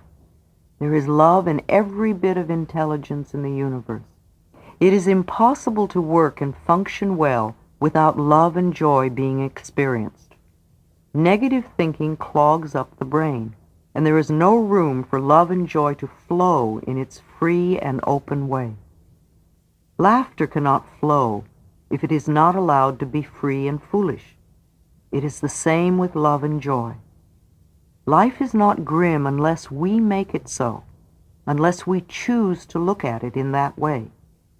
We can find total disaster in the smallest upset, and we can find some joy in the greatest tragedy. It is up to us. Sometimes we try to force our life to go in a certain way when it's not for our highest good.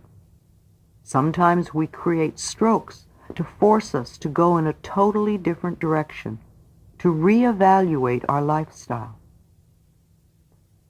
Stiffness in the body represents stiffness in the mind.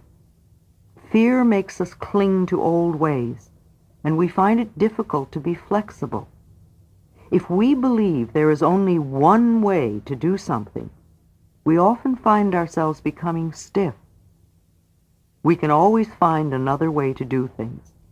Remember Virginia Satir and her 250 different ways to do dishes.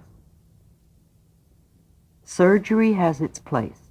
It is good for broken bones and accidents, and for conditions beyond the abilities of a beginner to dissolve.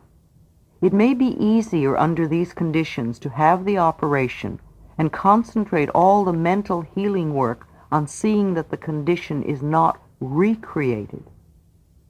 More and more each day, there are many wonderful people in the medical profession who are truly dedicated to helping humanity. More and more doctors are turning to holistic ways of healing, treating the whole person. Yet most doctors do not work with the cause of any illness. They only treat the symptom, the effect. They do this in one of two ways. They poison or they mutilate. Surgeons cut, and if you go to surgeons, they will usually recommend cutting. However, if the decision for surgery is made, prepare yourself for this experience so it will go as smoothly as possible and you will heal as rapidly as possible. Ask the surgeon and staff to cooperate with you in this. Surgeons and their staffs in the operating rooms are often unaware that even though the patient is unconscious, they are still hearing and picking up everything said on a subconscious level. With my own clients, I always suggest they affirm that every hand that touches me in the hospital is a healing hand and expresses only love. And the operation goes quickly and easily and perfectly. Another is, I am totally comfortable at all times. After the surgery, have some soft and pleasant music playing as much as possible and affirm to yourself, I am healing rapidly, comfortably, and peacefully. Tell yourself, every day I feel better and better. If you can, make yourself a tape of a series of positive affirmations. Take your tape recorder to the hospital and let these play over and over while you rest and recuperate. Notice sensations, not pain. Imagine love flowing from your own heart down through your arms and into your hands. And place your hands over the part that is healing and say to this place, I love you and I'm helping you to get well. Swelling of the body represents clogging and stagnation in the emotional thinking.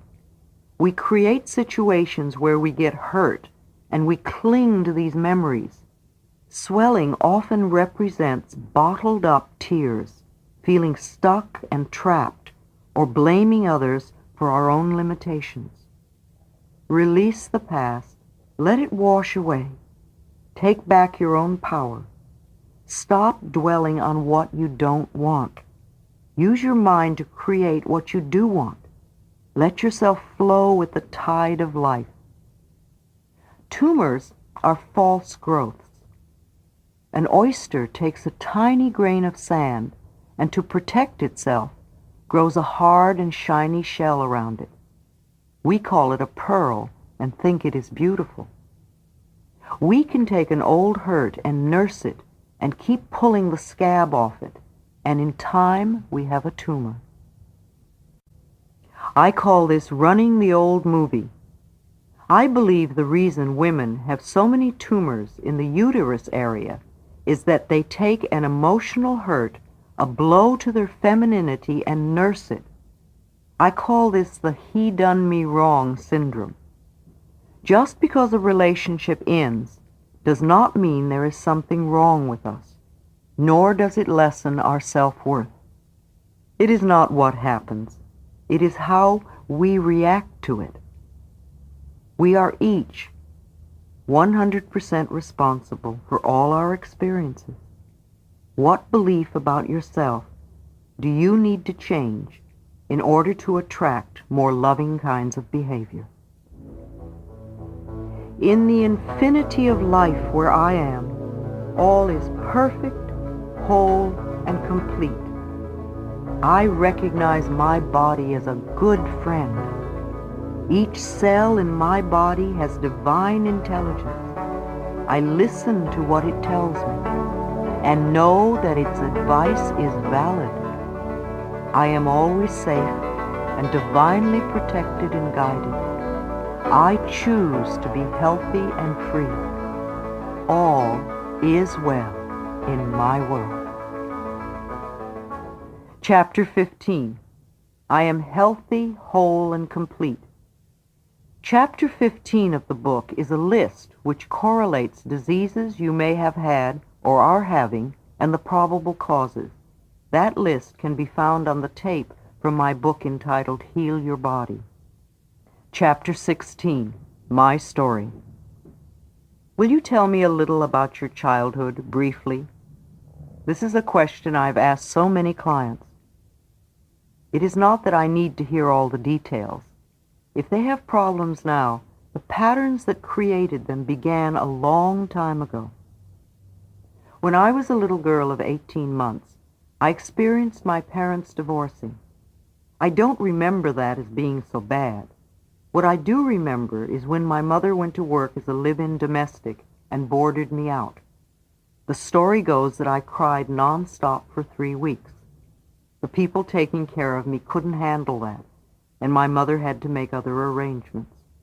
How she managed as a single parent brings my admiration today. Then, however, all I knew and cared about was that I was not getting all the loving attention I once had.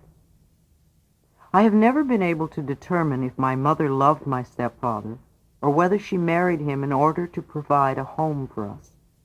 This man had been brought up in Europe in a heavy Germanic home with much brutality, and he had never learned any other way to manage a family. My mother became pregnant with my sister, and then the 1930s depression descended upon us, and we found ourselves stuck in a home of violence. I was 5 years old.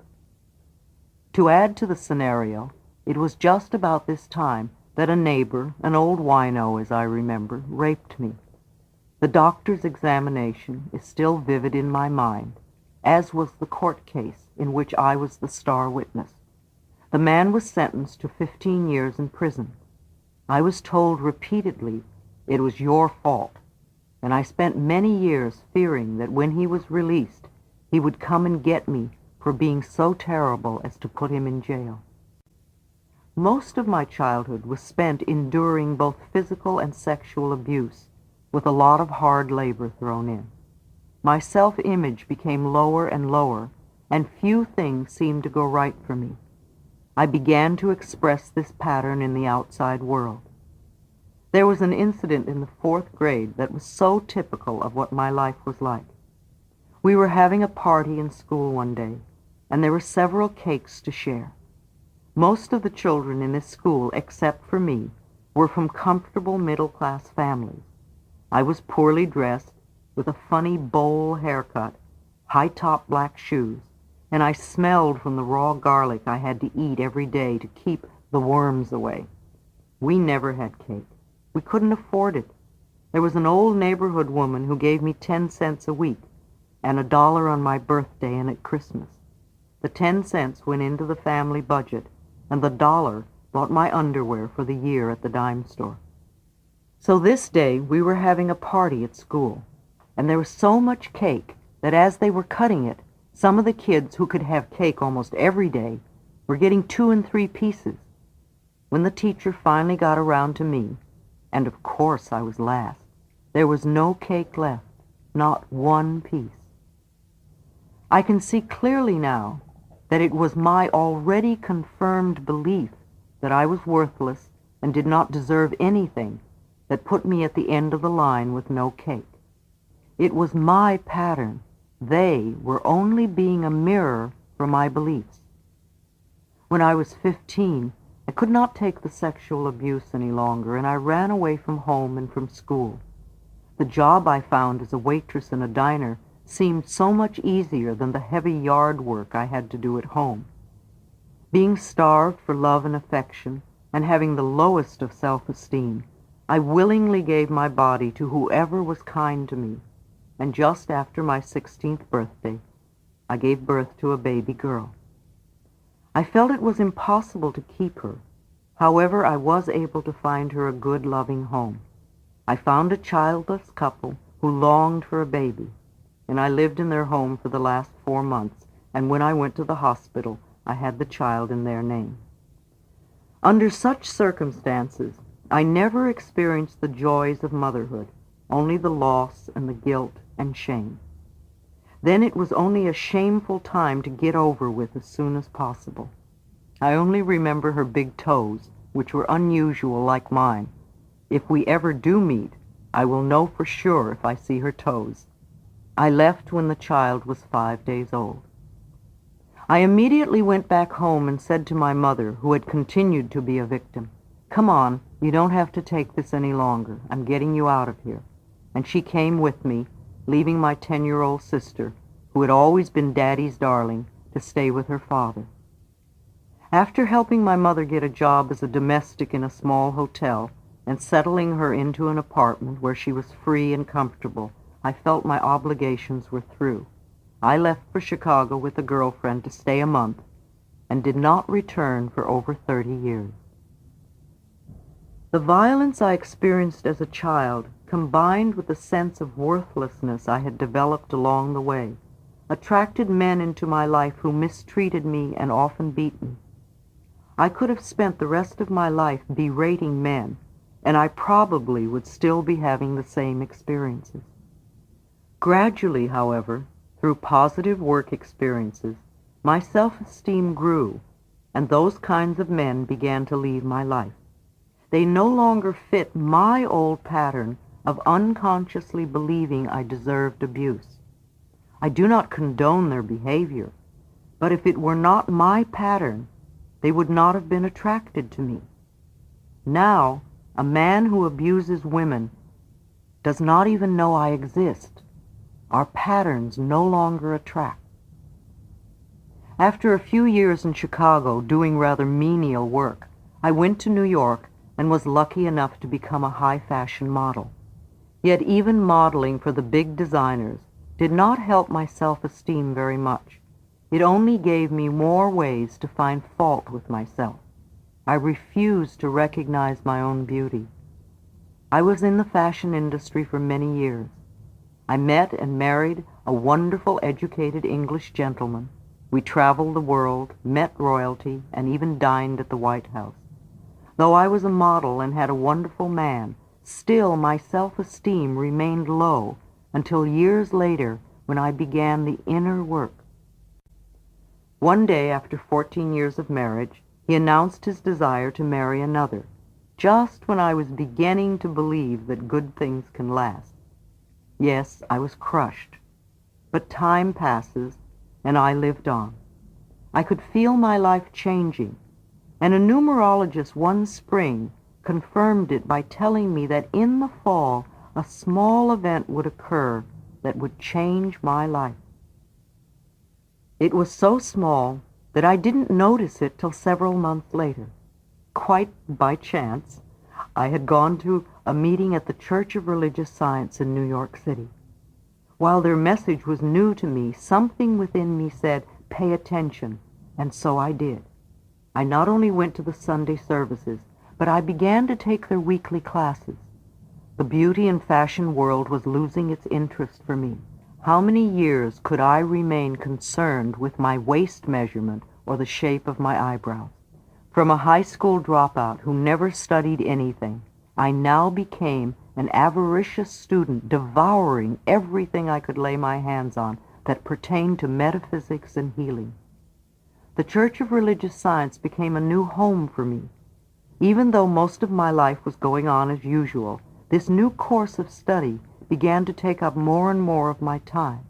And the next thing I knew, it was 3 years later, and I was eligible to apply to become one of the church's licensed practitioners. And that's where I began, as a church counselor many years ago. It was a small beginning. During this time, I became a transcendental meditator. My church was not giving the ministerial training program for another year, so I decided to do something special for myself. I went to college, MIU, Maharishi's International University in Fairfield, Iowa. It was the perfect place for me at that time. In the freshman year, every Monday morning we began a new subject, things I had only heard of, such as biology and chemistry, even the theory of relativity. And every Saturday morning there was a test, Sunday was free, and Monday morning we began anew. There were none of the distractions so typical of my life in New York City. After dinner, we all went to our rooms to study. I was the oldest kid on campus and loved every moment of it. No smoking, drinking, or drugs were allowed, and we meditated 4 times a day. The day I left, I thought I would collapse from the cigarette smoke in the airport. Back in New York, I resumed my life. I took the ministerial training program. I became very active in the church and in its social activities. I began speaking at their noon meetings and seeing clients, and this quickly blossomed into a full-time career. Out of the work I was doing, I was inspired to put together the little book, Heal Your Body, which began as a simple list of metaphysical causations for physical illnesses in the body. I began to lecture and travel and hold small classes. Then one day, I was diagnosed as having cancer. With my background of being raped at 5 and having been a battered child, it was no wonder I manifested cancer in the vaginal area. Like anyone else who has just been told they have cancer, I went into total panic. Yet because of all my work with clients, I knew that mental healing worked, and here I was being given a chance to prove it to myself. After all, I had written the book on mental patterns, and I knew cancer is a disease of deep resentment that has been held for a long time until it literally eats away at the body. I had been refusing to be willing to dissolve all the anger and resentment at them over my childhood. There was no time to waste. I had a lot of work to do. The word incurable, which is so frightening to so many people, means to me that this particular condition cannot be cured by any outer means, and that we must go within to find the cure. If I had an operation to get rid of the cancer and did not clear the mental pattern that created it, then the doctors would just keep cutting Louise until there was no more Louise to cut. And I didn't like that idea. If I had the operation to remove the cancerous growth and also cleared the mental pattern that was causing the cancer, then it would not return. If cancer or any other illness returns, I do not believe it is because the doctors did not get it all out, but rather that the patient has made no mental changes. They just recreate the same illness, perhaps in a different part of the body. I also believe that if I could clear the mental pattern that created this cancer, then I would not even need the operation. So I bargained for time, and the doctors grudgingly gave me 3 months when I said I did not have the money. I immediately took responsibility for my own healing. I read and investigated everything I could find on alternative ways to assist my healing process.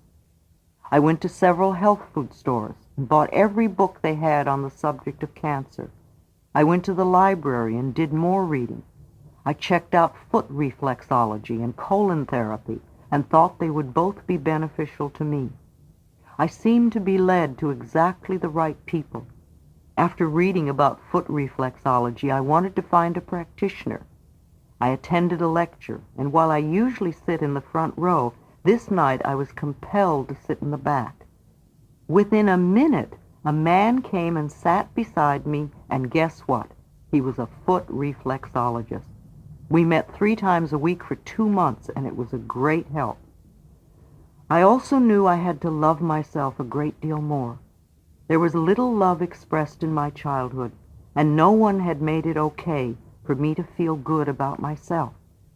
I had adopted their attitudes of continually picking on and criticizing me, which became second nature.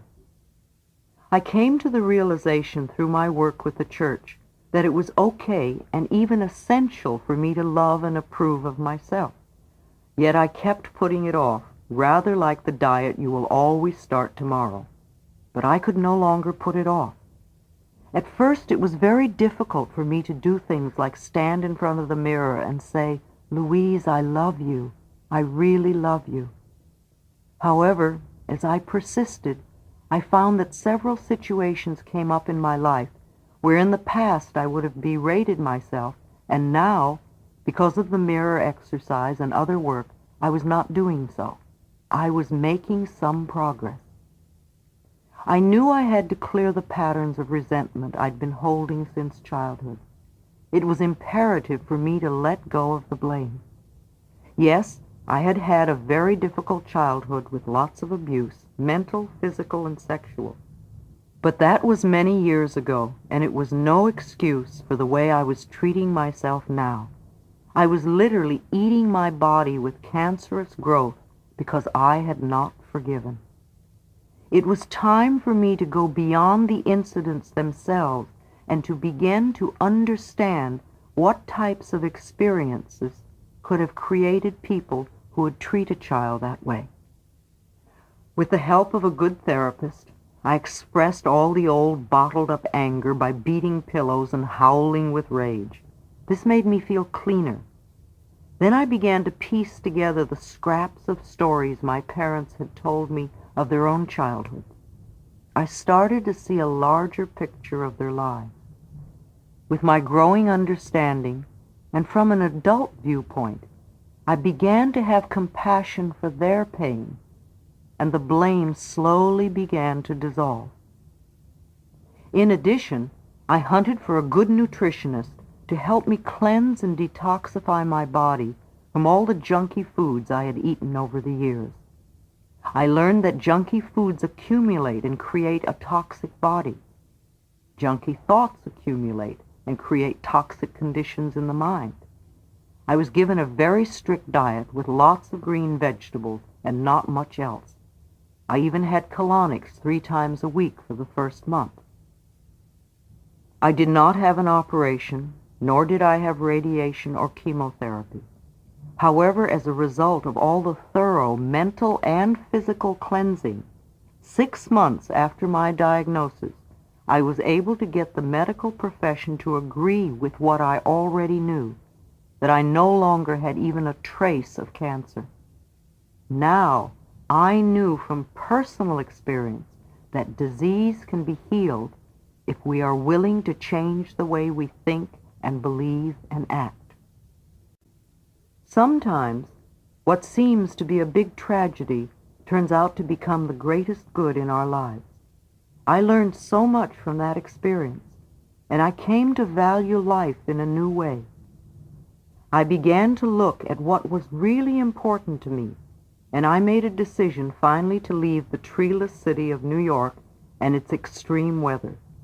Some of my clients insisted they would die if I left them, and I assured them I would be back twice a year to check on their progress, and telephones can reach everywhere. So I closed my business and took a leisurely train trip to California, deciding to use Los Angeles as a starting point. Even though I had been born here many years before, I knew almost no one anymore except for my mother and sister, who both now lived on the outskirts about an hour away. We had never been a close family, nor an open one, but still I was unpleasantly surprised to learn that my mother had been blind for a few years, and no one had bothered to tell me. My sister was too busy-ish to see me, so I let her be and began to set up my new life. My little book, Heal Your Body, opened many doors for me. I began to go to every New Age type of meeting I could find. I would introduce myself, and when appropriate, give out a copy of the little blue book. For the first 6 months, I went to the beach a lot, knowing that when I became busy, there would be less time for such leisurely pursuits. Slowly, the clients appeared. I was asked to speak here and there, and things began to come together as Los Angeles welcomed me. Within a couple of years, I was able to move into a lovely home. My new lifestyle in Los Angeles was a large jump in consciousness from my early upbringing. Things were going smoothly indeed. How swiftly our lives can change completely. One night, I received a phone call from my sister, the first call in 2 years. She told me our mother, now 90, blind and almost deaf, had fallen and broken her back. In one moment, my mother went from being a strong, independent woman to being a helpless child in pain. She broke her back and also broke open the wall of secrecy around my sister. Finally, we were all beginning to communicate. I discovered that my sister also had a severe back problem that impaired her sitting and walking, and which was very painful. She suffered in silence, and though she looked anorexic, her husband did not know she was ill. After spending a month in the hospital, my mother was ready to go home, but in no way could she take care of herself, so she came to live with me. Though trusting in the process of life, I did not know how I could handle it all, so I said to God, "Okay, I will take care of her, but you have to give me help, and you have to provide the money." It was quite an adjustment for both of us. She arrived on a Saturday, and the following Friday I had to go to San Francisco for 4 days. I could not leave her alone, and I had to go. And so I said, "God, you handle this. I have to have the right person to help us before I leave." And on the following Thursday, the perfect woman appeared and moved in to organize my home for me and my mother. It was another confirmation of one of my basic beliefs. Whatever I need to know is revealed to me, and whatever I need comes to me in divine right order. I realized it was lesson time for me once again. Here was an opportunity to clean up a lot of that garbage from childhood. My mother had not been able to protect me when I was a child. However, I could and would take care of her now. Between my mother and sister, a whole new adventure began. To give my sister the help she asked for presented another challenge. I learned that when I had rescued my mother so many years ago, my stepfather had then turned his rage and pain against my sister, and it was her turn to be brutalized. I realized that what started out to be a physical problem was then greatly exaggerated by fear and tension, plus the belief that no one could help her. So here was Louise, not wanting to be a rescuer, and yet wanting to give her sister an opportunity to choose wellness at this point in her life. Slowly the unraveling began. We progressed step by step as I strove to provide an atmosphere of safety while we explored various alternative avenues of healing. My mother responded very well. She exercised as best she could 4 times a day. Her body got stronger and more flexible. I took her to get a hearing aid, and she became more interested in life. In spite of her Christian Science beliefs, I persuaded her to have a cataract removed from one eye. What a joy for her when she began to see again, and for us to see the world through her eyes. She was so pleased to read again. My mother and I began to find time to sit and talk to each other in ways we had never done before. A new understanding developed between us. We both became freer as we cried and laughed and hugged together. Sometimes she pushed my buttons, which only told me there was something further for me to clear. In 1986, my mother passed away at 91, quickly and peacefully. We had cleared as much as we could, and both felt a release from guilt. My sister went back to her seclusion and is doing it her way. My work continues on an ever-expanding level. My staff continues to increase, and my goal is to create a world where it is safe for us to love each other. And this is where my life is now.